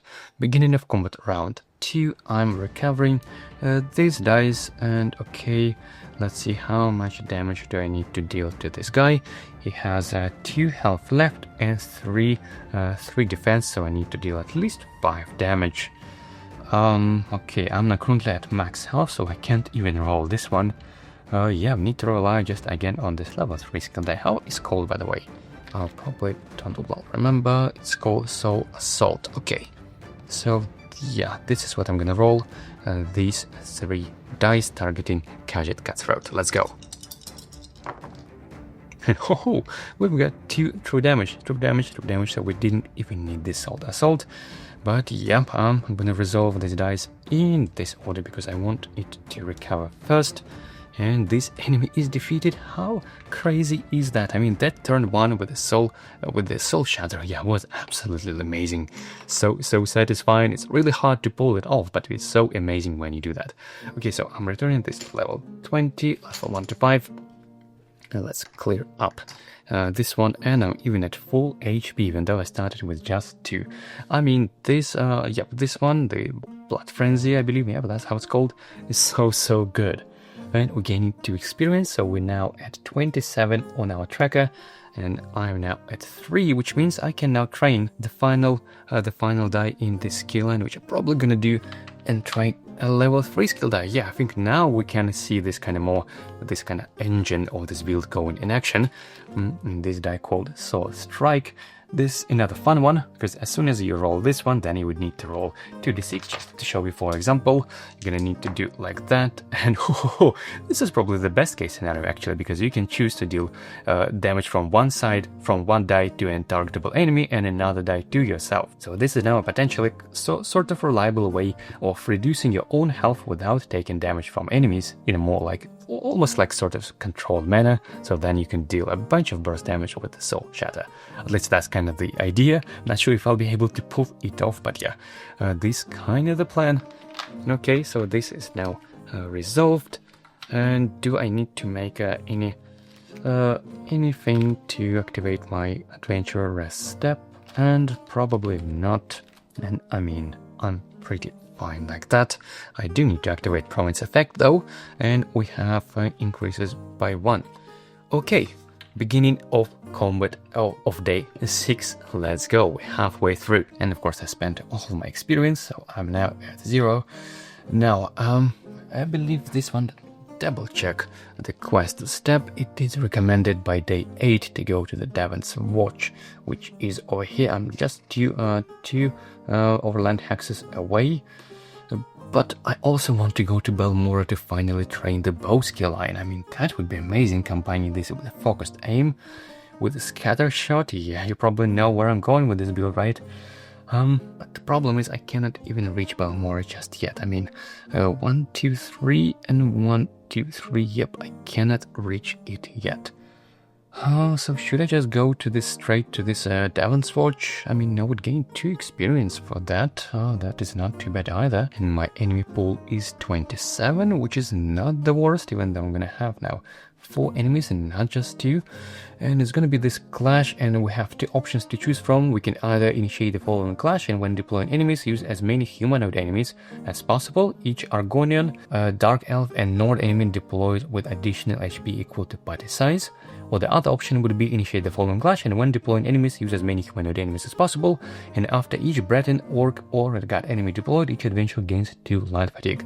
Oh, definitely not. I would go with the first option of deploying them with additional party size HP. And yeah, I think let's do this. Let's go there, because if I end up my turn in Devon's Watch, then after that, I think I should be able to reach Balmora. 1, 2, 3, 4, 5. Yep, on the day after that, on the day 8, I'll be able to do that and hopefully finally train my bow skill line. Okay, yep, let's go for it. I'm going 1, 2 hexes like that, so I'm now in Devon's Watch, and it says at the start of this encounter you must resolve one of the following options instead of resolving a down effect. Okay, so no down effect for me, but I'm gonna set up this clash battle, which would look probably something like that. Yeah, the space is so tight here. And so we're going to use a lot of humanoid enemies and for the enemy pool of 27. So this would probably require a little bit of digging in the bag. Let's go for it. Okay, so we have Argonian Warlord, we have Imperial Marauder and Nord Bandit, and just one of them would be deployed with extra health. So let's go for Argonian Warlord, 5 health, because you have 1 combat. Not too bad, but it is elusive and rally, so yeah, that is quite annoying. I would probably need to defeat it last, although we have another rally, by the way, so yeah, probably gonna need to choose which one of them to defeat first. Okay, so this would go over there. Now, a level 5 Imperial, they don't deploy with additional, only Argonian, Dark Elf and Nord, so 5 health. Spot number 2 is over there, but then Nord deploys with additional health, so I was gonna have 7 health. Yeah, that's a beefy one. Slot 3 over here, and of course I should place 1 legendary item, which I'm probably going to try to unlock. And we have this Gadget Bandit with 3 health, spot 4 over there. Now I'm deploying with full health, probably. Oof, not sure on which spot. I think like that, yep, that would do it. I'm probably going to need to rearrange my items a little bit, so let me put this aside. And I don't need stealth this turn, so I'm gonna put this somewhere. Oh, I do have the Dram of Detection though. This might come in handy for, you know, removing some rally effects effectively. Dram of Detection, and let me put this there. I don't need my Dram of Speed, so let me maybe replace this with either Maiming Potion or this Restoration stuff. I guess let's go with the Restoration, just in case I would need some extra health, because who knows, this 4 enemy combat dice is a lot. So, yep, and this staff goes like that. Okay, it's the beginning of combat round. Round 1, Adventurer's turn. I'm gonna recover 4 dice, which are these, like that, and like that. And of course I again forgot to draw 2 level 1 enemies. Oh my goodness, when I'm gonna memorize this. Let's see what we have. We have Mad Crab and a Wood Elf Bandit. Yep, humanoid, definitely. Gonna put this like that. Okay, now we can begin. And I guess, shall we try this one? How does it called? Not Soul Assault, but not Soul Shatter, Soul Strike. Okay, so the idea is to take a little bit of damage to reduce my health, so then I could deal a lot of damage with this Soul Assault or Soul Shatter. And yeah, that is probably the strategy. And I'm also gonna use my Dram of Detection to ignore all skills on a single non-quest enemy unit until the end of turn. So I am expanding this potion to apply this effect to this Argonian Warlord, so it's no longer elusive and rally. Yeah, okay. And now I'm gonna roll. I don't actually need a lot of damage. All I need really is just to reduce my own health with this one, so then I could deal a lot of damage with Soul Shatter. Yeah, so you know what, let me just roll these 2 dice alongside days, I guess. Yeah, that's what I'm probably gonna need. And I also probably recover all the health back after that. Yeah, I think that might come in handy. Okay, so these are the 4 dice I'm rolling, and I'm also gonna add 1 enemy combat die, because why not? And I'm targeting this Argonian Warlord, which is possible because I use my Dram of Detection. Okay, not fully understand, even sure fully how this all works, so let's figure it out. Okay, that's what I'm rolling. Okay, we've got all dice landed. Now the fun part would be to roll 2d6, I guess, and let's see what we're gonna do with that. I'm rolling 2d6 to see how much damage I can deal to myself. Oh, this is a really, really strange build. And we've got 4 and 6, woohoo! Yeah, that would be a bunch of damage. Do I even need to deal that many? I mean, probably even 4 would do it, right? Because I'm also dealing, I'm also dealing 1 extra. So that would be 4. Yeah, definitely. I don't even need to deal that much damage. Okay. Although if I deal 6 damage to this Argonian warlord, it probably will defeat it right away. And then I'll probably even won't be able to use this one. Yeah, you know what? Let's just take all 6 damage of myself. This is hilarious. That's what I'm doing. And I'm placing them not nearby. And I'm going to keep this nearby because I'm going to heal anyway. So yeah. So this is what I'm dealing. 6 damage to myself. I'm dealing 4 damage to Argonian warlord, and it's preventing 3 like that. I mean, 3 goes through. Now, because I have only 2 health, I'm dealing 6 true damage to my target, and I'm also doing the same thing for another targetable enemy, because I'm going to exhaust this one at the end of the engage. So, yep, this enemy is totally defeated, and so as another targetable enemy, I think that would be this Gadget Bandit, because it's going to roll 2 enemy dice, and yeah. This is fun. Okay, and I'm also gonna, I don't even need this one, and I'm healing in the process for the same amount of health, so I'm taking a couple of health back, but I believe the Argonian Bandit lost 5 health, so can only gain 5 health back, I guess, right? 5 health. And yeah, I mean, actually the Argonian Bandit would have extra health, because if I'm not mistaken, yep, each Argonian would have 1 extra health, but that would still be enough. Way more than needed, so yeah, that enemy is totally down, and so is this Gadget. Okay, wow, this is hilarious. And now I can also roll d6 to see how many dazes I can apply. And that is 1, well, not too bad, I guess, too, anyway. And I can also apply Maim because I full to full health. Oh my goodness. Maim and Daze, and just let me double check that I can indeed apply Maim from this Blood Frenzy. Blood Frenzy, heal for HP equal to the amount of HP lost by your target disengage. Yep, and this Argonian Bandit totally lost that much health. If this heals you to full HP, apply Maim stab stat or targetable enemy. Yeah, this is all correct, and oh my goodness, you look at that, and then I'm exhausting this one because I applied the same damage from this die to another targetable enemy. Wow, this is so hard to pull it off, but it's so satisfying. I freaking love this build. Okay, now, well, I'm at full health, and I don't mind checking this legendary item. What's there? Because there are still a couple of items I would love to see specifically. Maybe Sabatons, or maybe even if I get Lucky Horseshoe, I could potentially gain that potion back. So yeah, you know what? I'm just moving 1, 2, 3, 4. And yeah, obviously I would be engaged by this bandit, but I don't mind. Okay, so I'm leaving my turn like that. Now it's enemy's turn, starting with this Imperial Bandit, Marauder, who moves 1, 2, and it cannot engage, and it can do anything anyway. He's out of range. And now this Nord Bandit, because I am at full health, he cannot even steal me. I am completely immune to steal, but he's gonna still engage me with a single die, and that is 1 damage and 1 tenacity for me. Thank you very much.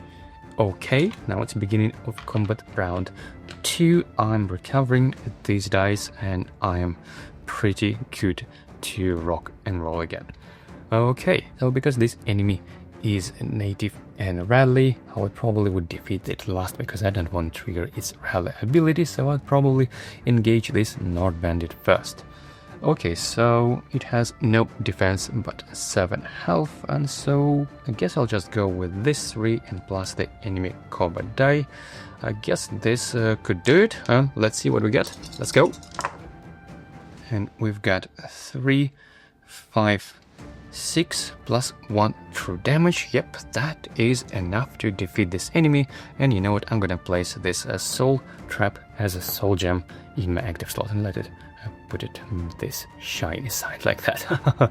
Okay, so this enemy is down, and I think, by the way, I think I can heal for 2, right? Because of my stuff. Yeah, if this engage repeats an enemy, heal for 2 HP. So let's get back to full health with this one. Yep, so I'm now back to full 8 health. Okay, And I can still move, and yeah, that's what I'm gonna do. I'm gonna move 1, 2 to make this a lockpick check on this item. 6, 1, 6, 2. Well, let's go. Oh, nice. We've got a key item. 6, chuk chuk, and we've got 1. And we have 3 more attempts to roll 6 and 2. Okay, 3 more attempts on 6 and 2. This one's a bit bugged, but yeah. We got 3, which I can guess turn into 2 like that. And 1 or 2 more attempts for 6. Probably 2 more, right? Let's see. And we've got 4. And I guess, yep, I'll take it for 2 light fatigue as 6 to unlock it. And let's see, what's that?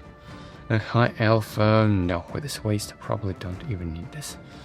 Do I even have slot for this? No, I was really hoping for something a little bit more useful. Okay, I'm just discarding this back effectively. Okay, that was complete waste. Now, enemy's turn, and yeah, by the way, I should remove this cash chip. Now, enemy's turn, and just moves 1, 2, and it's gonna engage me with 2 enemy combat dice, but it has maim.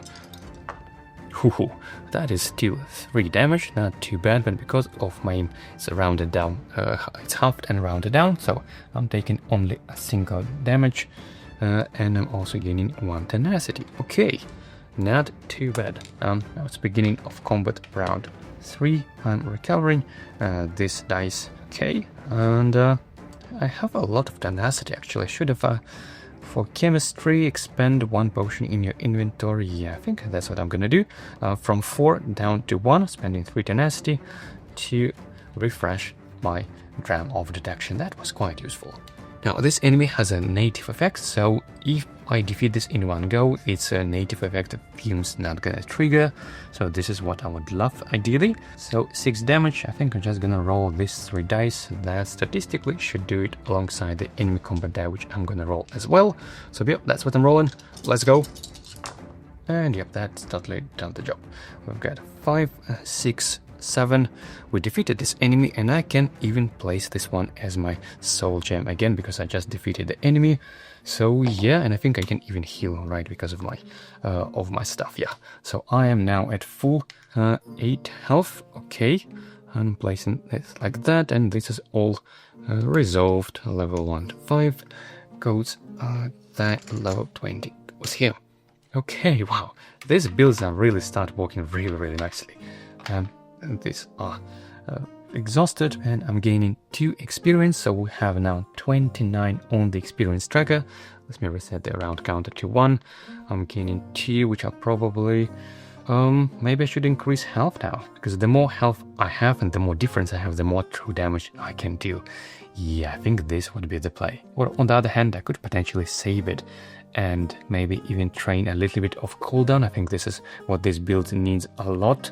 I mean, training up to 5 would be real ideal. Even up to 6, I mean, not sure if it is feasible, especially given that I also want to train some bow over there. But yeah, you know what, I think for now I'm just gonna keep it, and let's see what's gonna be on the next encounter. So we have completed the encounter, and I gained this experience, and now when completed, go to entry C30 on page 33, which will be probably our final step. Page 33, I have the queen. Yeah, we need to leave another page over there. Let me place this bookmark something like that on the side. Okay, let me read it properly. So, travel to a dig site and initiate the following delve using the end of session difficulty be recommended by day 12. Okay, so our day 12 would be going to either these southern or these northern locations on the dig sites. And if you succeed in your first attempt during the quest 828, which I did, resolve one of the following options. Either each adventure gains 1 common item and gains 2 bonus health, or each adventure draws 1 legendary. Okay, I'll think about it. And during the delve, resolve one of the following modifications based on the value of the excavation track. If you are in session 2, resolve each of the following modifications in order up to the value of the excavation track. Oh my, so it means I'm gonna apply all of these effects and not just a single one. So on excavation 1, enemies can move 1 additional hex during their move steps. On 2, all level 1 enemies deployed are flipped to their level 5 side, adjusting their HP. On 3, after an adventure reveals a new delve tile, their turn immediately ends. Oh, this is brutal. And on 4, after an adventure reveals a new delve tile, their turn immediately ends and they dealt 1 true damage. Okay, definitely don't want to this excavation to increase. Probably 2 is the maximum. Okay, if you're playing an apprentice, which I'm not, then after you gain body size +1 sky shard, deploy quest unit this break the bloody to the closest deployable hex to the adventure that, okay, and we need to defeat this quest unit. Ooh, and we're gonna have 4 experience for that, okay. This actually gives me a lot of information because I could potentially save 2 experience before going to this quest, and after gaining 4, that would allow me to train all the way up to 6 cooldown. That would be amazing. Okay, but this is something we can do up to by day 12. So we have 5 days left. Let's to finish off the day, trigger the province effect, and we increasing it by 2. Okay. Now, do I want to have anything to activate my adventure rest? I mean, well, I do love all those potions. Wow, the inventory slot is really so limited when you play a Witchhunter because you do want to carry a lot of potions. No, probably not gonna activate my adventure rest step. I'm fine like that. Okay, so this is the beginning of day 7. And well, day 7, my enemy pool is 29. That means that going to any clash battle would be somewhat challenging, give it a take.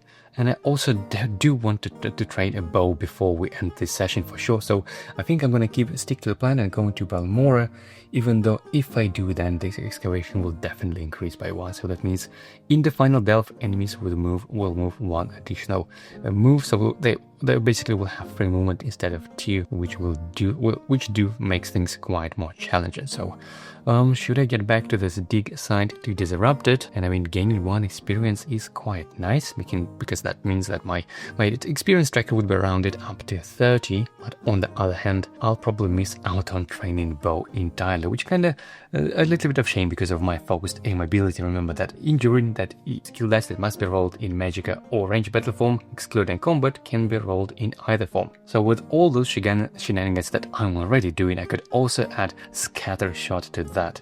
And training Scatter Shot would require me probably 4 experience, right? So training level 1, level 2, then training 1, then training 3, then training that, and training 4. Yeah, that is 4 experience if I'm not mistaken. But is it worth doing that effectively for just defeating an extra target? And I think might be. Oof, tough choices. But you know what, since I'm playing Witchhunter, which this focused aim is such a unique part of it, yeah, let's go for it. So I'm going to this Balmora, which is 1, 2, 3, and 2 more extra. So I need to add 2 light fatigue to my cooldown track, and I am initiating this town encounter. Balmora, let's go. Let's see what we have. If I'm not mistaken, this is where you can train any skill line for free, effectively. Let me double check. Balmora is a newer city by Tamriel standards, built after the fall of the Second Empire. Its construction has been something of a sore spot between the great houses of Morrowind, but its strategic location near the Vardenfell coast promises to make it a major local player for years to come. Now, after populating trainers, each adventurer may discard an item to replace one of the draw skill line with a warrior type skill line of their choice from the trainer bag. Yes, this is what I'm gonna do. So first, I'm populating the market with 4 combat items, Glyph of Craftsmanship, another glyph, and a map, and a pet. Okay, this is actually a quite useful pet. Now let's populate the trainers with all of those 5 skill lines, and we have heavy armor, and we have speech, and we have the destruction stuff, and we do have bow. We don't even need to do that. Oh, okay. How ironic that I was keeping in mind this down Balmora to train to use this its special effect to train this bow skill line, but here we are, don't even need to discard an item. Okay, fantastic. So yeah, definitely that's what I'm gonna do as my first down action. I'm training bow skill line over there. And for the second down action, Well, I don't really need any of those items, even though the pet looks nice, but I probably don't even have space in my inventory for it. It says when you would gain any amount of fatigue, which means includes over fatigue, you may instead place 1 HP chip on this pet, and once there are 4 of them, discard this pet. Yeah, I like both of these potions, and I like how Sex Cures could potentially replace this with the restoration staff, but I'm not sure. I'll probably just take an in-down action to clear up my cooldown, and I don't even need healing, but yeah, I don't like having 5 fatigue in my cooldown track, so yeah, as my second down action, I'm just clearing up my cooldown track, and I keep those still in my active slots like that. Okay, fantastic, that was a down action. Look at that, how ridiculous it is that I pulled bow naturally, even without discarding an item. Okay, these are all 4 common items. Now it's the training and training phase, and okay, yep, I'm definitely gonna train bow this time, which would be a level 1 snipe, as I'm spending 1 experience, and then another one to train probably volley. Let's see where it is. There you go, that is volley. Okay, and 2 experience spent. Didn't get any new experience. I don't need to untrain or anything. Okay, so I'm just activating province effect, and we have no effect. Fantastic. All right, that is now the beginning of combat of day 8. Now the question is, where should I go? Should I prioritize experience potentially in the combat encounter, in the conflict encounter, or should I go to the dig site to disrupt this excavation? And given how horrible those things on the high excavation track, I think I have to disrupt this dig, even though it's a little bit of shame that I'm getting only 1 experience from that. This is, by the way, one of the reasons why Morrowind is so quite tricky and challenging, because you just cannot freely farm experience as you can in some other regions. You have to constantly either effectively lose this experience by going to this excavation sites, otherwise your final encounter will be so more challenging. So yeah, I guess this is what I'm gonna do. I'm just gonna go 1, 2, 3 to this dig site and initiate a clash out encounter. I'm deploying myself this hex like that. Okay, and I also need to draw 2 level 1 enemies. And Wood Elf, they're both the same. Guess I'll put this one, Imperial Bandit, over here like that. Okay, I'm triggering Exploration, drawing a Delph card, and we have, Darkened Hole. I don't like this one so much, especially as a ranged character. So let me draw this one. And yeah, I think... doesn't matter how I place this actually. Yeah, I think I'll just place it like that, and it says that when revealed, do not deploy enemies to the tile, but when you step in, only then you would deploy them. Okay, there's also 1 common item, which would be over there. And as soon as I step in, and I have 4 movement, by the way, so I'm moving towards 1, 2, 3, 4, towards this hex, but I'm moving 1, and as soon as I do that, I need to deploy a level 5 enemy, which would be, the Skeleton Mage, Divert and Recover. Oof, really bad one. 3, 5 would be like that. Okay, gonna deploy this over here, I think. Alright, and I'm just gonna continue my movement 2, 3, 4, but I'm not gonna trigger Exploration just yet, because I won't be able to engage those enemies outside of this Darkened Hole anyway, which is so annoying. Okay, so this enemy is Divert, but I do have my Dram of Detection. And yeah, I don't want to take any extra engage to defeat this enemy because it has Divert, so I'd rather use my Dram of Detection. I'm expending this potion to ignore a Divert skill. And now, what dice should I roll? Well, we need to deal at least 6 damage, which actually I think I might need to roll all 3 of those. Okay, these 3 dice targeting Skeleton Mage, ignoring its Divert skill. Let's go. Oh, and we've got something new here. I believe this is dealing 5 damage to your target and 1 damage to yourself without even rolling 2d6s.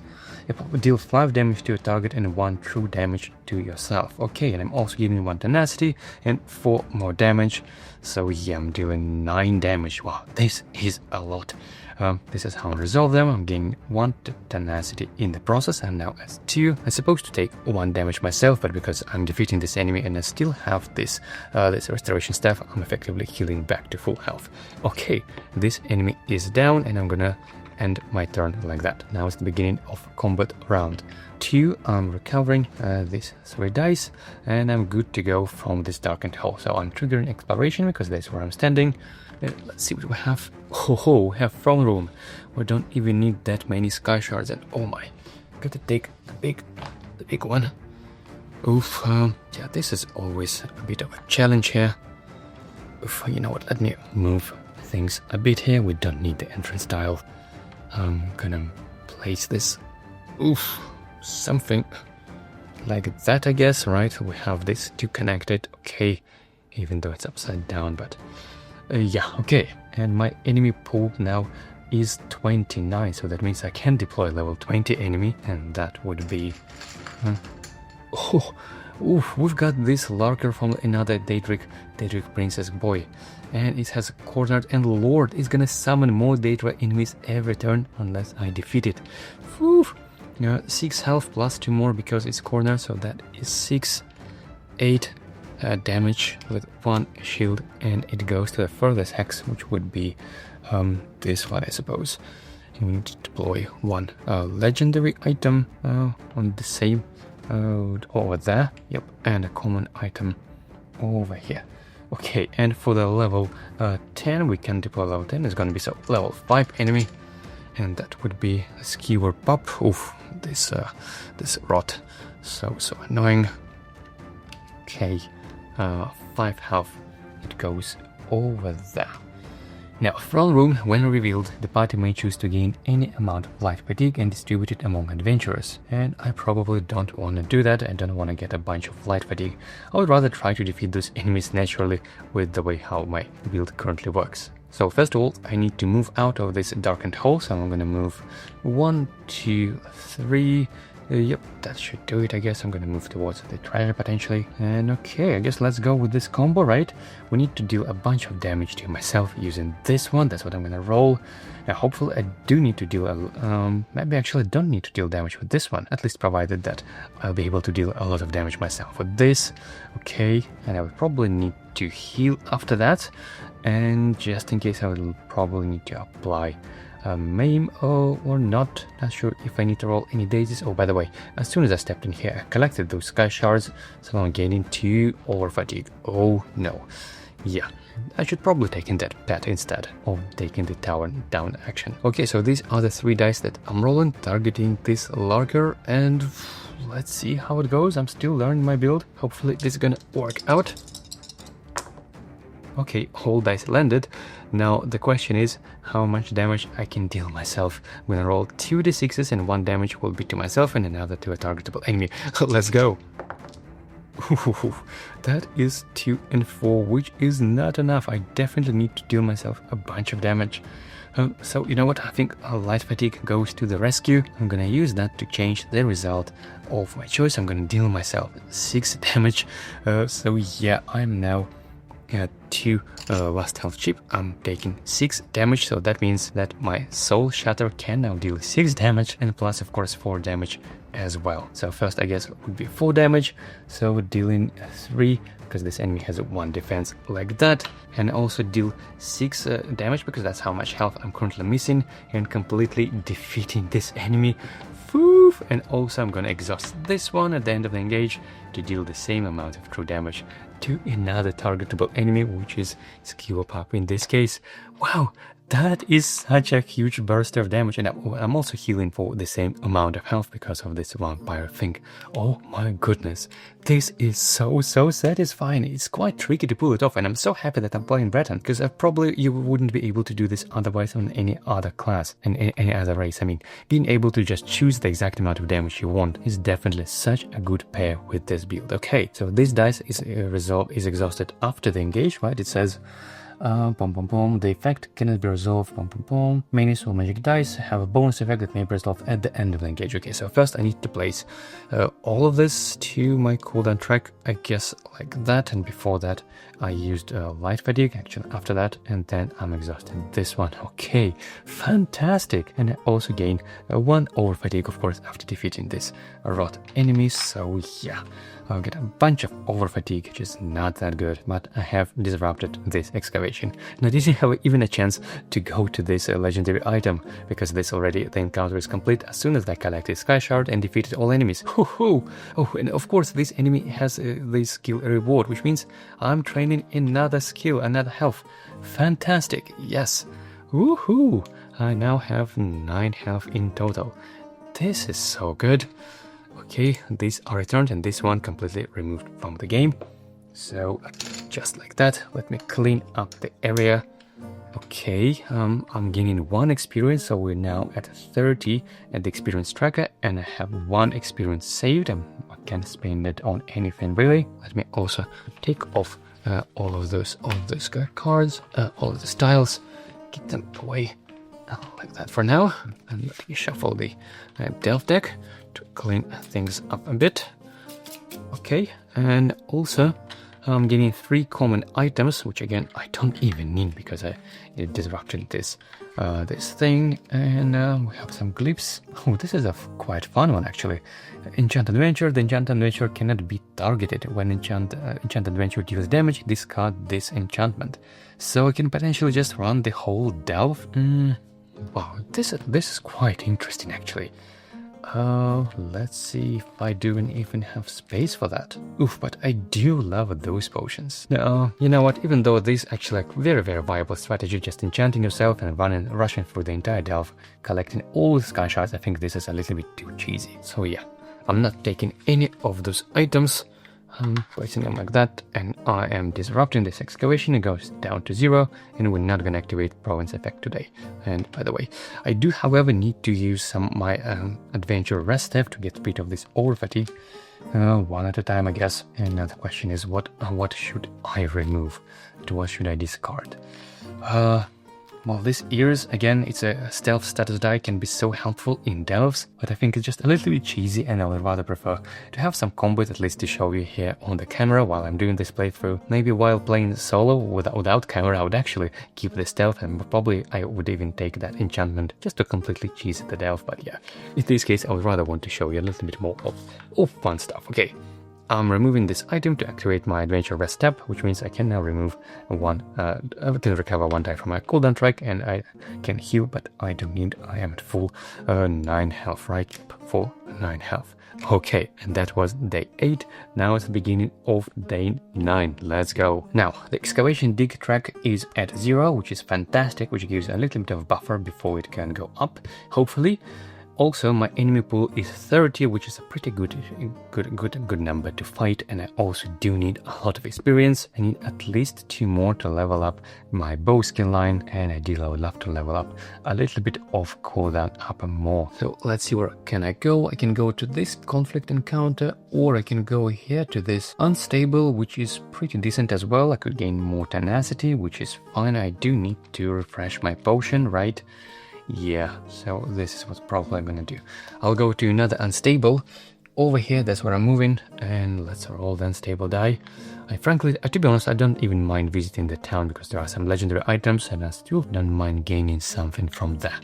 But if fight, I won't be mad at all as well. Let's see what we get. And well, it is a fight. So yeah, I cannot be mad because experience is good, and I do need a lot of it.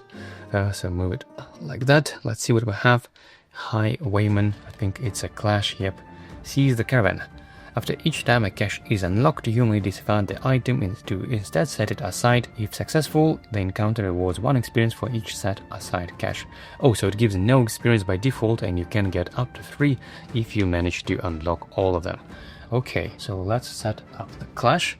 And we have enemy pool of 30, which means it would be just 2 enemies, level 20 and level 10. And let's see who we're gonna have. Oh, we have Lamia for level 20, and we have Troll for level 10. Oof, yeah, definitely need to prioritize Lamia. 8 health, so that is 7. 1 more to go. It goes like that. And Troll also 8 health. But to be fair, I do have quite a lot of burst damage now, so yeah, that is 8 health. And I'm gonna place this over here, right? But before defeating them, I need to make sure to connect all of those caches, ideally, because I do need experience, and that would be 1, 2, and 3. Okay, And I'm gonna deploy probably over here. Okay, and so it is beginning of combat round 1. I'm recovering these dice, but of course over fatigue still stays in my cooldown track, which is so annoying. Now I definitely need to deal with this Lamia enemy first, because 5 enfeeble, yeah, this is just too much. And ideally I would like to defeat this enemy and then maybe go to this cache, because that still would be a safe spot from the troll, right? 1, 2, yep, it cannot reach me, okay. So I guess I'm gonna go with just the same usual shenanigans. Deal myself damage, then deal true damage based on the missing health. But just in case, I need to get some healing as well. Maybe a little bit of extra damage. Don't know, I'd probably rather keep this one for the next time potentially. So yeah, these are the 3 dice I'm gonna roll. Oh, and by the way, I completely forgot again to draw 2 level 1 enemies when I'm gonna learn this. Let's see what we have. We have a beast. Oh, the beast is pretty decent. And humanoid, yeah, I'm gonna keep this cure buff this time here. But that means I can add a level 1 enemy, one enemy combat die to my engage targeting Lamia. Okay, let's go. Okay, fantastic, everything landed. We've got our damage, and let's see how much damage we can do. I'm gonna roll 2 d6s. This is so fun. And we've got 2 and 4. So it's probably again not enough, right? Let's see, I deal 2 damage. Oh, this enemy has 3 defense. Yeah, I need to deal a lot of damage. So yeah, I'm definitely getting 1 light fatigue to change this result to the number 6, because that is how much damage I'm going to deal myself. So I'm now missing 6 health. Yep, like that. That means this die can now deal 6 damage. So that would go like that, minus 6 health. Okay, and this of course deals 4 more and 2 more, so that is 6 extra damage. And yeah, this enemy is totally defeated, and I'm healing because of this vampire thing back to full health like that. Fantastic. Okay, I'm gonna place everything in the cooldown track, probably in that order. Maybe this one was the last, and I also used my racial ability just to indicate that. I'm gonna place this like that. And I think I am an idiot, because I should have just moved first, so then I could exhaust this one and to target both enemies. Yeah, that was a little bit of misplay. I guess I still need to learn how the build works. I completely forgot that I have another targetable enemy with this soul gem in my active slot. Okay, so this is resolved, but it could have been definitely better. Yeah, this is certainly a misplay. Now I do want to collect all of those caches in order to gain experience, otherwise this encounter doesn't give anything. So making lockpick check on this item, 264. Let's see what we have. Okay, we've got 6, we've got 5, which yeah, I think I'll take for 1 light fatigue into 4, and we have 2 more attempts to roll 2. Let's go. And we've got 3, yep, I'll take it for 1 light fatigue.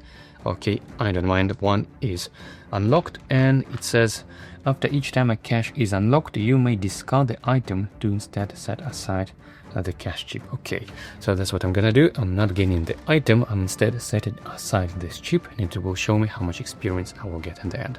Okay, I'm leaving my turn like that. Now it's enemy's turn, and I'm gonna move 1, 2 hex closer like that, and that's it. Now it's the beginning of combat round 2. I'm recovering those dice, but those look over fatigue. Yes, really daunting. Okay, what can I do this turn?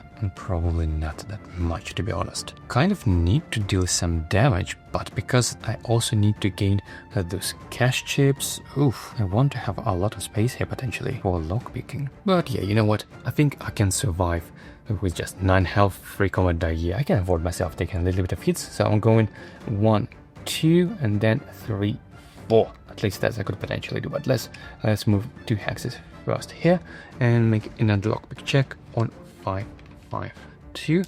Let's see what we have, and that is pretty close, right? I mean, this turns into 5 for 1 light fatigue, and this turns into 2 for another light fatigue, and this, I mean, 5 for another light fatigue. Yeah, 3 light fatigue, and I unlocked this one as well.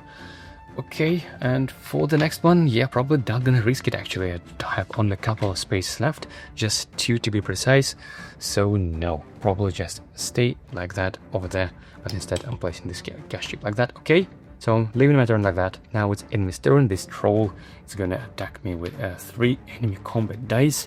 Oof, let's see. Okay, that is 4 damage.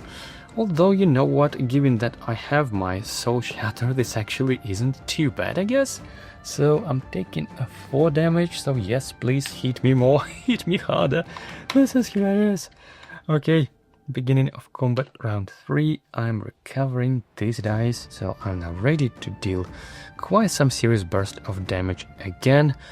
Okay, let me place this one like that. Now I do have 3 tenacity. Do I need to refresh a potion? Yeah, I think I do, so that is what I'm doing. Spending 3 tenacity for my chemistry ability and refresh potion just to make sure it is up to date and it's ready. Now, do I need to even engage this turn? And let me put these things aside for now. And well, my cooldown track looks absolutely awful, and I sort of don't mind taking actually a little bit of extra damage. I still have 5 health left, so you know what, with 3 enemy combat dice, I guess I should survive, right? Right? Yeah. You know what, let me actually don't make any engages. I'm going to leave my turn like that because I do want to clear my cooldown a little bit, and I also want to reduce my health, so then potentially I could even one-shot this guy with a single die next turn. Okay, that is what I do. I'm leaving my turn like that. Very, very risky. This enemy engages me with 3 enemy combat dice again. Let's go. And we've had 3 damage. Whew. Not too bad. Okay, so I'm now at the last cube health chip, which means I am missing 7 health. Yeah, so I'm pretty close to one-shotting this guy in one go. Although not exactly. I do gain 1 tenacity though, of course, and it's the beginning of combat round 4. I'm recovering these dice, and of course my over fatigue is still here. Okay, so now I can deal 7 true damage with this die, but that is not quite enough. I need to deal a little extra. So yeah, you know what, let me roll these 2 alongside this Blood Frenzy or whatever it's called, okay? So this is what I'm rolling, targeting troll, let's go. And it looks like we're good. Look at that, we're dealing 7 damage, that's how I'm missing, right? Because my health is 9 and I'm in the last 2 health, so yep, I'm dealing 7 true damage, and also this one deals 3 extra, which is just exactly enough to defeat this enemy, and I'm healing for 7 health in the process, meaning that will be a little bit over, but yeah, I'm now should be at full 9 health. Yeah, that is correct. And of course, before doing that, before ending my clash battle like that exactly, I'm also gonna do a step movement 1, 2 to unlock this cache and to gain a 3rd experience. Okay, oh, sorry, it's a legendary. You need a common item 1, 5, 6. Let's go. Okay, I think I'm turning this one into 1 full light, 1 light fatigue, and have 2 more attempts. I mean, I could change this to 5, but let's say I have 2 more attempts. Let's go. Okay, yep, this is not too bad. 2 5s, placing like that, and this one turning into 6 for 1 life fatigue, and yep, all cash chips are unlocked. So this is discarded, but I do gain 3 experience for that. Fantastic.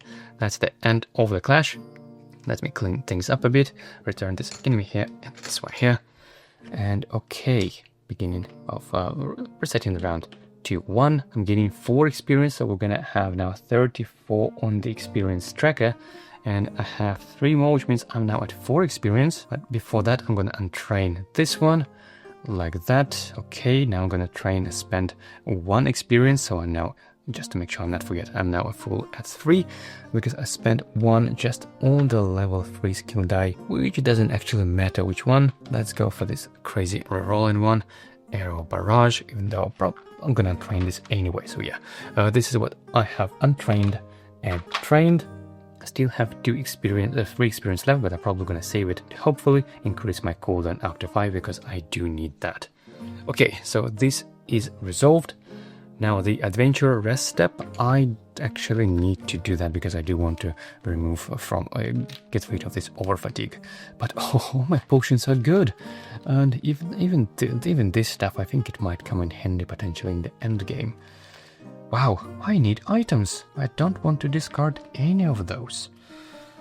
Oof, and I have only 1 slot left. I mean,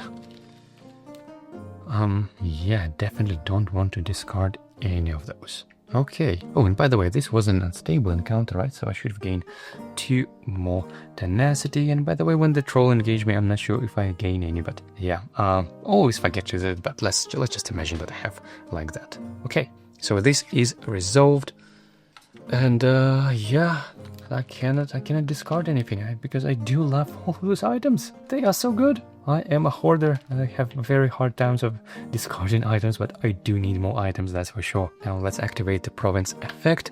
Let's see, we have goes up to 1. Okay, not too bad, and that is beginning of day 10. Let's go. And now again the same question is, do I want to go to that stable, keep it like that basically, or go to this conflict encounter just to make sure, guarantee I'll get 2 experience, at least hopefully. I mean, I don't mind visiting a town if I land on the traveling caravan, and even a peaceful encounter would not be that terribly bad. You know what, let's just, to make sure that I guarantee gonna have 2 experience to level up my cooldown, I think I need to maximize the chances of doing that. So I'm gonna go 1, 2, 3 to this conflict encounter over there and draw this captured one. Yep, it's a clash battle. I need to switch the entrance tile to the other side over there, and my enemy pool is 34, which is quite a challenging number. Okay, it says during the clash, adventurers cannot use items. The first time an adventurer unlocks a cache, the item is discarded and the cache chip is placed on their character mat. They have recovered their gear and can use items for the remainder of the battle. Okay, so all my items are not gonna work until I make this lockpick check. And yeah, probably don't need to switch and rearrange my items. I'm gonna keep it like that. Now for the enemy pool of 34. Oh, and by the way, I should have returned this one to the bag. Like that. Okay, so we have enemy pool of 34. We have Balmora as the level 20 enemy with a lot of health. 12 health is no joke. This is 4, and we need 4 more. Okay, this is a huge stack of health. And by the way, I should probably place the cache chip first. This goes like that, and here, and here. I should definitely collect at least once. I'll be able to discard that item in order to remove my over fatigue. I really don't like it. For the level 10, we have Orc Wizard. Oof, Arcane Enfeeble. And you look at my cooldown track, I probably won't be able to deal a big burst of damage this round just yet. Yeah, this looks pretty scary, and we need 4 level 1 enemies because the enemy pool is 34. So 4 level 1 enemies, let's go. We've had a watchling. Yep, I think this is the final of the level 1's enemies from the State of Prince. Okay, it's gonna have 8 health because it's cornered, so that is 6 plus 2 more. That is 8 health. Wow, they are so beefy. And you look at that. Dazed and cornered, yeah, he's gonna be placed over here, I believe, and 4 more and 3 more, sorry. Okay, let's see who we have. We have a Gar with 3 and 1 extra health because of my combat die, so that would be here as well. Now 2 more to go. Imperial Bandit with 5 health would be placed on the number 5, which is up there. Wow, this is quite beefy encounter. And 1 more, have another bandit. Breton Bandit with 4 health goes to the number 6, like that. Okay. Whew, let me deploy that. Let me actually think, or do I want to be deployed first? I mean, looking at my cooldown track, I probably won't be able to deal a lot of damage just yet until at least I get this one back. So my best bet would be probably to daze everyone, hopefully, at least this Balmora, and yeah, okay. So yeah, I think I'm gonna deploy like that over here. Now, the question is, do I want to rush and collect those items? And remember, I cannot use items until I make a lockpick check. So maybe actually in that sense I would be better be deployed over here, so I could run potentially 1, 2, and then 3, 4, kind of run away, just make a lockpick check, and yeah, just to be able to use my items in case I need them. Whew, okay, beginning of combat round 1, my turn. I'm gonna recover those 3 life fatigue, and this ore fatigue floats back to the right of my cooldown track. Okay, this looks absolutely horrible. Now, out of all of those enemies, this Orc Wizard is definitely the most scary one in Feeble 3, and I simply don't have enough space for that. I need to deal with this enemy with the least number of dice, which would probably still need to roll at least 3. Yeah, just to deal 6 damage. Oh, by the way, again and again, I forgot to draw 2 level 1 enemies. Come on, Daniel, you can do better than that. And let's see, we have, oh yeah, we have Spriggan with no combat dice, no thank you, and Raticat Bandit at least 1. Okay, so yeah, that's what I'm gonna do. Do you have range? 4, 1, 2, 3, 4. Yep, I do have range with the Orc Wizard, so that's what I'm gonna roll alongside the combat die targeting Orc Wizard. Let's go. Oh, and of course I should roll this also a Dazing die. Yeah, this will definitely come in handy this round. Okay, so this is what I'm doing, targeting Orc Wizard with this 5 die this time. Okay, this is what I do. Oh no, we've got Mies on the vampire thing, and we've got Mies on our soul trap. I can obviously reroll one of them to change, but only one of them, not both. You know what, let's see, there's a 3 damage, and let's roll 2 of the d6s first, and then I'm gonna decide if I want to reroll this one or not. So I'm rolling 2 d6s as part of resolving this soul assault. Let's go. Oof, get 4 and 1. This I have to use this 4 in order to defeat this Orc Wizard, so that would be 1, 3 and 7 damage in total, but ideally I would love to deal a little bit more damage to myself, which is, I know, a little bit ridiculous. But now the question is if I should use my spell attunement to change this one, or change this to this die instead, or nothing. Oof, man, I guess actually nothing, but because the whole point is that I want to reduce my health, but if I make this daze thing work, then it means I pretty much won't take any damage, and if I change that to something more brutal like 6 for example, then I will take some damage from the enemies.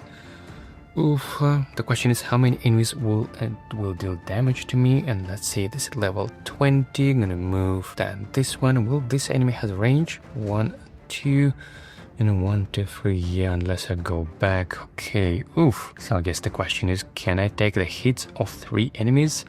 We've got 3, 2, and 2. That is 7 dice. I guess in worst case scenario, if I'll be near dead, I'll then use my spell attunement to reroll some of the dice. So for now, I'm not using anything. I'm just gaining 2 tenacity because of the misses, and I'm dealing 7 damage to this Orc Wizard, which is enough to defeat this enemy. So yeah, enemy down, and I'm taking 1 damage to myself because of this one. Okay. Oof, and by the way, I defeated the enemy. Oh, no, I don't have items. Yeah, so this effect doesn't work. Okay, fair enough. But I also can place now this soul gem because I defeated enemy in my active slot like that. Okay, this was quite a challenging roll. Yeah, not an easy thing. Okay, that was the end of my engage. Now I do have a couple of items. I mean, tenacity, maybe I should use something here, or should maybe keep it potentially active, my enduring ability for tenacity. Yeah, you know what, looking at my cooldown track, it looks like I'm not gonna make a lockpick check this turn, so I'm just gonna leave like that, which means I will take 3 hits, kinda intentionally, to lower down my health. Hopefully still be enough to do something next turn. I'll be alive. Okay, enemy store, starting with this Balmora. 1, 2, and it is aggressive. Oof, all 3 enemy combat dice. Let's go. And yeah, 3 damage, not too bad. Could be definitely worse. So I'm taking 3 damage. I'm now still have 5 health. Okay, so I'm still alive, more or less. Now let's go with this Gar Beast, I guess. 1, 2, and it engages me. 2 enemy combat dice. Let's go. And also 2 damage. Okay, I'm now have 3 health left, still alive.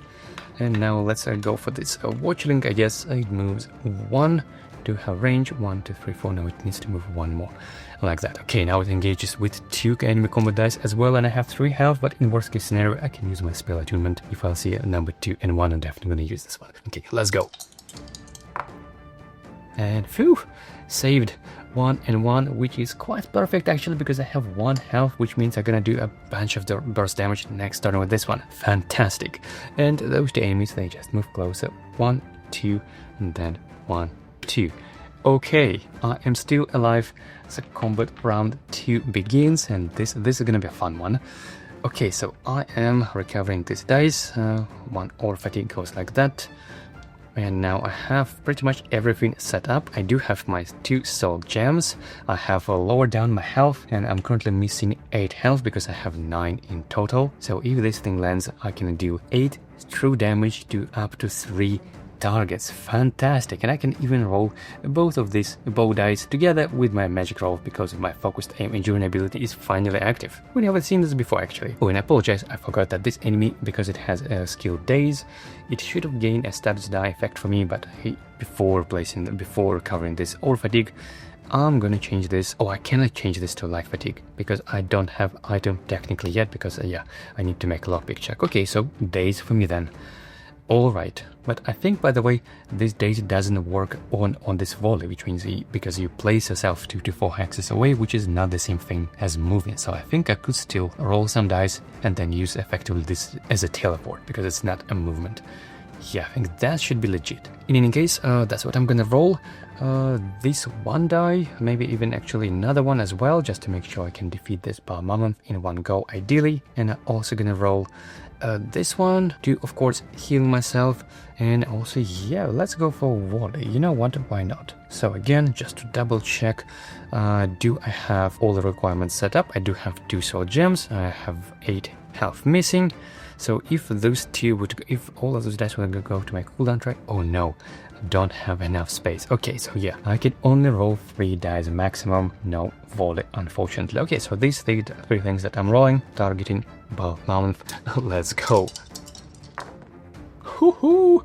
And we've got it, it seems. Yep, it says we can deal 8 true damage, and because of those 2 soul gems, we can deal this 8 true damage to up to 3 targets. How crazy is that? So 8 damage to Balmora, which would be like this giant health stack, right? And we've got 4, no, this is actually more. This is 9, so I need to return 1 like that. This enemy is still alive, unfortunately. Still has 4 more. Hold on, but did I probably added a little bit more? So this 1, 2, 3, 4, and 4 extra. No, this enemy has supposed to have 1, just 4 more left. Yeah, not 5. Okay, so 8 true damage here. Then I'm gonna exhaust those 2 dice and deal also 8 true damage over here to defeat this fellow in 1 go. Boom. And also probably to this Imperial Bandit, I guess, because it's native and I really don't like being blinded. So yeah, this enemy is also defeated in 1 go, and in the meantime I'm healing up to full health, so I am now taking this 8 health to me like that. I am now at full 9 health. How ridiculous is that? When I can also do 4 damage to this Balmora, which means it has just 1 health left. Okay, we nearly defeated this one in 1 go. That was so good. Oh, and of course, because we defeated the Watchlink, we also even gaining another reward. Yes, fantastic. Woohoo! We have now 10 health in total, right? Let me double check. Yep, we're now 10 health. Woohoo! And all of those dice are exhausted alongside 2 soul gems. Whew, that was quite a burst, and this is completely removed from the game now, alongside other enemies of that type, and this is defeated stack. Okay, my cooldown track looks absolutely awful, but at least I am still alive. And because I already rolled this die disengage, I cannot move, so this daze is still here. And so because it's end of my turn, this daze status die is removed. Okay, and now it's Amy's turn, starting with Balmora. Gonna engage me with 3 enemy combat dice again, but I now have full 10 health, so this shouldn't be too bad. Yep, 3 damage. Okay, I can take it like that. Now this car beast engages with 2 enemy combat dice and 2 damage. Well, fair enough. My health stat is not as big anymore now. Okay, and now this steel bandit. Oh, I am now so trapped. Okay. That is now beginning of combat round 3, and wow, look, my cooldown looks absolutely horrible, and I have just a single soul gem. That is the only thing that I can roll this turn. And yeah, this over fatigue is recovered, placed like that. Okay, and I'm kind of trapped here as well. But you know what? I guess I could spend all of those 5 tenacity to just defeat this Battered Bandit in one go, though it's a little bit unfortunate to spend that much tenacity on just level 1 enemy. And you know what, just as my first to engage, I'm gonna roll probably just a single die volley, and I can do this even in Magicka because I do have my Intuit ability active, so I can use them in either better form, which is so good. Okay, so this is what I'm doing, rolling volley. I don't even need to declare a target. Let's go. Okay, and it landed, and I can deal 4 damage distributed to enemies around me as I want, and I'm just dealing 4 damage to this Balmora to defeat it, the last health chip. Yay. Okay, now I can place myself 2 to 4 hexes away, which I'm going to place myself over here like that to make a lockpick check, right? What it says. During the clash, the first time adventure unlocks a cache, the item is discarded and the cache chip is placed. Okay. So that's what I'm gonna do. I do have a little bit of space now, at least for 3 life fatigue, I guess, to make this lockpick check of 4, 5, 6. Let's go. Okay, not too bad. We've got 5 and we've got 6. And well, we have 2 more attempts to roll 4. Should I just call it go for 2 light fatigue, or they roll again? Yeah, I have 2 more attempts, so I'm gonna roll again. Got 6, not. And another 6. Okay, so 2 life fatigue it is then. But I have now got my items back. So yeah, and this card is discarded, right? Yeah, I'm discarding this one, but I'm placing health chip to me like that, just to indicate that I effectively unlocked my items, right? The item is discarded and the cache chip is placed on the character mat. They have recovered their gear. I can use the items for the remainder of the battle. Okay, so you know, just like take it off. I now can have all the items, which, you know, means I can get potentially 2 more tenacity if those enemies will engage me, or should we just completely defeat this using Banish the Wicked? And yeah, you know what, let's do this. So I'm spending 5 tenacity on Banish the Wicked. Should probably done this before to deal the same humanoid enemy, the targetable enemy, true damage equal to its health stat. Yep. Boom! This enemy is down. Okay, and I need to place a new level 5 enemy. Deal with this shit. Let's see who we get. I'll have another humanoid with 2 enemy combat dice upgrade, even though we no longer need this anymore. Okay, now it's enemy's turn. This Garbeast is gonna engage me with 2 enemy combat dice. And that is a single damage. Oh, not too bad, of course. It should have moved like that. So I'm taking 1 damage and I'm gaining 1 tenacity because thankfully my house Hex's Heroes is now active again. Okay, beginning of combat round 4. Oh, that was a quite tough encounter. So yeah, there's over fatigue again here, and these are recovered all like that. Okay, now I do want to loot at least 1 item, so I could use my adventure rest step this day to get rid at least of 1 over fatigue. So you know what? Yeah, I don't actually even need to roll anything. I'm just gonna move 1, 2, 3, 4, and then I'm gonna make another move action, moving like that, to make a lockpick check on this item. 1, 3, 2. Let's go. And we've got 1, and we've got 3, and we have 2 more attempts to roll 2. Let's go. And we've got 1. Yeah, I'll take it for 1 line fatigue. Not too bad. Okay, I've got item that I can finally discard. Oh, so it's a pretty good one. Automatic immunity. Okay, I'm gonna slot this like that, and that is the end of my turn. Now this Garbeast is moving 1, 2, and oh, by the way, I should discard this cache chip. Okay, it's the beginning of combat round 5. Now I should definitely defeat this enemy, but thankfully pretty much all of my dice are now back, so that should be easy. Okay, and this enemy has 4 health, so the least number of dice I can remove this enemy would probably be just a single. This one, probably even these. Although I do want to place my soul trap into active slot, so I do need to roll at least 1 soul trap. And just to be sure, I guess let's roll this soul assault. I think that should work. Okay, so these are the 2 dice I'm rolling, targeting this gore. Let's go. Oh, that is an overkill. 7 damage, yep, but I'm placing this one like that, this like that, and the enemy is defeated. And because the enemy is defeated, I can probably heal for 2 health. Now the question is, do I even want to heal? This stuff sort of goes a little bit with anti-synergy with my build, because I actually do want to have a low health I'm currently at 4, so it means I'm missing 6 health. So potentially at the start of the next clash, I could already deal 6 true damage to 2 targets right away. Yeah, you know what, I actually don't want to heal. I'm just leaving my turn like that. Okay, that was the end of this clash. Let me reset the combat tracker. Let me reset all those enemies. So 5, 5 and 10s.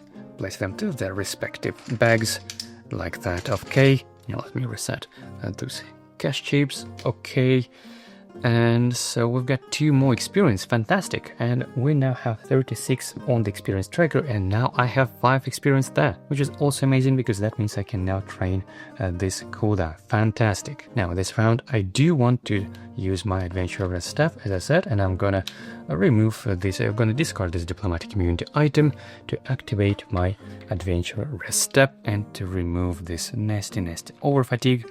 And heal for 1 health? And no, I actually don't want to heal for 1 health. I choose not to do that. And I think that is pretty much good. So this is now removed. And yep, and we have a province effect. Let's see what we have. Oh, we have nothing. Fantastic. Thank you very much. Okay, that is beginning of day 11, last day before the final encounter. Let's go. So I am currently on this conflict hex, and should I just stay there? And yep, I think that's what I'm just gonna do. I don't mind gaining experience. And by the way, I should have reset this one like that. And yep, I think I'm just gonna trigger another conflict encounter. So let's go. And I do not remember what that is, to be honest. Yours for the taken. Okay, so this is a clash encounter, but it uses the delve tiles. Okay, yeah. For this clash, use the 3 hex tiles and the 7 hex tiles instead of the clash tile. Ignore all icons on the tiles, instead deploy enemies cache as indicated. The encounter is failed if the cache remains at the end of the battle. Okay, so I do need to collect it and make sure I use this lockpick check. Okay, let's set things up. We've got the entrance tile over there, and let me grab, we need 2 ones and 1 around, right? So that would be like that, and another one like that. Yep, and that is the way it should go, I believe. This goes like this, and like this, and yeah, there is a hole in the middle, so we're gonna connect this two. Okay, so my enemy pool is 36, so this is not too horrible, I think. And we got a cache item over here, and just need to deploy 3 enemies. And yeah, let's deploy enemies first. So pool 36, let's go, level 10, level 20. And we've got Breton Archmage, and we've got Nord Swordmaster, and we have 2 more to go, 2 level 5 and 1s. So that would be this Larker and Mudcrab. Oh, Mudcrab. Okay, so that is 3 goes there and 4 like that. Okay, and I need to make sure that I collect and unlock this cache before the round 6. Okay, let's add them some health, and we need 6 to Breton Archmage. Oof, yeah, we definitely need to defeat it before it's siphoned from everyone around. And we have a 7 health for the Nord Swordmaster. We have 6 health for this Larker, or Larcher, whatever that thing is. This Daedra enemy. And we have 3 health for the Mudcrab. The only enemy I cannot one-shot in this game. Okay, man, I'm probably gonna deploy myself on this tile. Something like that, I guess. It probably doesn't really matter in this case, I believe. Okay, so it's the beginning of combat round 1. I'm recovering 4 dice. I'm placing this over fatigue to the right, and my volley into left fatigue like that. And again, I forgot to draw 2 enemy dice like that. Let's see. 2 enemy combat chips. We have Daedra with 2 enemy combat dice, or we have Khaled with 2 enemy combat dice. Both of them pretty decent.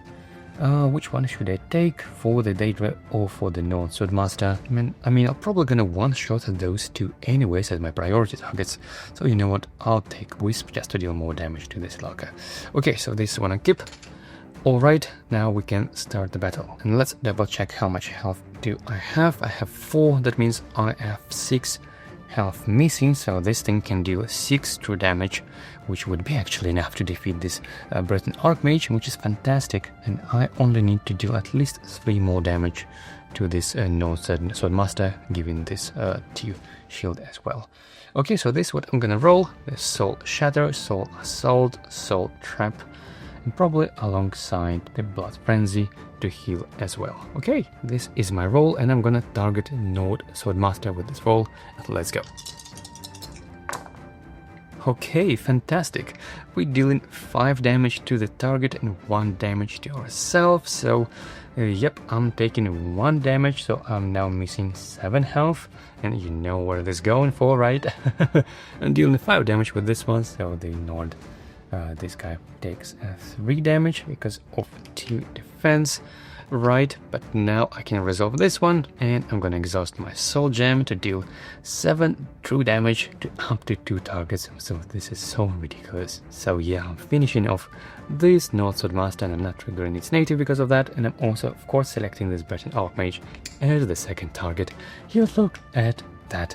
This is so good, and I'm exhausting this one, but then I can place this one back up here effectively because I defeated the enemy disengaged one. This is so good, and let me keep this on this side, on the sparking one. Okay, and I'm also healing in the process, which means I need 7 more health, right, to get up to the full health. So that is how much health this Nordmaster lost disengaged. So yeah, I'm adding 7 health, and I'm now at full health. And because I am now at full health, I can even apply a name stabs die, which is a little bit unfortunate. I don't even need for this one, so I guess Mudcrab will take it. Okay, this is all resolved, and how ridiculous that is. I love it. And I guess I can also move already to make this lockpick check, make sure I have completed it. So 1 and 2, 3. Yep, and it's going to be a legendary one. And let's see what we have. 5, 6, 5, 6. Okay. Okay, not too bad. We've got 5. The key digit, and we have 6. Okay, and this one for 1 light fatigue, turn it to 5. Yeah, I think I'll take it. 1 light fatigue, I'm turning this into 5. Okay, so we have 3 more attempts to roll 6 and 6. Just a single 6, yeah, because we already have 1. Okay, so 3 more attempts to roll a single 6. Let's go. And we've got 5. Yeah, not too bad. I'm taking 1 light fatigue definitely to do that. Okay, this is success, and it doesn't say that I need to discard the item, right? The encounter is it failed if the cache remains at the end of battle. Okay, so I guess I can take this item. And oh, we've got a Sigil of Magnus gift. How good is that? Fantastic. Yeah, guys, this is amazing. It means we can now treat this magic as if I have 1 higher, and it's gonna work even in my backpack. This is such a nice present for the end of the session. Fantastic. Okay, so we have looted the cache, which means we fulfilled the requirement. Okay, but we still need to defeat all enemies. Okay, now enemy's turn. This one has range 3 and is gonna engage me 1, 2, 3 from that. Okay, so I'm gonna apply Bane, but I don't want to take Bane. I do have my Wolf Belt, and I'm just gonna gain 1 light fatigue instead, but I do gain 1 tenacity because it's still engaged. Mudcrab moves 1, 2 and engage me with a single enemy combat die, and that is 1 damage, half down, which means no damage taken, but I am taking or gaining 1 tenacity. Okay, beginning of combat round 2. Oh, I can recover 5 dice actually now, so look at that. This goes to the right, but I'm recovering these 4 like that. Fantastic. Now, I don't like this lurker because this is gonna add a lot of other Bane or life fatigue, so I need to deal with this guy first. And what can I do for that? I mean, I'm probably gonna roll this one, and I'm gonna add 2 enemy combat dice alongside this one. Yeah, that should do it for 7 damage effectively. Yeah, I think with 2 enemy combat dice, that should do it. Okay, yep, let's go.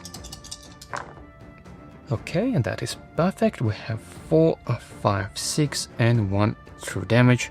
That means from this 6 non-true damage, this enemy loses 5 health, but then this true damage, finishing it off. Fantastic.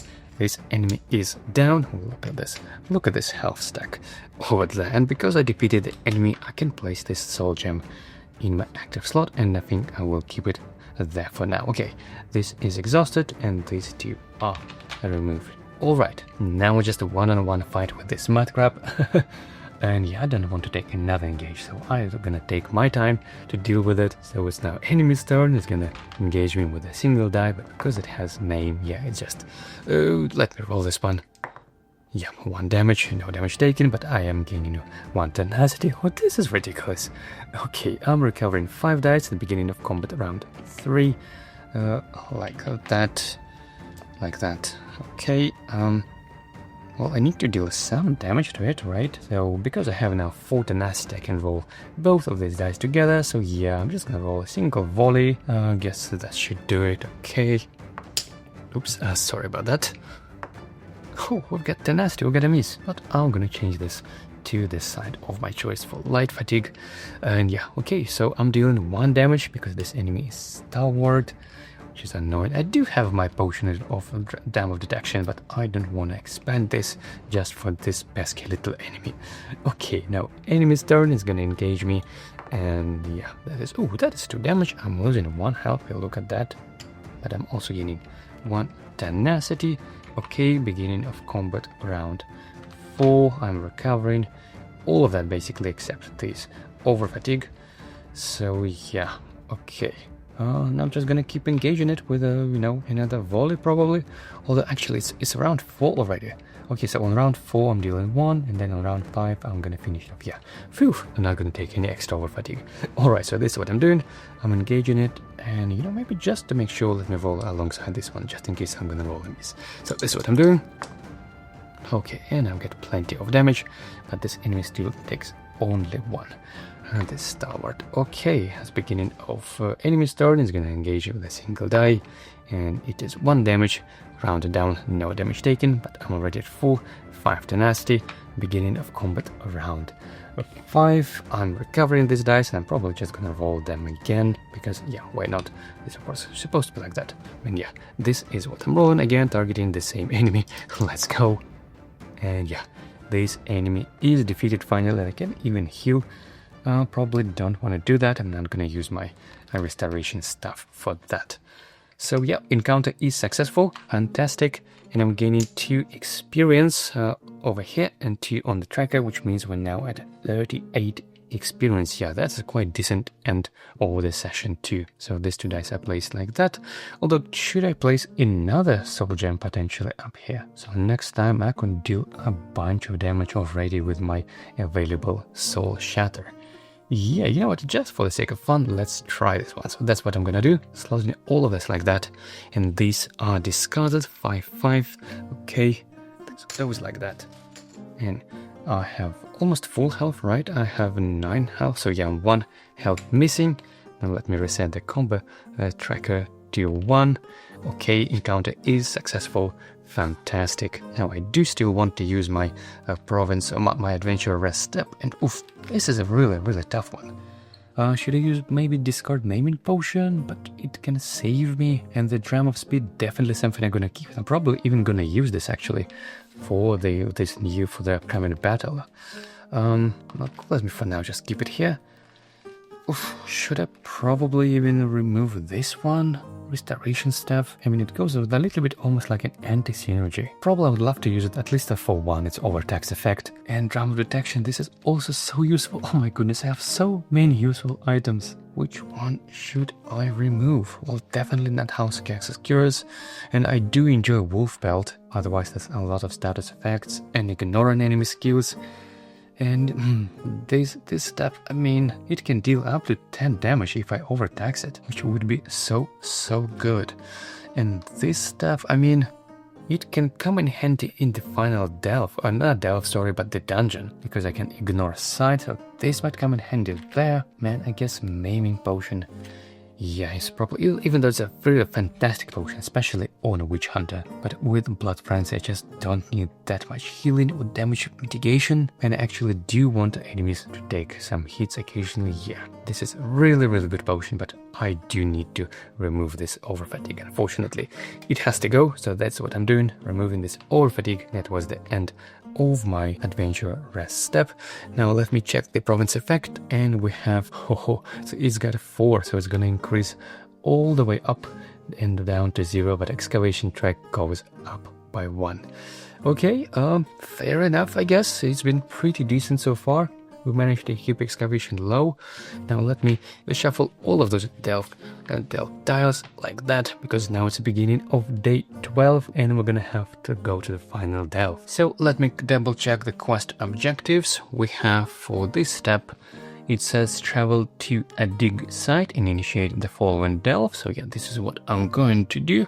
I'm traveling 1 to this excavation site and initiating a delve using the end of session difficulty EP recommended by day 12, and I believe on the expert difficulty for a solo player on session 2 my enemy pool should be 33 even if I'm not mistaken, so I'm a little bit above the curve because our XP tracker is at 38, and it says if you succeeded in your first quest attempt during the quest 28, which we did, resolve one of the following options. Either each adventure draw 1 common item and gain 2 bonus health, or each adventure draws 1 legendary item.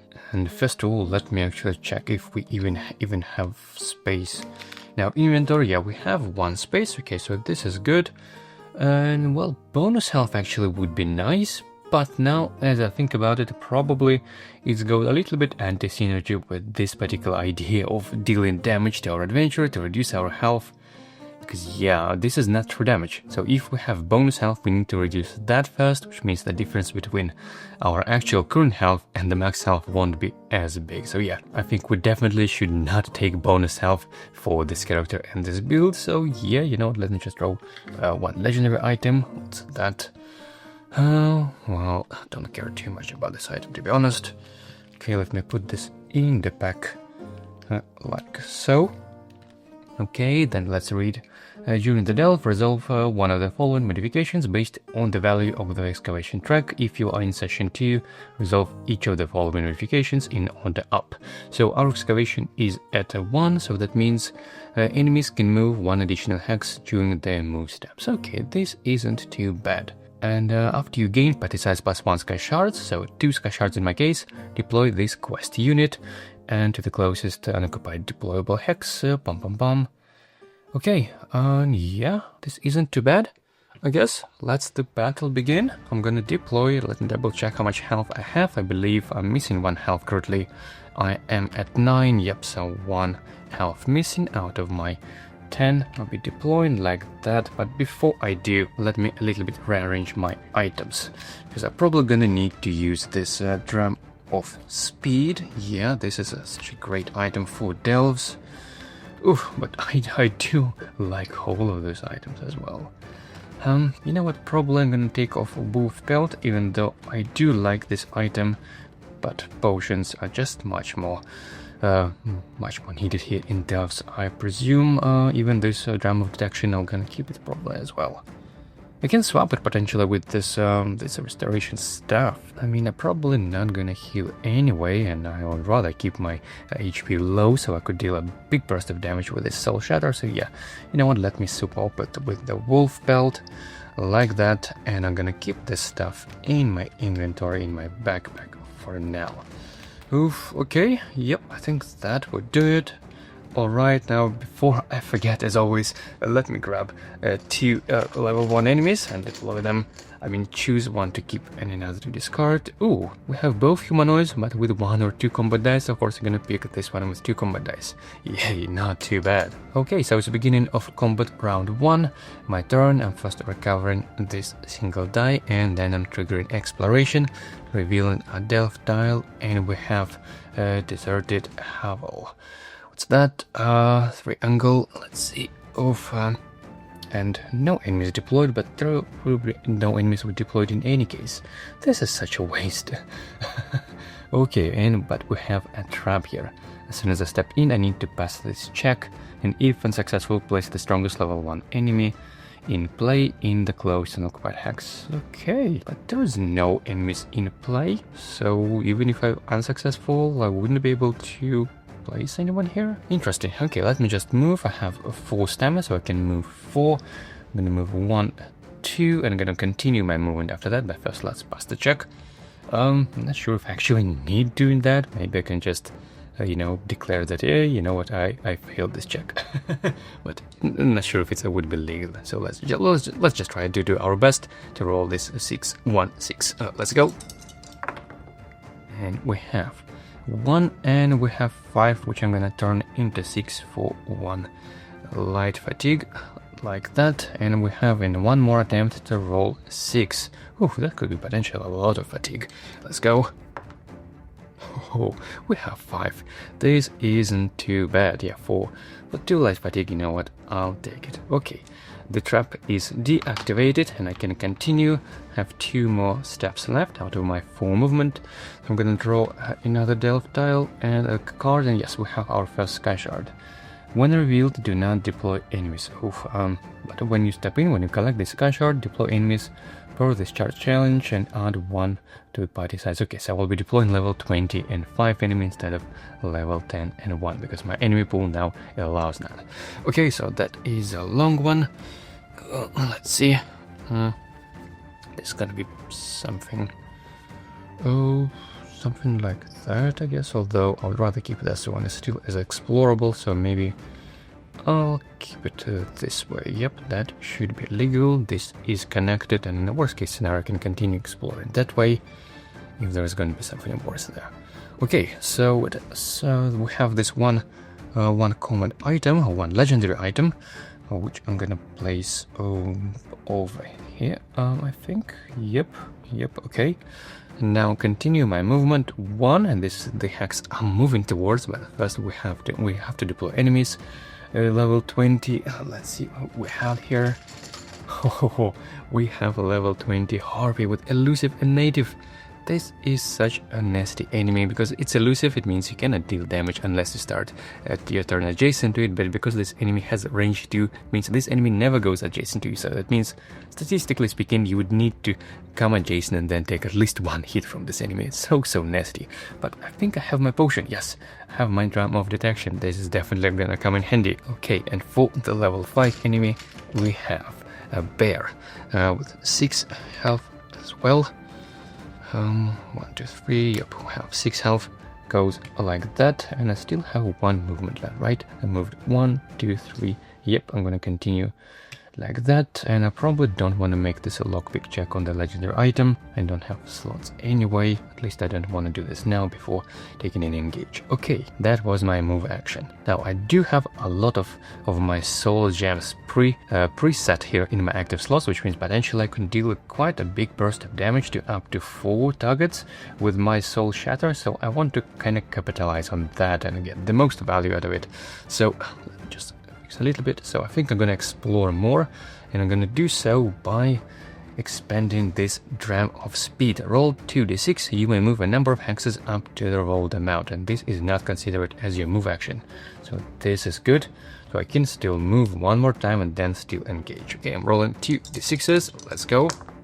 Ho, I have 10 movements. Probably don't even need to move that much because I still want to be in range potentially with those enemies, so I can still engage them. If I'll go too far away, I want to be inside. Okay, so I'm gonna move 1 and trigger exploration. Let's see, we have a slug flow. When an adventurer would move off this tile, they must immediately perform a lockpick check on the top of this or the common item deck. Okay, so I'm gonna place this like that, and that is another long one. Let's see, how can we place this? We have a house here and there, so I think I'm just gonna connect it this way probably, so I could still explore just in 1 hex away. Okay, this is not bad. And we have 2 level 1 enemies. Let's see, we have Red God Bandit and we have Orc Bandit. Okay. Plenty of bandits as always, but look, we have humanoids, and we can now add 2 enemy combat dice to that, so this is not bad. 5 health to the Red God Bandit, which would go over here. Oh, and we have 2 more legendary items. That's a lot of legendaries, although there is only a single hex for that. Okay, so another enemy with 4 health. We have Orc Bandit. That is 4 health, would go here, I guess. Okay, and I can still continue my movement, and I'm probably gonna head towards this hex to maybe explore a bit more.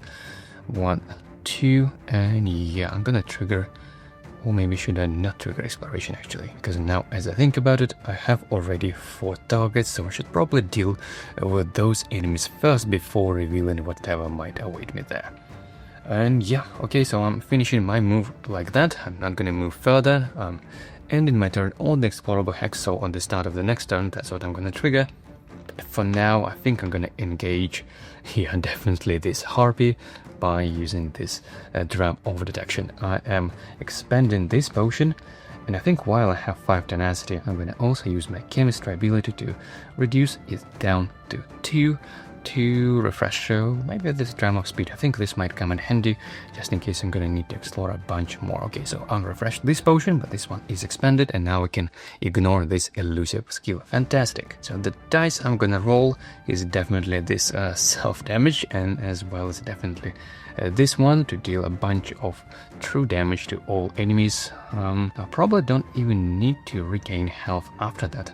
Use my blood frenzy. I would rather keep my health low, so next turn I could deal more true damage when there's a die because it will be recovered.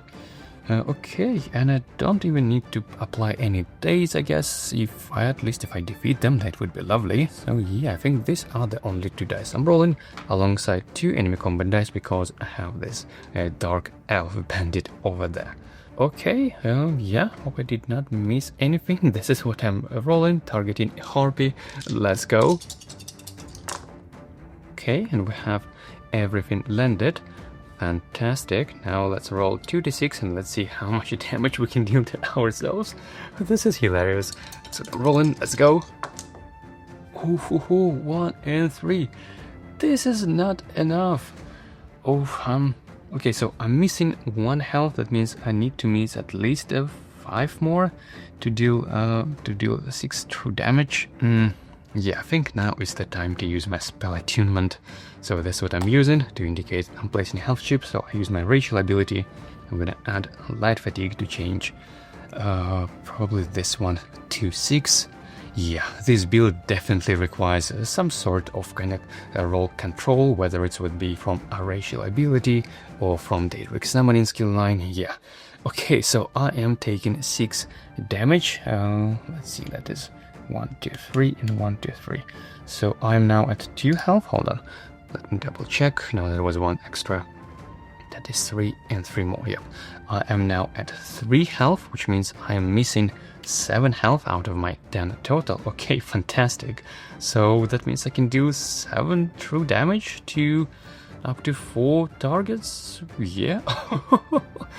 This is hilarious. So I'm exhausting this one like that, I guess. And after the engage, I'm also exhausting all 3 of those soul gems to deal that much damage to all targetable enemies. This is so good. Okay, yep, Harpy defeated, and so as Bear defeated, and Orc Bandit defeated, and Radgar Bandit is defeated. You look at this gigantic, ginormous health stack. Oh my goodness. That was quite an engage, although to be fair, it required a lot of setup. I mean, I've been placing all those soul gems throughout the previous fight pretty much entirely, and also, yeah, being able to just set your health to the exact value you needed is so valuable with this build. But Breton, yeah, such a good combo. Okay, so I guess no enemies left, so I'm just finishing off my turn like that, and it's beginning of combat round 2. I'm recovering 5 dice now, which is fantastic. I'm moving all light fatigue like that and recovering these 2. Okay, and now because I'm standing on this explorable hex, I'm gonna trigger exploration and draw a new delve tile. Ooh, and we have Sky Shard. Each adventurer may discard any number of common items or legendary items and and replace them with the corresponding decks. Do I want that? No, I'm pretty happy with my potions for sure in this one. Not so sure about Wolf Belt though. I mean, it's great, but yeah, you know what, I'll keep it. Okay, so we have another small one, and let's see what we have. And okay, to go this both explorable, so you probably place this like that, right? Yep, that should be legal. We have one common cache, and I'll be deploying an enemy on the same. Oh, have level 20. Okay, let's see who we have. And we got a Nord Pyromancer. Wow, 8 health, 2 defense, and native siphon. 5, 3 more. Like that, yep, 8 health will be deployed on the same hex as this cache. Okay. And if I step out of this one, I would need to make a lockpick check on the top item, okay. And also if I step in here and connect this sky shard, then this quest enemy would be summoned, right? Let me double check. It's when you revealed and when you collected. Let's read again. After you gained, okay, party size plus 1 sky shard, so as soon as I collect this one, only then this enemy will appear. So yeah, I can use this as my advantage and taking my time basically. So I'm still missing all of those 7 health. So yeah, you know what? Let me just roll this one, and I'm also gonna add 2 enemy combat dice because it is a humanoid enemy, and maybe just to make sure. I mean, I need to deal a little bit more damage. Why this would be 7 true damage, but this enemy has 8 and 2 defense, and just to make sure, let me also roll this one. Okay, that should definitely finish it off. Okay, so this is my engage. Now the question is also, do I need to heal, or do I want to deal that much damage to this enemy next turn again? And well, yeah, I think, you know what, I'll keep my health a little low like that. I don't think there's any immediate threat that I would need to heal, and I could do this next turn if I need to. Okay, so this is the 4 dice I'm rolling, targeting Nord Pyromancer. Let's go. Oh, we've got a miss on our soul assault, but do we have now enough damage? That would be 7 true damage and 3 more. Whoa, yes, that should be exactly enough, right? Because that is a 7 true damage, which means this enemy has 1 health left, and that is 3 damage to deal through for this defense and 1 finish it off. Yes, woohoo, fantastic. Oof, yeah, I'm glad I rolled this one though, but yeah, in any case. I'm resolving this like that, and I'm also gaining 1 tenacity. Okay, and I think, you know what, while I'm at 3 tenacity, while I still remember that I'm gonna use my chemistry again, just to not make the same mistake I did last time in the session. Very dumb mistake. I'm definitely gonna refresh this potion before the battle ends, because I do want to carry it over with me to the next session. Okay, and I still have not moved yet, and I probably don't want to move yet. I mean, it's still round 2, and I know this as soon as I step in there, then we will summon this Break the Bloody, so I could potentially take my time. Okay, so it's the beginning of combat round 3. I am recovering all of those dice.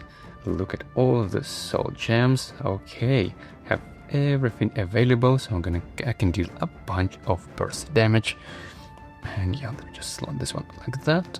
And well, yeah, let me just collect this sky shard, and as soon as I step off this tile, okay, so I'm going like that, and I'm probably gonna make even a lockpick check, because why not? Okay, so first I'm resolving this trap. It all happens kind of simultaneously. When adventurer would move off this tile, they must immediately perform a lockpick check on the top of the common item. So it says 5, 2, 1, okay, let's go. And we've got 5, and we've got 2, and 2 more attempts to roll 1. Yeah, you know what, let's try. Oh, 5, no thank you, last attempt. Oops, sorry. 1 more time. Oh, we've got 5. Wow, that is a lot. And if I don't do that, what should I do? If unsuccessful, they must either remain on this tile or roll all the following. To do all of the following: lose 1 tenacity, gain 1 or fatigue, and dealt 1 true damage. No, you know what? I think I'll just take all this for light fatigue. Now this is so annoying. Okay, but we passed the trap, and should I discard this one? It says regardless of success, cycle the lockpick card to the bottom of the deck. Okay, so this is flagged like that. And I probably don't even want now to make the lockpick check. I mean, I got a bunch of fatigue.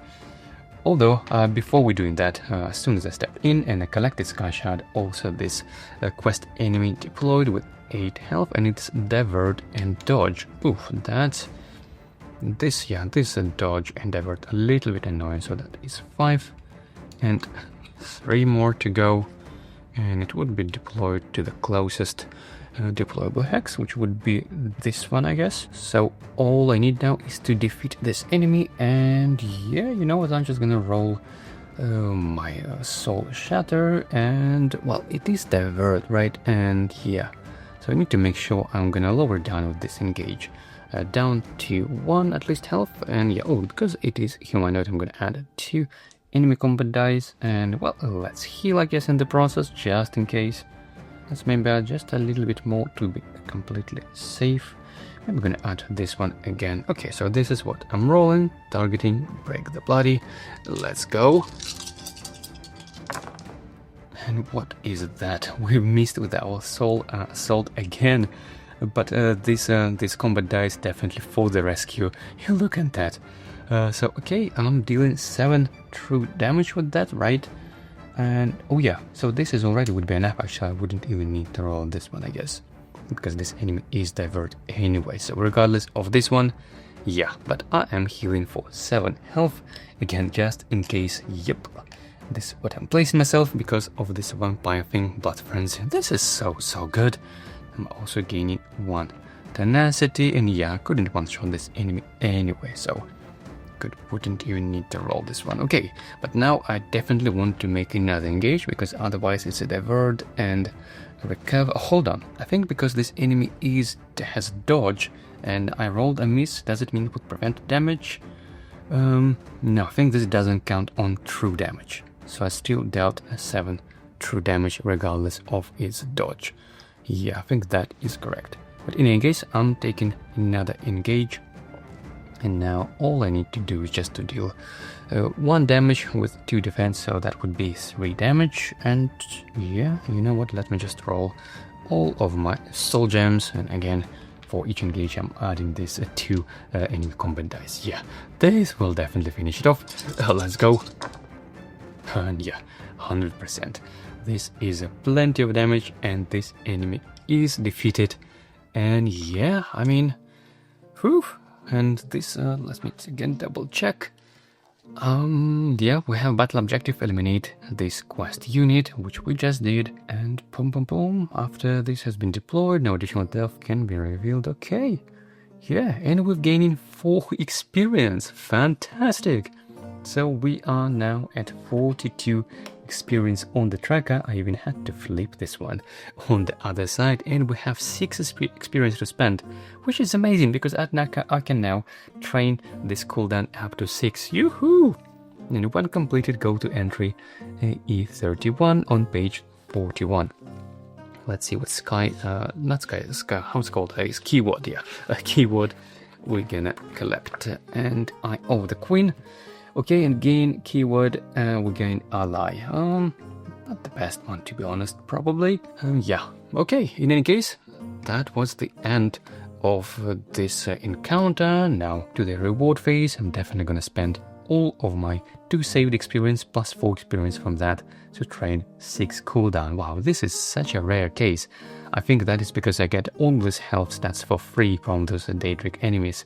Yeah, this definitely helped me to save that little bit experience, and we also done quite a few delves throughout those both sessions. So yeah. Okay, I guess that's the wrap of session 2. I'm gonna clean things up and set up for session 3, and we'll see you there in a moment. Alright guys, welcome to session 3, the Morrowind endgame. We almost made it. Now I've pre-set up the core structure of the dungeon that we're gonna use on day 2, but I'm gonna talk all about it in just a moment. But before that, let's go play the day 1 first, which is just basically a peaceful encounter. The encounter details are the following. Let me place this carefully like that. It says set up quest units, which I already did. We're just gonna ignore that. Create a peaceful overland deck, that I already did. And encounter rules. Each adventurer may choose one of the following options. Pack provisions, search the common item deck for 3 consumables items of your choice, And the legendary deck for 1, also a consumable of your choice. Gain those items, shuffle the decks, and gain these items. Yeah, we don't want that. The second option is review blueprints. Gain 2 bonus HP during the today's reward phase, which actually would be pretty nice. And the third option is study maps. Note which adventure select this option in your campaign journal. This has no immediate effect, but will let you take bonus turns more easily in the final step of the quest. And I think this is what I'm gonna take, study maps, which means no immediate effect, but this might come in handy. Now, for the available keywords, there's nothing that can apply to us. We have eliminate agent and gain ally, so yeah, none of those two, block operative and gain notoriety, doesn't apply to us. Okay, so I'm just choosing this, study maps. Again, no immediate effect, but this might come in handy, and I'm gaining one experience, which I cannot spend on anything just yet, but I'm going to save this. And by the way, I should add this to the tracker as well. And yeah, I mean, potentially on the next day there would be some reward, and I could maybe even untrain this combat to train 6 health. That would be amazing. I could deal even more burst damage with my soul shatter. That would be amazing. Or another option would be to train stamina, or I guess I could untrain actually. I could untrain a bow to train level 4 skill level, because that's actually what I wanted to do this whole time, to be honest. So yeah, you know what? During the untrain phase, I'm gonna untrain volley, even though I love it. I'm gonna slide this one like that and spend this experience on training level 4 a scatter shot. Maybe we'll finally have a chance to see this, at least in the end game. Yeah, it's quite late in the game where we acquired this skill line. Okay. So the reward phase done. Day 1 complete. We don't do any travel. As you can see, there is no map. We don't travel in the end game. We're just doing what it says, and there is no overland mechanics as well. Okay, so that is now beginning of day 2, and here is what we're gonna talk about this whole setup. Okay, the Clockwork Horror, day 2. Encounter setup. Set up this dungeon, I will never be able to pronounce its name, using the end of session difficulty EP. Now, because I'm playing on a hard mode, expert difficulty, solo, that means my enemy pool is 37, if I'm not mistaken. And yeah, okay, so this dungeon, let me get back to a few pages. Yeah, this is the dungeon. And hopefully I've set things up correctly. We're using this Delve tile instead of the Clash tile, and we're using those kind of wings, different corridors stretching in all different directions. And yeah, so hopefully you should be able to see the entire of this thing. It says this dungeon does not include any special setup or gameplay rules beyond what's specified in the Morrowind endgame quest steps that call for dungeon encounters. All specific instructions for each dungeon setup can be found in the party's current quest. Okay, so nothing that we needed here apart from this layout itself. Okay, so I can now flip pages to the day 2 where we currently are. Okay, so let me explain a little bit. Here we have, maybe let me read and gonna talk through a little bit.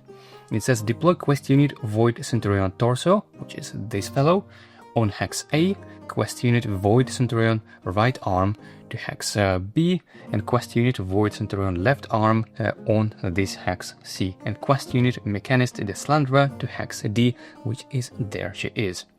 Now, place cache chips under each of Void Centurion unit, which we now have. As you can see, there is a cache chip under each of those Centurion pieces. You can, I guess, thematically imagine that this unit is so huge, so it occupies three chips.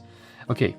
And also place quest unit Shadow Scale Akisha with no HP under the Void Centurion Torso above the cache.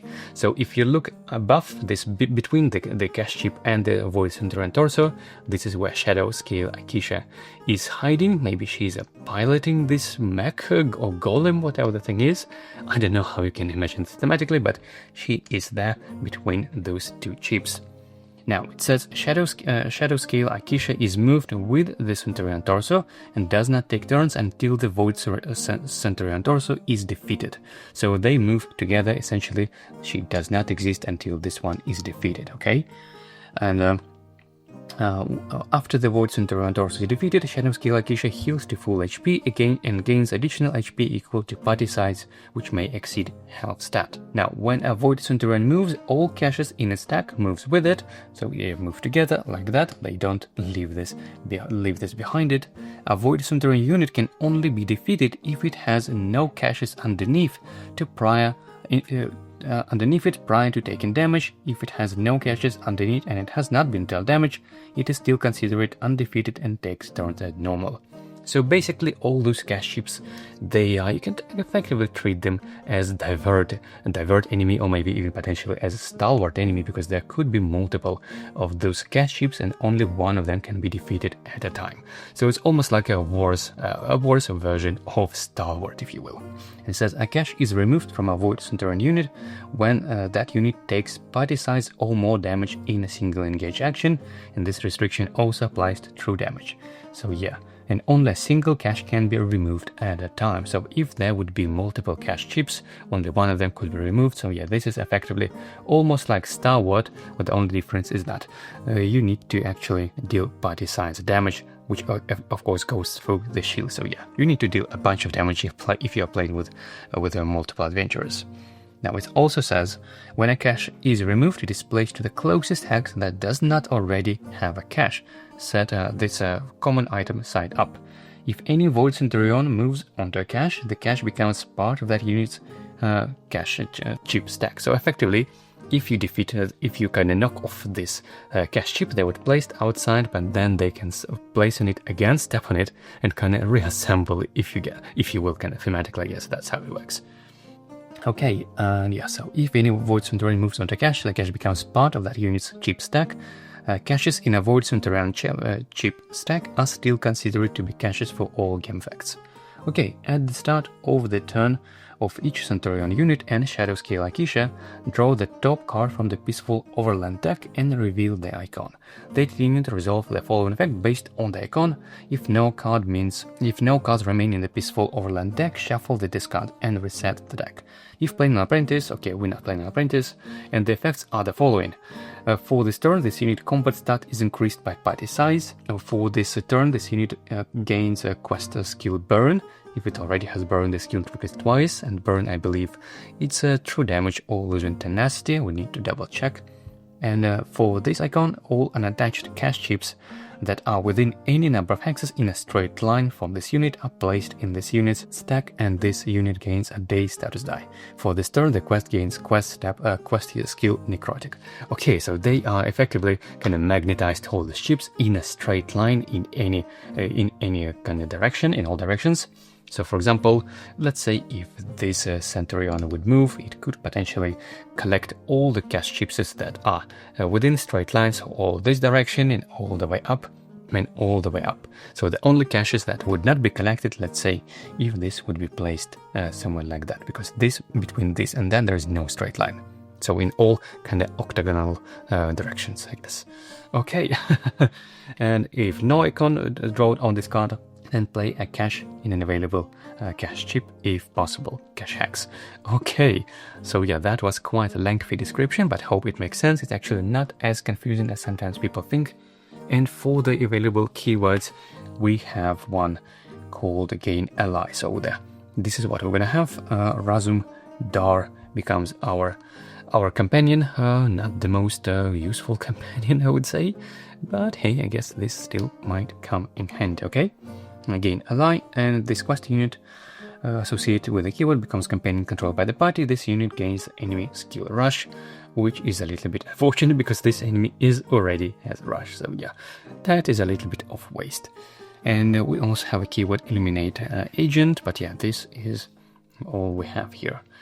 Only companion. Okay, so let the encounter begin. And yeah, of course, I have not deployed enemies yet, although just HP chips basically as placeholders. I thought it would be more fun to do this together, so let me get back a few pages to the dungeon setup and see. So enemy pool 39, level 20 enemy would go here. Let's see what we get. And we've got 3 Mora. 3 Mora with 9 health and true damage. Yeah, so that is 5 6 and 3 more. Wow, that is a huge health stack. Mora goes at that. Okay, now next level 10 enemy would be on this hex. Let's see who we get. Oh, we've got Seeker, which is the final enemy from this Daedric thing here. But oh, I should have untrained combat, because now I cannot train another health stat for free. I could say for free experience. Oh, this is so unfortunate. Oh, and this enemy is cornered, so it's gonna deploy with a bunch of extra health. Wow, 8 plus 2, so that is 10 health. Oh my. Okay, so that is 4 plus 1, that is 5, and 5 more. Okay, man, it's Bane, and cornered, and reward. That was a misplay. I should have untrained this combat. Okay, in any case, next we have level 5, which will be deployed over there. Let's see, what's there? And we have Morrowind's local, Kwama Warrior, 6 health, that is 4, 5, and 1 already there. So, okay, this goes like that. Next level 1 enemy over here, and another one would be there. Yep, 2 level 1 enemies. Let's go. So we have Imperial Bandit and Wolf. I guess I'll draw this one first. Imperial Bandit 4 and the 5th health over there. And for Wolf, that is 1, 2, and 2 more, 4 health, like that. Wow. that is quite a party. Now I should probably deploy somewhere like that, I suppose, and I mean I do have a lot of movement, so I guess I could even set up like that, because I do want my companion to move as well and potentially do some damage to those Centurions, to knock off those shields at least. So if I deploy here, I could still move 1, 2, 3, 4 if I need to. Okay, so I guess now with this setup we're done. We can go to this day 2. I'm gonna keep this nearby just in case I need to check anything. Now, let me rearrange my items. I do have Dram of Speed, which probably not gonna help me this much. I'm gonna keep this in the back instead. Dram of Detection, yes, definitely. Something I'm gonna keep to ignore enemy skills, although looks like not much I can ignore here anyway. Okay, let's see what's in my pack. I do have this lighting stuff, and I was saving this whole time for this specific encounter, thinking that I could ignore sight in case this might come in handy. So yeah, this will go to my active slot. And Gem of Speed, yeah, I'll keep this here for now. And well, I guess increase range, but no, I'll take this stuff as well. Yeah, because why not? And oh, I do have Wolf Belt. Do I need it though? Oh, well, this enemy has Daze and Bane. Yeah, I think I would keep Wolf Belt. I'm not sure if I need to keep my Dram of Detection though. I mean, I obviously cannot place this on this enemy because its reward won't be ignored. It would be ignored as well, and I wouldn't get any reward. Repost a native. I mean, this usually this item goes for something like Stalwart or maybe Shatter, and we do, by the way, one have this Shatter, but it cannot be applied to quest units anyway. So yeah, I think I'm gonna keep this one in the pack until the next account as well. And here I'm gonna load up with stuffs. Probably one of them would go away. Okay, so this how it goes. I guess I could increase range, but no, probably don't need. Okay. Whew, that was my item setup, and yeah, of course I need to draw 2 level 1 enemies. See if we're gonna have no combat die or 2 combat dice. Ooh, okay. Though we have most enemies here, it looks like they Daedras. Look, this is a Daedra. Oops, and Daedra, and all Daedras. Yeah, this time humanoid not gonna help me that much, I guess. But I'll take it still. 2 combat dice better than no, for sure. Whew, yep, I think we're good to go. So, let's see how we can even handle this whole dungeon thing. I guess I could ignore a sight, this might come in handy, so... Okay, so I guess my general plan is to first defeat a couple of kinda easy, low-level enemies, to place these kinda soul gems in my active slots, and then do a big burst of damage, obviously with my combo of lowering down my health, and also dealing a bunch of true damage based on the missing health. Yeah, that would be nice, but before doing that I need to defeat at least maybe one, ideally even two enemies to capitalize on that big burst, so I would slot those soul gems like that. That will be the plan. Okay, now who can I defeat and where should I even go? And it looks like I have this restoration staff which says its overattacks effect deal your target damage equal to your current health. And it looks like this might come in handy because I have a bunch of health which I will kind of intentionally planning to lower down using this soul strike. So yeah, I think this might come in handy as a first engage, and wow, I have 10 health, so that would be 10 damage essentially for free. This is quite nice, and I do have 5 magicka effectively because of my Sigil of Magnus gift, because I am Breton. Yep, and okay, so 10 damage. Ooh, this can potentially even almost one-shot this Mora. I would need just 1 extra damage to finish it off. Okay, so let's just plan a little bit. Okay, potentially if I make first engage, overtaxing this weapon dealing 10 damage, and maybe roll 1 this soul gem to finish it off, and I'm gonna also place this one in my active slot. Okay, 1 enemy would be down and I would gain 1 soul gem.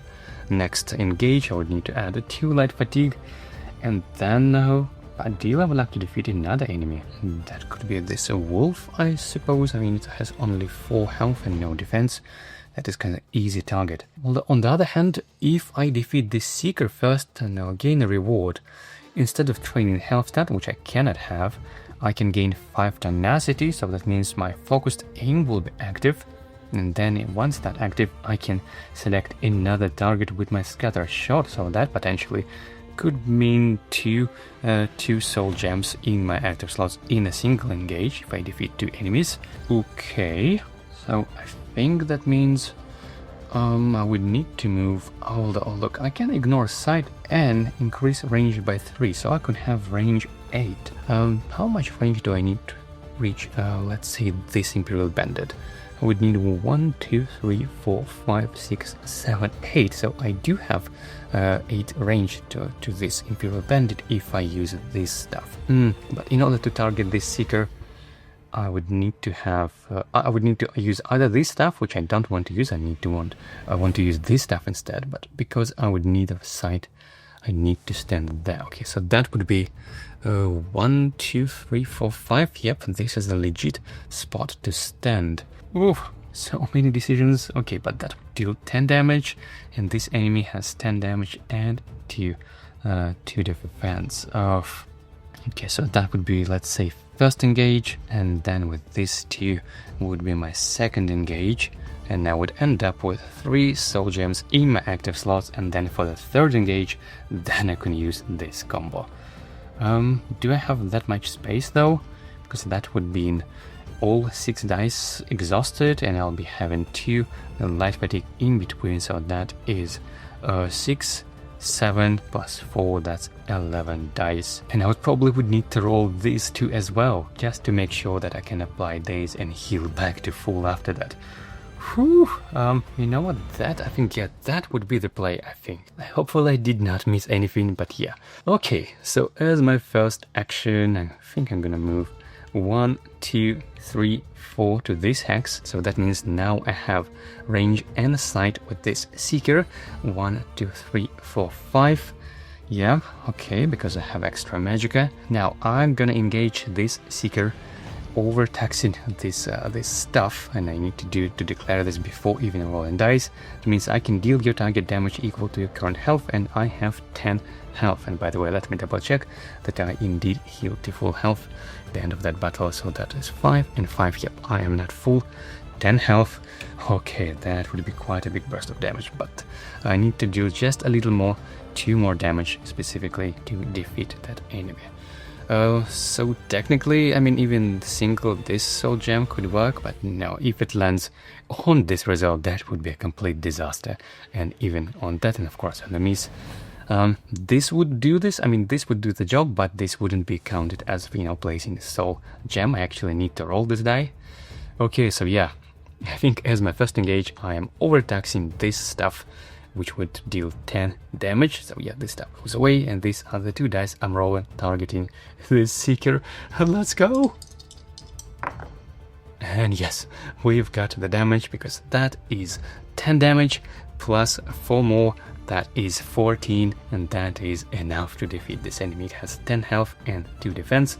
This enemy is down, fantastic, and that means oof, I would rather prefer to gain another health stat, but I can't apparently, so I'm just gonna choose to gain 5 tenacity instead. Okay, and I'm placing my soul gem with this shiny side in my active slot. Okay, that was my first engage. Now as my second engage, and I'm adding 2 light fatigue again because I'm playing on the expert difficulty, I'm gonna roll this scatter shot even in magic battle form. That is because I have now focused aim ability active, and I'm gonna add 2 more this soul trap dice, and I'm gonna use this stuff this time. So I'm gonna deal myself 1 damage, yep, like that, to increase range by 3 and to ignore sight. So now I think I'm gonna target this Imperial Bandit, because it's also a humanoid enemy. I can add 2 enemy combat dice, and for my second target, if this one lands, I think I can even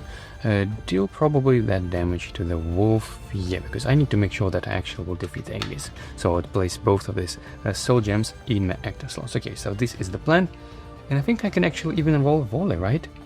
Yeah, why not? I mean, I'm adjacent to Mora, so why not wasting that? Okay, so this is what I am rolling in magic battle form, using this stuff and declaring this Imperial Bandit as my target. So yeah, this is why I'm adding 2 enemy combat dice. Let's go. Oops. And hoo-hoo, our scatter shot landed fantastic. And oh, I just realized that I'm an idiot. This is not a volley, trained volley. This is obviously arrow barrage. Okay, yeah, all right. Yeah, no damage to Mora then, I guess. Yeah. Okay, so that is 3 and 2 more, 5 and 2 true damage. Yep, this Imperial Bandit is totally defeated. Okay, and as I said, as my second target, I'm declaring this wolf as my target with a scatter shot. So yeah, I'm defeating this one as well, just so I make sure actually 2 enemy defeated, and I'm placing for each enemy defeated like that, right? So let me double check I can place them both right like that. It says you may place 1 soul trap die vault disengage into one of your active slots for each enemy that was defeated disengage. Yeah, so this looks legit. Okay, so this is now resolved, exhausted. The question is, do I even have enough space to roll all of those dice? I mean, not sure if I'll be able to defeat the vampire thing, okay? So now as my third engage this turn, I'm adding 2 more light fatigue, and look, next turn I'll be completely useless.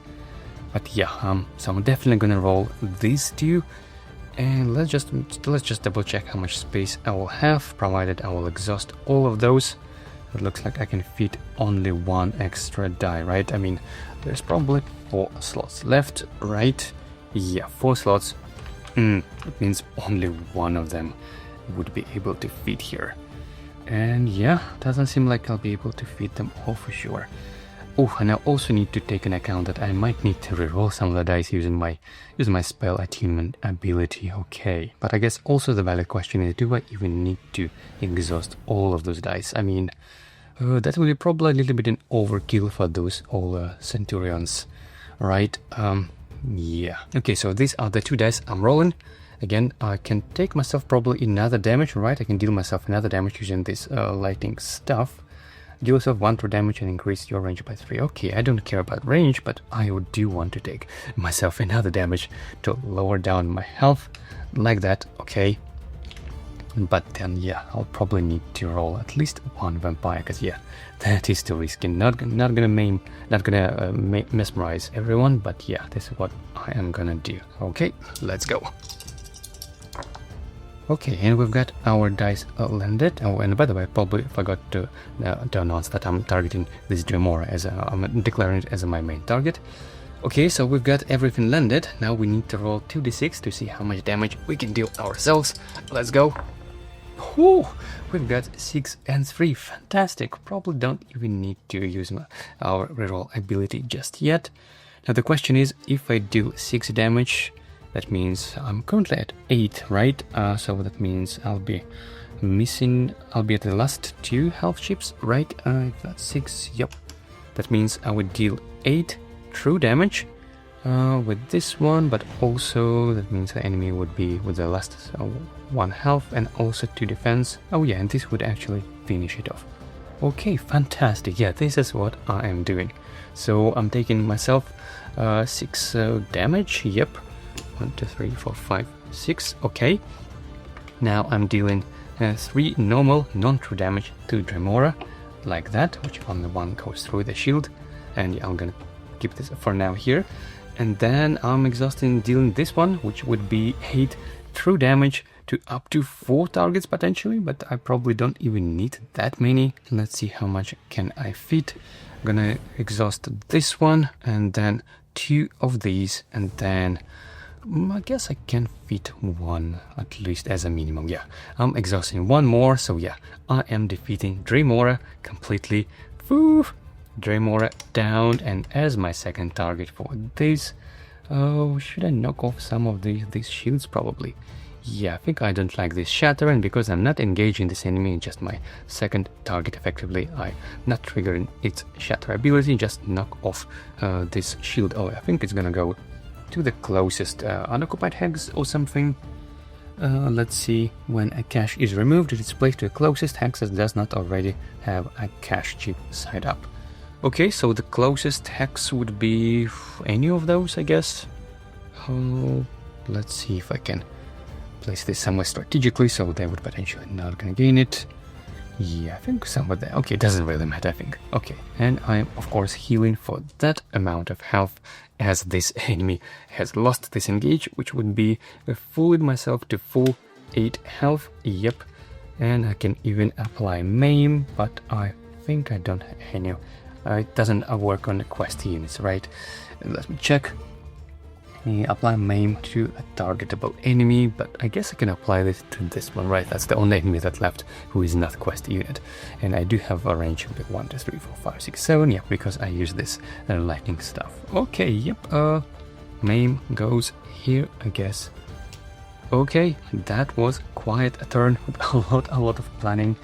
And yeah, now it's my companion's turn, which will probably won't be able to do anything really. I'm gonna move just 1, 2, and it has a rush, so I'm gonna move again 1, 2, like that. And it is elusive, so it cannot lose any health just yet. Okay, now let's go for the enemies, and probably starting with Dyslandra. I'm pretty sure she is in charge of this mess, and she has range 4, which means 1, 2, 3, 4. Yep, I am in range. She can target both units, but this one is elusive, so she rolls only single die. Let's go. Man, that is 1 damage that I am taking. And she also has a ritual, but she doesn't need to heal anyone. I mean, everyone is at full HP. Okay, that was the end of Dyslandra's turn. She also has detection and divert. Okay, now let's go for those, and each time each of them act, we need to check the province effect. And this one, this center and torso is up, which means its combat stat is increased by party size. Okay, I'm gonna do I need to discard this afterwards?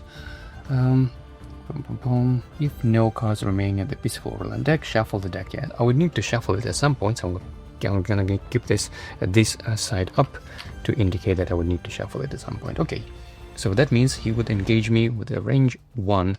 He moves adjacent like that. It also has enemy skill restrain, which means if I'm not mistaken, when it moves, it kind of pulls everyone around. Okay, and it's gonna deal 3 damage and roll 3 enemy combat dice because his stat is increased by party size. Okay, let's see. And yep, 3 damage, 2 blank and 1. So I'm taking 3.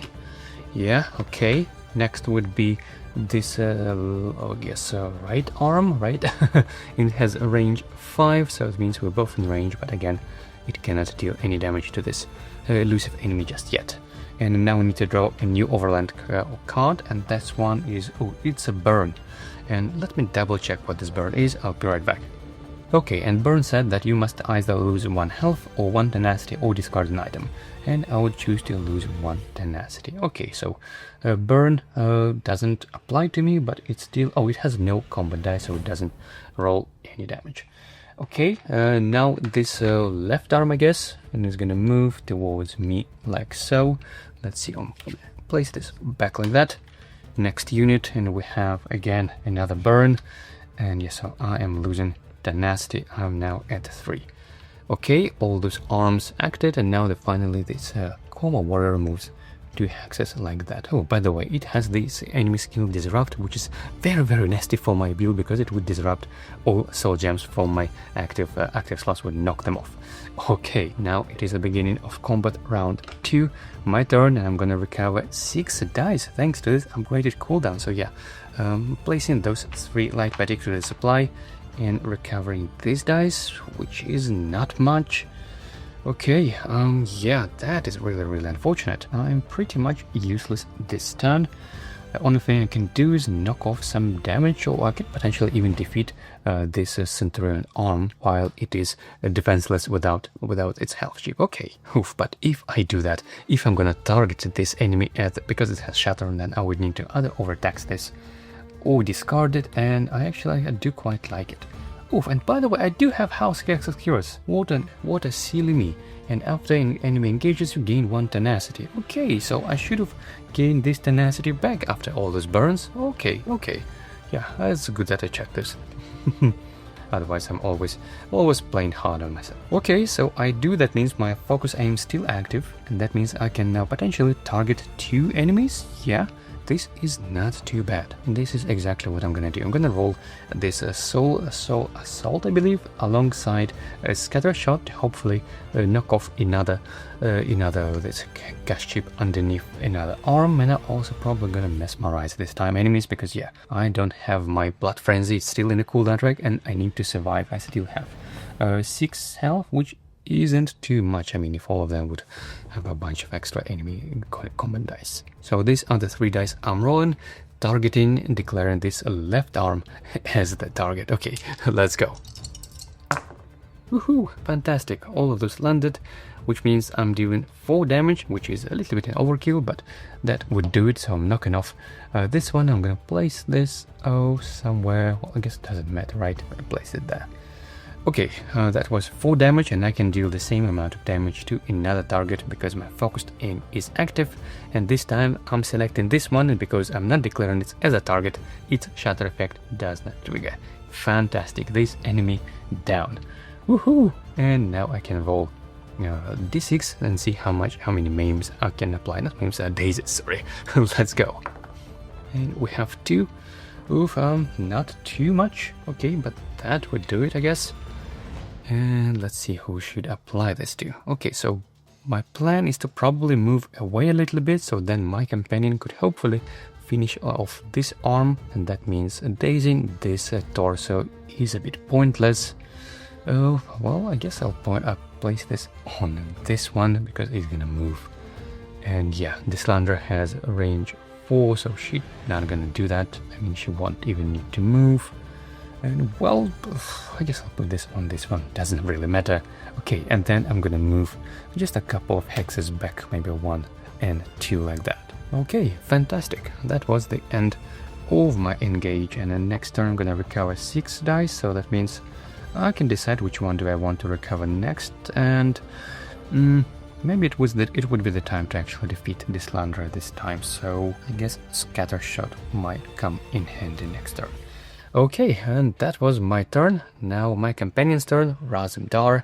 Gonna move just 1 hex over there and engage this left arm, rolling 2 enemy combat dice. Let's go. Oh no, 2 damage, which is not quite enough because they all prevented with a shield. Oh, come on, I was so hoping for number 2. Actually, I can do that, right? I can still use my spell attunement. Although, because it's not me who rolled the die, that would mean I would need to gain over fatigue, and yeah, you know what, I didn't want to take it. Yeah, my companion basically just did nothing this turn. Okay, that means it's now Dislandra's turn, and by the way, I'm actually not sure what's gonna happen. So, because she technically has range and sight, so with this Razumdar, she probably should target it, but because this enemy is elusive, it will prevent all damage because she's not adjacent to it. So does this mean she will just hit for nothing? Oh, well, I guess so, which is a little bit ridiculous, but I don't think the enemies are smart enough in this game to actually move adjacent to start the turn adjacent to deal damage. I mean, range checked, priority checked, yep, I know it does sound a bit ridiculous, but you know, she's rolling one die, which would be 1 damage, but because this enemy is elusive, it cannot lose health. Hopefully you'll correct me in the comments if I'm wrong. I actually never had probably this companion here, or maybe it died before, I don't remember, but I actually genuinely don't remember being in a situation like that where my companion is effectively completely immune to ranged attacks. Okay, in any case, now this Void Centurion's turn, and even though it dazed, it's not gonna help me much, and it's gonna engage my companion. Let's see what's that. That is his combat stat is increased by 1, right? Where's that? Yep, for this turn, the student's combat stat is increased by 1, so it's gonna roll 3 combat dice targeting my companion. Let's go. And wow, this is very, very unfortunate, because we have 3 damage, which normally that means this companion would survive, but because this enemy also has burn, that means this companion has to take 1 through damage, and yeah, this companion is no more. You've been fighting well, Razumdar. Okay, yeah, obviously companions, they don't have tenacity or anything like that. Okay, and that was this Void Torso's turn. Now the left arm, oh, it's gonna move 1, 2, I guess, right? And oops, engage me. Let's see what's there over this side, from this side. And no sign, that means no, I can't place a cash chip in an available cash hex if possible.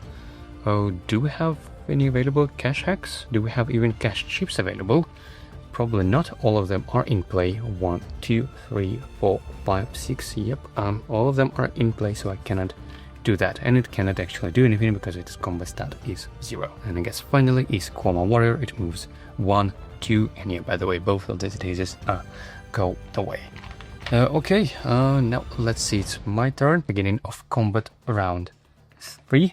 My turn, and I'm gonna recover these 6 dice, 1 light fatigue, and that and 3 of those. Okay, so I am now capable of doing some burst, not a very big one, but still something, I guess. Okay, now I don't want to defeat this torso yet, because as soon as I do that, then this Shadow Scale Akisha will jump out of this golem with full health, with additional 11 health, and yeah, she can deal true damage, quite nasty. I'll probably leave this as a last enemy, but before that, I should deal with Dislandra and this Quama Warrior. I really don't like this Disrupt. So I think before popping off this this Shadow Scale Akisha, I would love to deal with this Dislandra. She is divert, which is so annoying. She's also healing everyone, but they don't need healing at the moment. So, do I have range with her? 1, 2, 3, 4, 5, 6. Nope, I would need to move at least here, right? Or even here. 1, 2, 3, 4, 5. Yeah.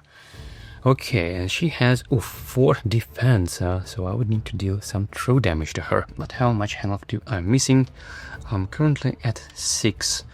Which is, you know, somewhat decent, I think. I mean, I can, technically speaking, reduce my health guarantee by 1 with this stuff, and then hopefully with, you know, maybe 4 more. I probably even don't need that many, right?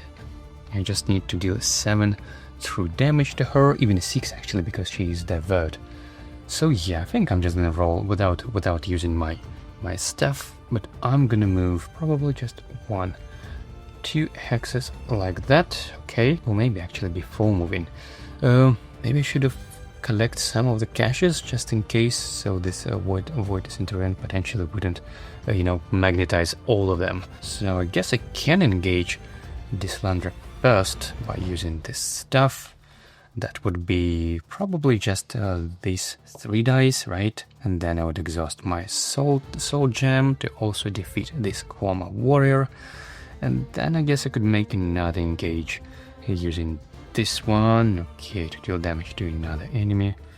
Oh, yeah, you know what, let me use my staff, so I'm dealing myself 1 damage and increasing my range by 3 and ignore sight, so I can now target this Landra before moving. Okay, so these are the... do I need to place Soul Gem, by the way? Probably not, actually. Just gonna roll these 3, and because she is humanoid, I can add 2 enemy combat die. Yeah, this is not too bad. And, well, I still have full tenacity, so I guess I can also add Scatter Shot to deal, you know, at least that damage to a targetable enemy. That would be some damage as well, not just true damage. Okay, let's roll these dice, targeting this Landra. Let's go. Okay, we got a miss here, but that should still be enough to lower her down to 1 health, right? Let's see, what do we have? Need to roll 2 d6s and then find out how much damage we can or cannot deal. Let's go. Okay, and this is not too bad. That is 4 and 1. Now I need to deal only 6 damage to her, so if I'll take just 1, that means I'll be missing 6 health exactly, yeah, because I don't want to take too much damage, probably because I'm not healing. I mean, I'm not healing that much. Yeah, so you know what, that is what I do.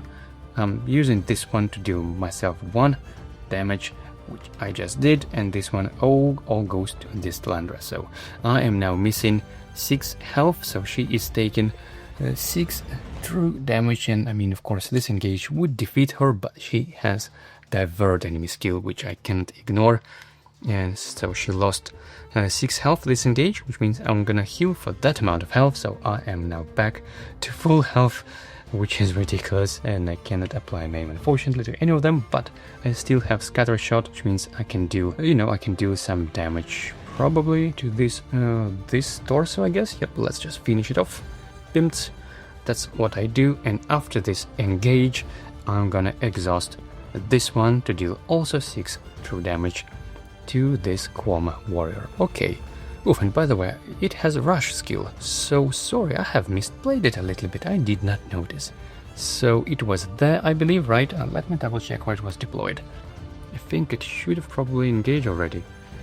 So it started on this hex and it moved 1, 2 like that, which it means it should have been already here, and it would try to engage my companion, but the actual days would actually help. Yeah, okay, so he wouldn't engage just yet. But this time, I guess he would have come here already, right? Because 2 extra movement. Yeah, but he wouldn't be able to engage anyway because of rush. Okay, but I am defeating this enemy anyway. I'm dealing 6 true damage by exhausting this soul gem. So yeah, thankfully he didn't even attack me. Hopefully. Okay, so this is how we played it.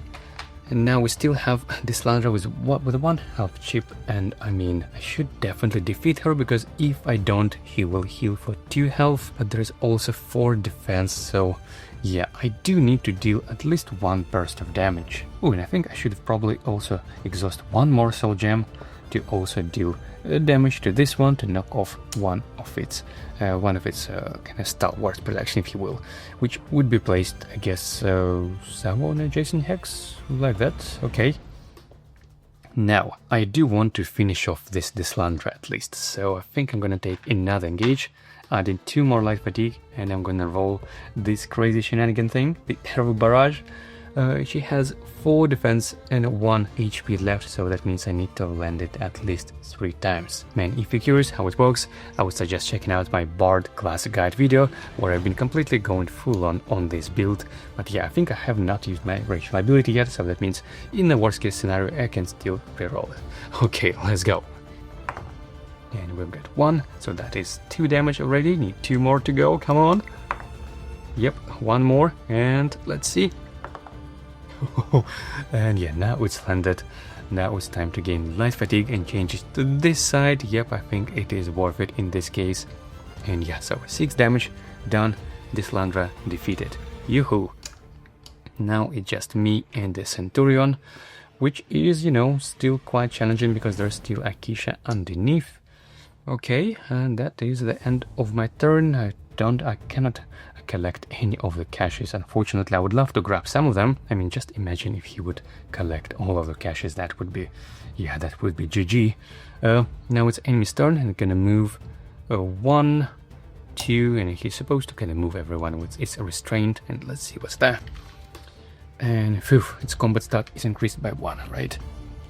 Let me check. For this turn, yep, this in the combat stat is increased by 1, so that means it's gonna engage me with 3 enemy combat dice, but before that it's gonna use burn, which I use, you know, to kind of burn one tenacity, but I'm gonna gain this tenacity back anyway, thanks to my House Hex's Heroes. This is so good. Okay, but he's gonna still engage me with 3 enemy combat dice. Let's go. And that is 2 damage. Okay, I wouldn't mind taking more, frankly. Yeah, I love taking damage with this build, apparently. Okay, so that's the beginning of combat round 4. Now I need to recover 6 dice, so it's so good to have a lot of recovery, a lot of cooldown. Okay, so that is like that. Now I need to do a little bit of damage, at least 4 damage to be specific, right? Because there are 3 defense. And I need to deal bite size until they take bite size or more damage in a single engage action. Okay. So I guess these 2 dice would do it, but then what can I do for the second engage? Let's check. Is she humanoid? Yes, she is. So I will add 2 enemy combat dice to my engage. So this shouldn't be too bad. Okay. And do I have 6 dice? Yeah, I think I can fit 6 dice, even though potentially on the next turn I would also like to roll this Blood Frenzy. So let's just, you know, kind of theorycraft a little bit. So let's say I would roll these 2 dice for Void Centurion, then I would need to take another engage, so that would be 4 like that, and then I would have 3 slots left, which is probably exactly enough just for these 3. Mora could keep her alive for at least 1 turn. Yep, and just to clear off my cooldown a little bit, that is also a possibility. Okay, so this Void Centurion doesn't have any health chips underneath, I mean the cash chips, so he is, it's basically its last stalwart kind of quote-unquote thing. Okay, so these are the 2 dice I'm rolling, targeting Void Centurion. Let's go. And okay, we've got the damage. This Centurion is defeated, but as soon as it's defeated, then I think this Shadow Scale Akisha will pop up with extra health equal to body size, right? Shadow Scale Akisha is moved with the Centurion torso, doesn't take turns until it's defeated. After the Centurion is defeated, Shadow Scale heals to full HP and gains additional HP equal to body size, which may exceed health stat. Okay, so she has a 7 health stat, which means she will deploy with 8 health instead. So that is 5 and 3 additional health. That would be 8. Not sure I can actually one-shot her in one go, but you know, maybe I shouldn't even try. Okay, and because this unit was defeated, I can place this as my shiny soul gem here in the active slot. Okay. Now should I even take another engage this turn? I mean, I wouldn't be able to finish her in a single engage anyway. And yeah, you know what? I'm just gonna leave my turn exactly like that. I'm pretty happy with not using, not spending any tenacity, and I don't like to upgrade my Evil Hunter. Yeah, so all good. I don't want to have any extra light fatigue. I'm just leaving it like that. That means it is Shadow Scale Akisha turn. She's rolling 2 enemy combat dice, so I think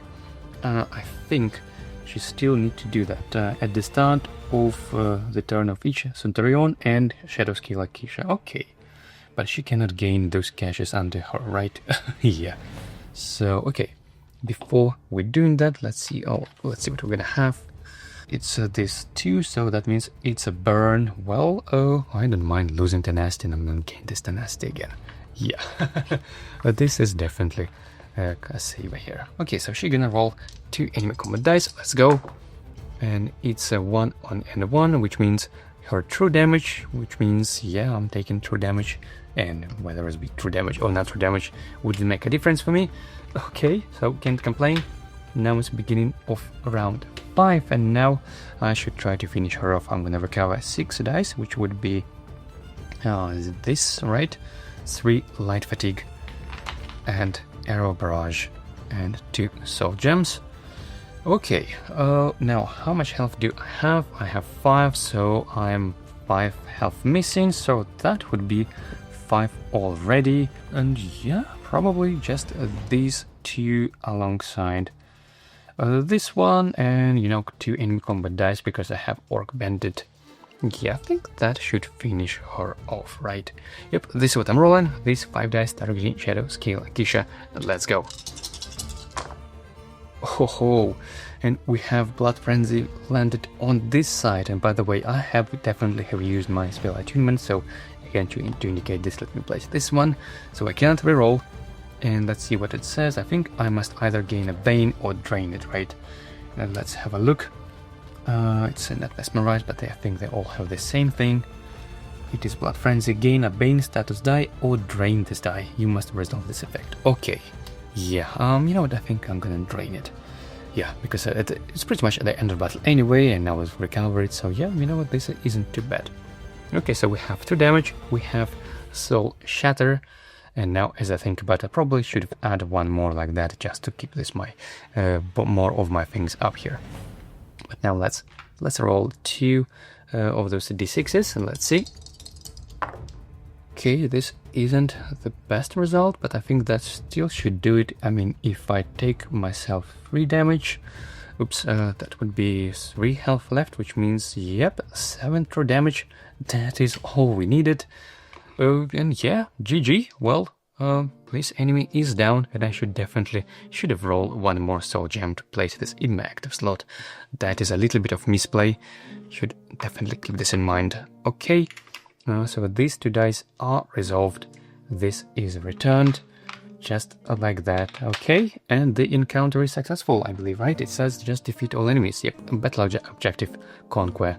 Yep, no enemies left. It's the end of this turn, and yeah, just exactly before the fatigue rounds kick in.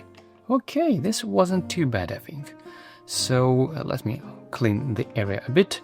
This die is drained, which means it's gonna be recovered. Like so. I'm gonna keep my soul gem active between battles, and let me clean up the area. So this one is removed completely from the game, and this level, okay, 10, 1, 1, 20. Okay, these are all quest units placed aside. Level 5 and 1 there, level 10, 20 here. All the cash chips. Okay, this wasn't too bad, and of course this one I discarded as overdeck, so it goes like that.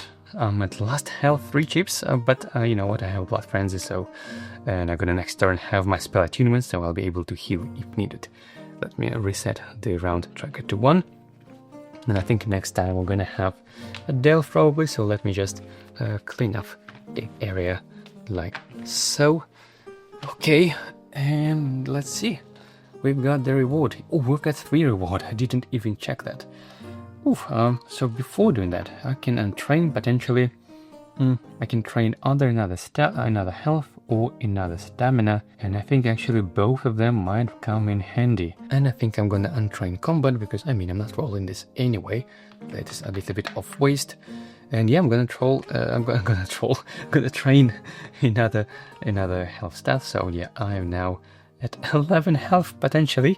Yeah, that's me. It means my soul shatter can deal up to 10 true damage if I'm just at the last health chip. Okay, fantastic. And now we're moving on to the final encounter of this whole campaign, day 3.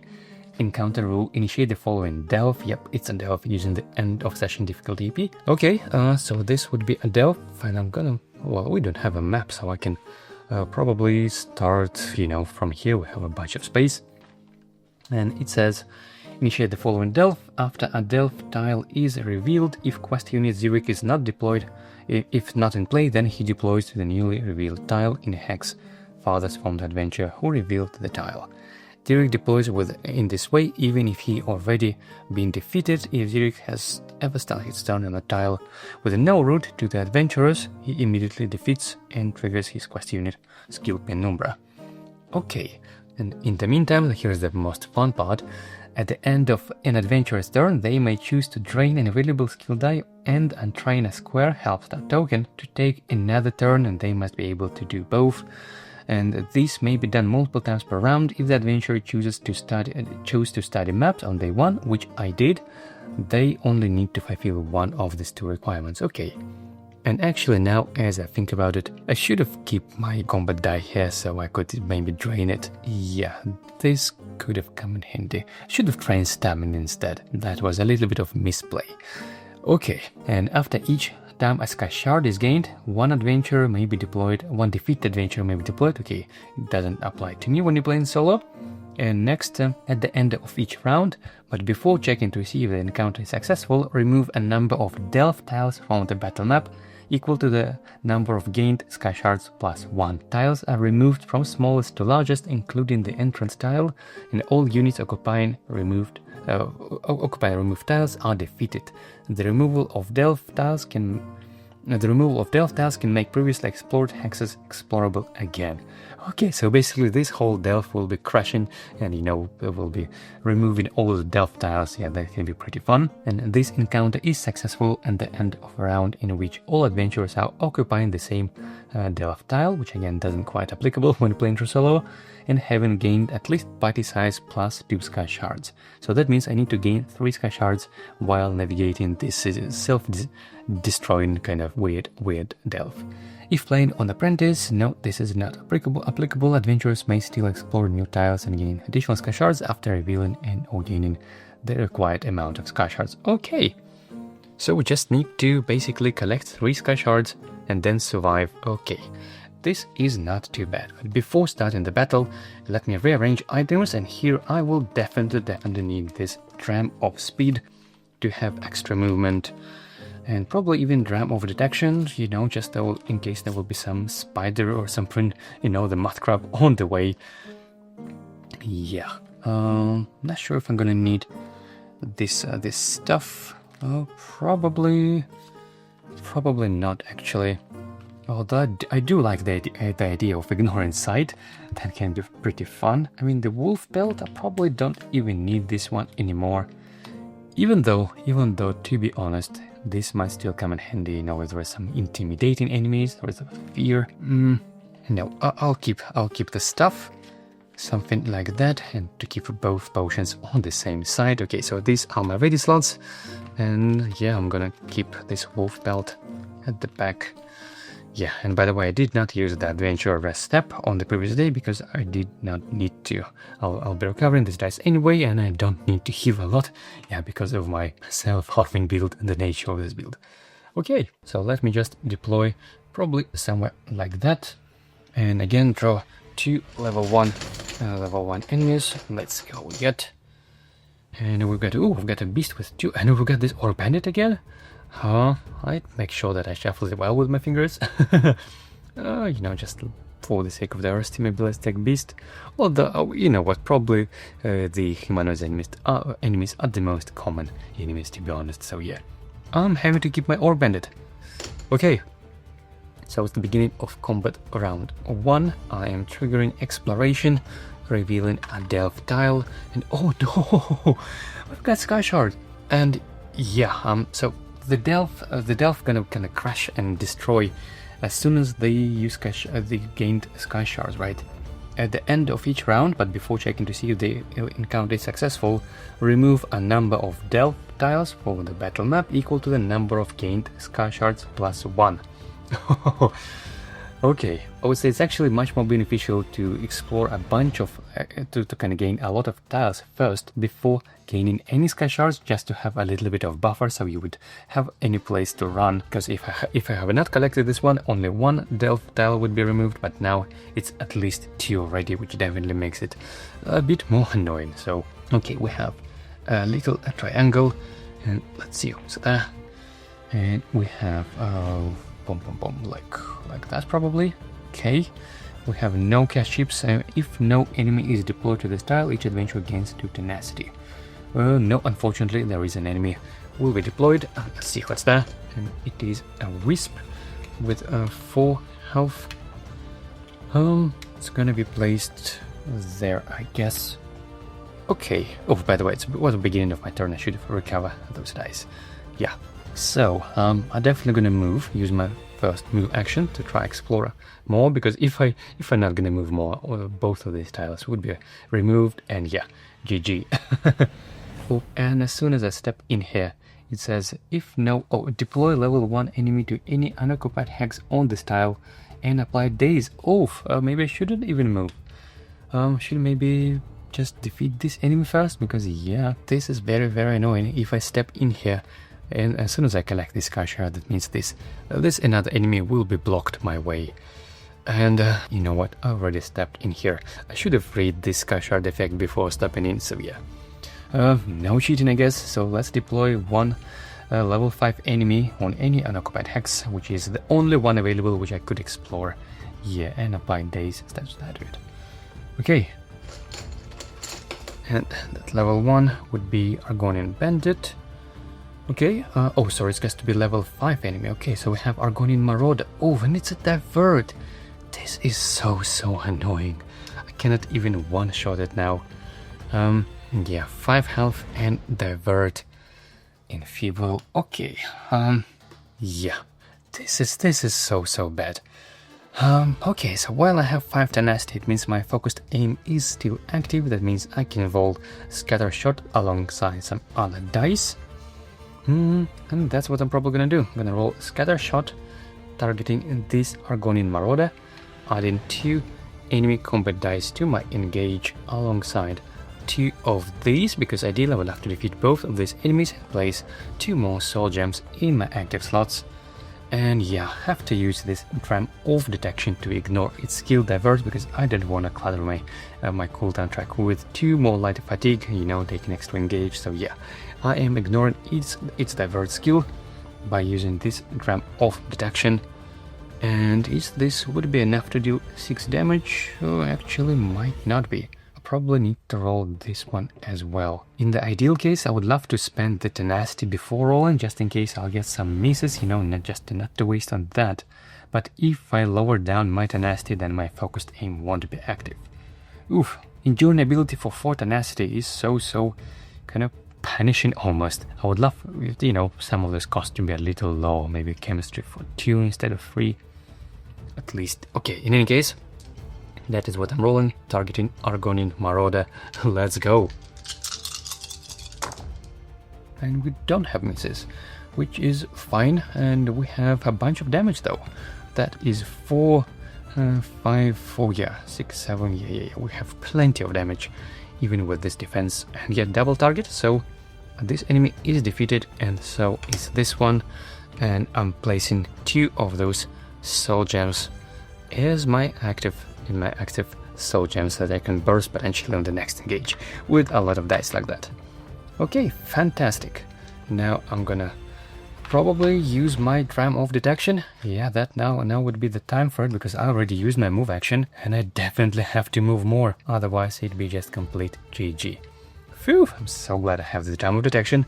I am expanding it and I'm rolling 2d6s, and let's see how much more move I can move more.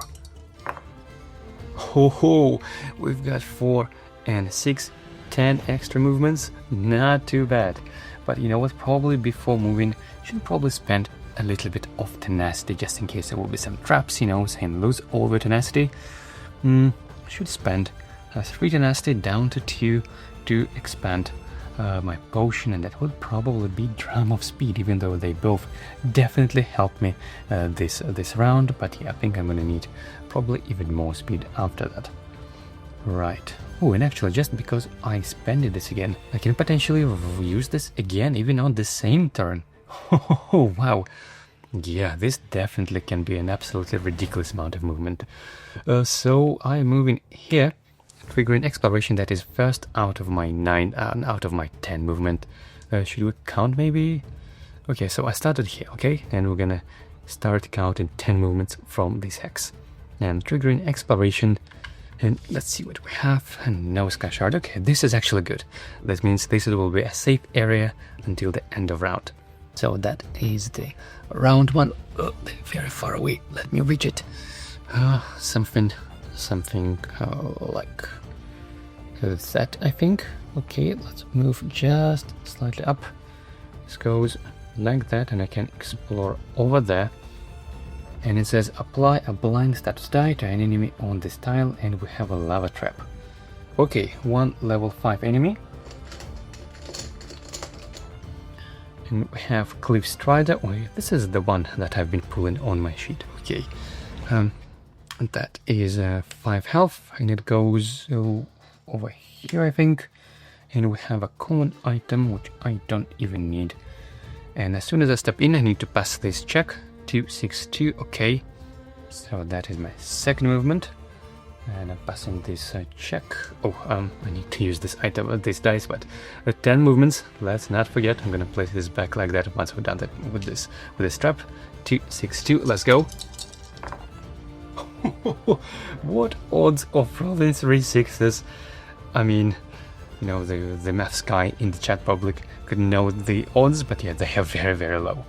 Okay, this is horrible actually, because we have only a single attempt to roll 2 and 2, and if I failed it, it says if unsuccessful, for each item in your ready slot that is not a weapon, gain 1 over fatigue. Oof, yeah, I definitely don't want to do that. So 2 and 2, let's go. Oh, that is still a lot of light fatigue. So that would be 1, like that, but then that would be 3 more. Oof. That is so nasty, all those traps in Delos. Okay, so yeah, this is a result, but I'm placing this as a reminder to myself that I have 4 movement, starting from this hex. Okay, that was 1, 2, continue moving, 3, 4, and I'm triggering exploration again. Even though I must say this actually might be safer just to end my turn here like that without even exploring, because the delve would be kind of crushed and destroyed for a number of sky shards collected +1, and they would be destroyed, I believe, from lowest to largest. Check. The tiles are removed from smallest to largest, yes. So that means these 2 would be removed, but this would be like a safe little island. But I do still have a lot of movement, so you know what, I'll probably continue that. So I do trigger exploration, and that is darkened hole. My least favorite thing. Let's see which one is that. I'm gonna place this something like that, I think. Okay, when revealed, do not deploy enemies, and yeah, basically you cannot target anyone standing inside, and you cannot target anyone outside of this one while you're standing there. Okay, so we have a level 5 enemy. Let's see. And we have Breton Marauder with 6 health, which would be deployed on this hex alongside a cache item like that. Okay, I'm gonna continue my movement, and I do have still, that was 1, 2, 3, 4, so I have 6 more movements. Oh my goodness, which will be 1, 2, 3, 4. Now it's just 2 left, and yeah, I think I'm gonna reveal more, and that would be another sky shadow, which is bad. That is quite bad, because that means now 3 tiles will be removed from the game, including, and that 3 would be this small entrance and this one where I'm standing. Okay, so let me grab a big one, and it is over here, and let me place it this way, I think. Yep, that should be legal. And it says when revealed, either discard this item and draw a new one, or you're dealt 2 true damage. No, I think I don't want to discard it, so I'll take 2 true damage, which, I'm in the last 2 health chips. I hope there won't be another trap like that. Oof, and when you step in there, it says end adventure turn phase. Oh, this is so bad. So as soon as I step in here and collect this sky shard potentially, that means I would end my turn, but I have just only 2 health left, and this Breton Marauder would still engage me. And of course there are still more enemies over there, which by the way I should deploy to level 5 and 1. Okay, and we have level 5 Wood Elf Marauder. 3 enemy combat dice, and we have this skewer with rod. I don't like those enemies so much. Armory, that would be over there, and this one is mine, and this is 3 health chip. would be placed, I guess, on this one, the equal distance. Okay, I still have a couple of movements, and I cannot even target those enemies because I'm standing in this darkened hole. Oof, this is so annoying. This is why I said this is my least favorite thing as a ranged character, darkened hole. Oh my goodness. Now, so far we collected only a single sky shard, which means only 2 delve tiles would be destroyed, which are only those this and the entrance. Yeah. So nothing from here would be actually lost. Okay. And I believe I have only 2 movements left, right? And I started from here. That was 10. 1, 2, 3, 4, 5, 6, 7, 8. Yep, I have 2 more movements, but I can use this potion again. Yep, I'm so glad I refreshed this one. Dram of speed. Okay, so I can use that again and potentially retreat a little bit maybe to this safe island.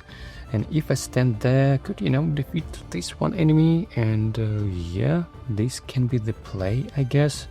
Even though it's such a shame that none of those would be recovered. I mean, because I'll be standing there, I won't be able to use, all of those dice to defeat those enemies because I'm standing in a darkened hole. Oof! I mean, I would love to burst damage all of them. I could totally do that, but it's darkened hole. Oh, okay. But actually, let's read this one again. It says, "End of the adventure turns phase immediately." That means, even if I'm trying my health stat to effectively grant myself an extra turn, that still wouldn't work, because that's still technically within this turn phase of adventure turn phase, right?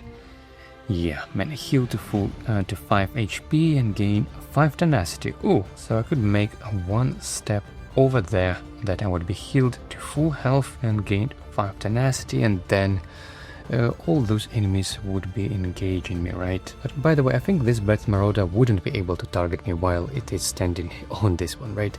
Let's read it just one more time.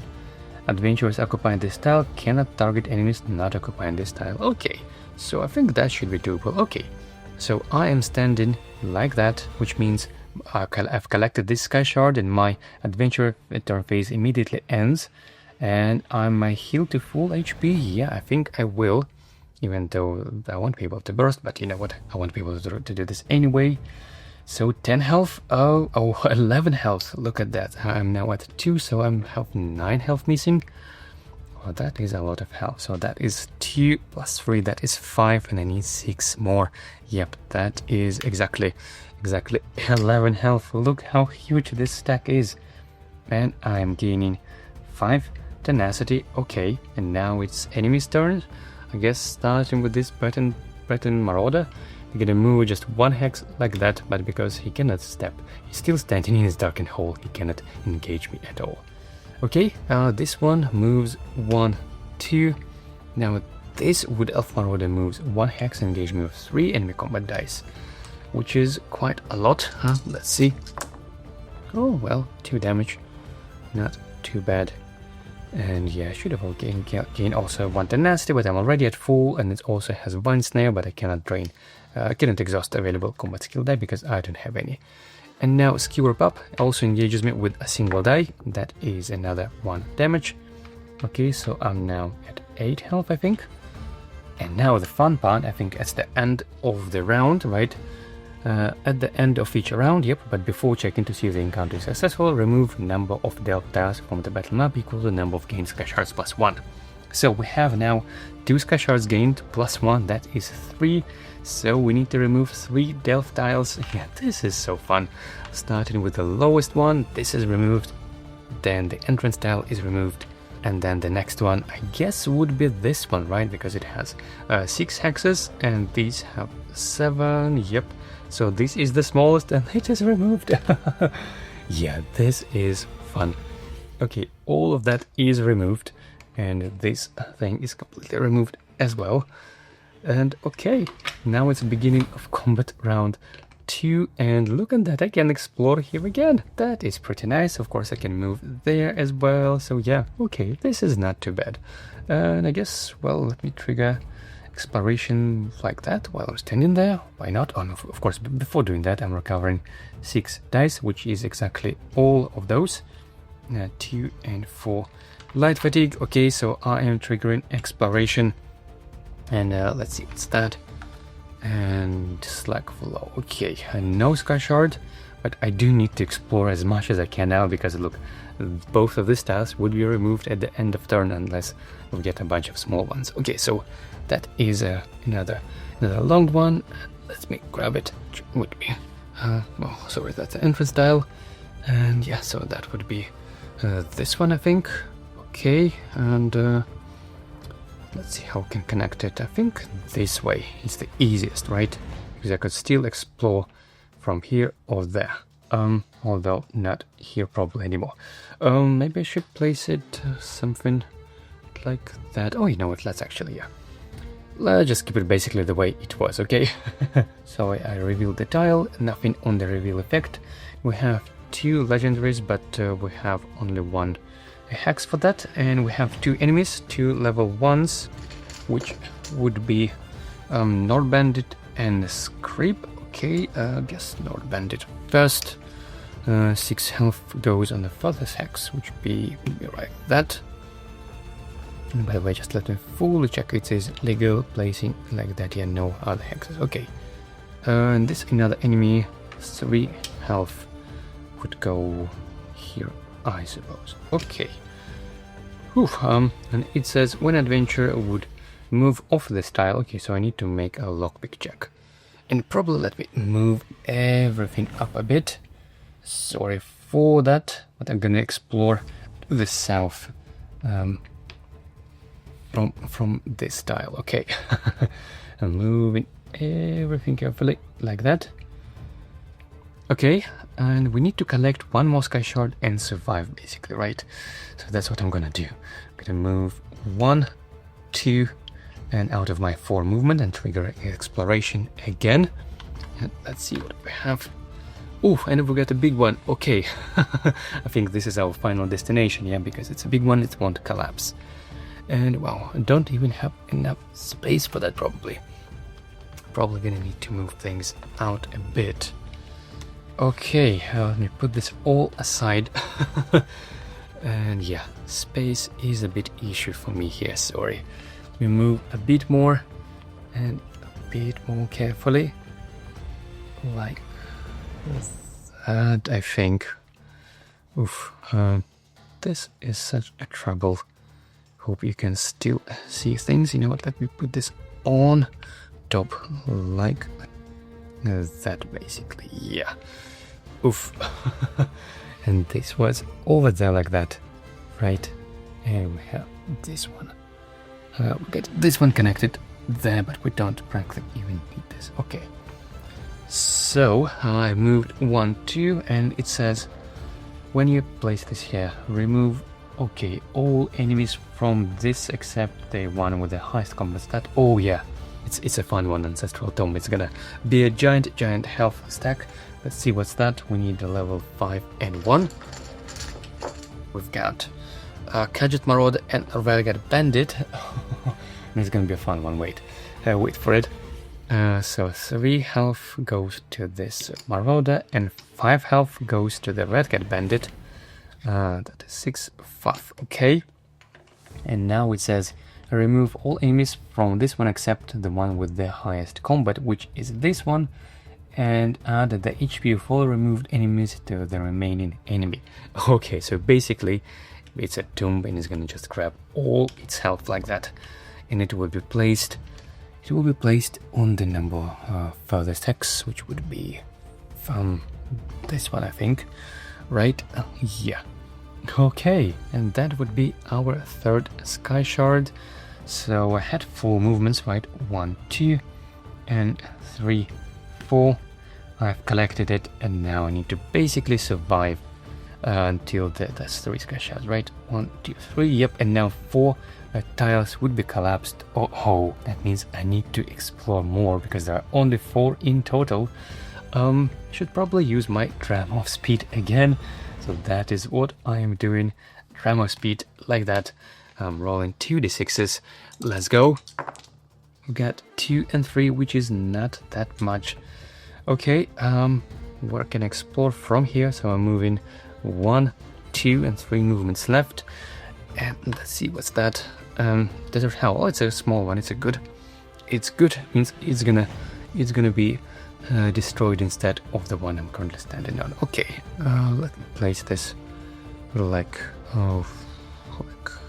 that maybe. It doesn't really matter.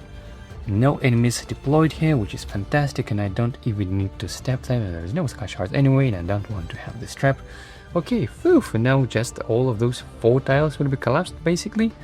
Yeah, okay, and I can even try to defeat this enemy, but I probably don't even need to do that. I mean, who would engage me this turn?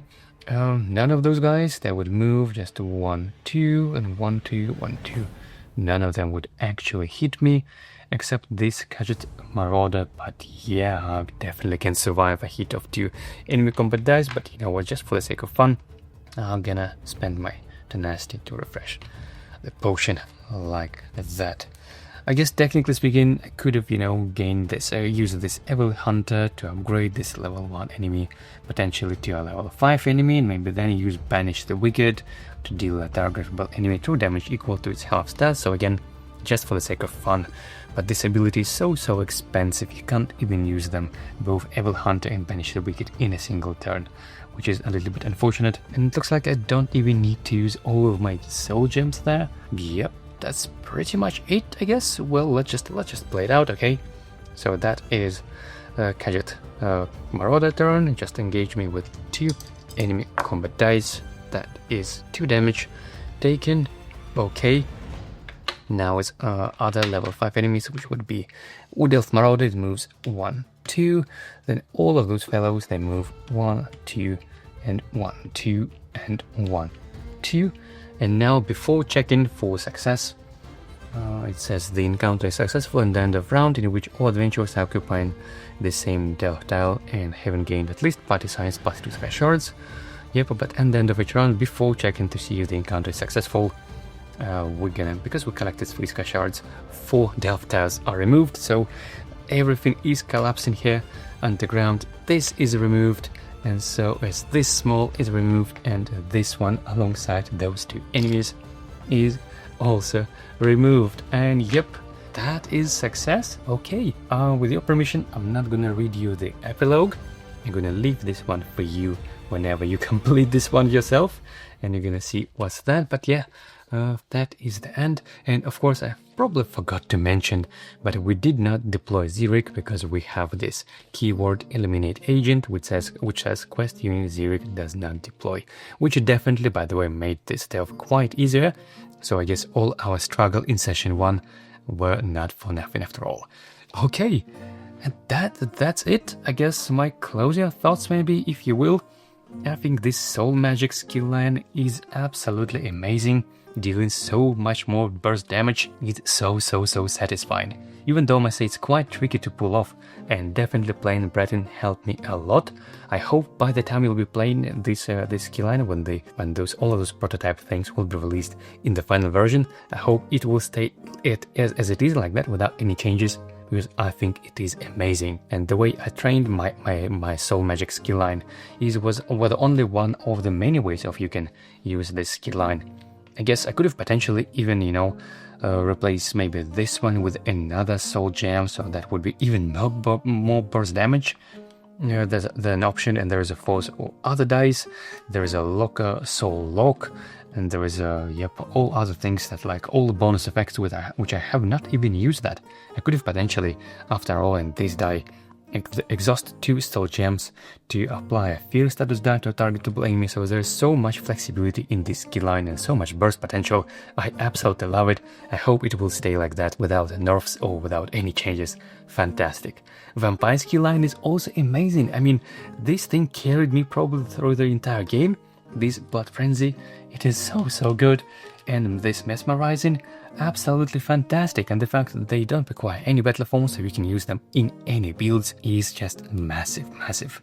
I'm curious to try maybe next time other dice, the level 3 Blood Sign to turn a roll to die in the true damage. That would be fun, or deploying a bat as a companion. Yeah, there is a lot of utility in this vampire skill line. I absolutely love it, and again I hope it will stay pretty much the same, at least those two dice. I hope they won't be nerfed. They are amazing really. And for the Witchhunter, well, just as I said in my kind of first impression video, I think this chemistry ability is its main strength. This is absolutely fantastic, being able to refresh potions and using the same potions over and over again, even within the same battle. You definitely seen me doing this kind of almost abusing in the session 1 when I've been using my Conjurer potion to use Daedric summoning skill dice, and even here, Drum of Speed, yeah, absolutely fantastic. Now this innate ability is also quite fun, you never know what you get. It's obviously hit or miss, sometimes this can be absolutely useless, but in any case it's quite fun. But as for the other abilities, to be completely honest, this Banish the Wicked and Focused Aim, I think they are too expensive. This Banish the Wicked, I probably used it only once, and again that was just purely out of fun. And I think it should be at least down to 4, maybe Chemistry potentially down to 2 Tenacity, and Focused Aim probably should be down to 3. I mean, Enduring 4, it means basically you're locked out on using any other abilities. And the Silver Bolts, I probably haven't used it even once, just because I was so afraid of spending Tenacity, and I was always prefer to save it for Chemistry instead. So yeah, this class is absolutely amazing, and the flexibility with Chemistry and with Focused Aim is just absolutely brilliant, but the cost of those Tenacity abilities is just a little bit too high, in my opinion. Even with this House Hex's Curious, which is basically unlimited Tenacity almost, I still wasn't be able to use pretty much none of these abilities except Chemistry and just Focused Aim a couple of last scenarios. And so yep, I guess that's the wrap up of today's campaign, and just a tiny misplay I noticed. I should have made this lockpick check whenever I stepped off of this tile, which, you know, I could have gained 3 light fatigue. Okay, this wouldn't make a big difference in any case. So yeah, I apologize for a little oversights like that. This is my first playthrough recording on a camera. I was, as I explained in the beginning, yeah, I was a little bit nervous, and I felt as if it's almost like a live stream, you know, people are watching. My introverted thing kinda a little bit cringe out of that, but nevertheless, I hope you enjoyed this playthrough, and yeah, I hope you had some fun. And well, that's a wrap for today's video. I hope you enjoy watching this campaign as much as I enjoyed playing it. And if you did, don't forget to give this video a like and subscribe to the channel for more BOTSE videos coming up. And of course, also don't forget to check plenty of videos already on the channel, whether it's class guides or skill lines, explainers, or other videos of that sort. And well, as always, thanks for watching, and I'll see you in the next video.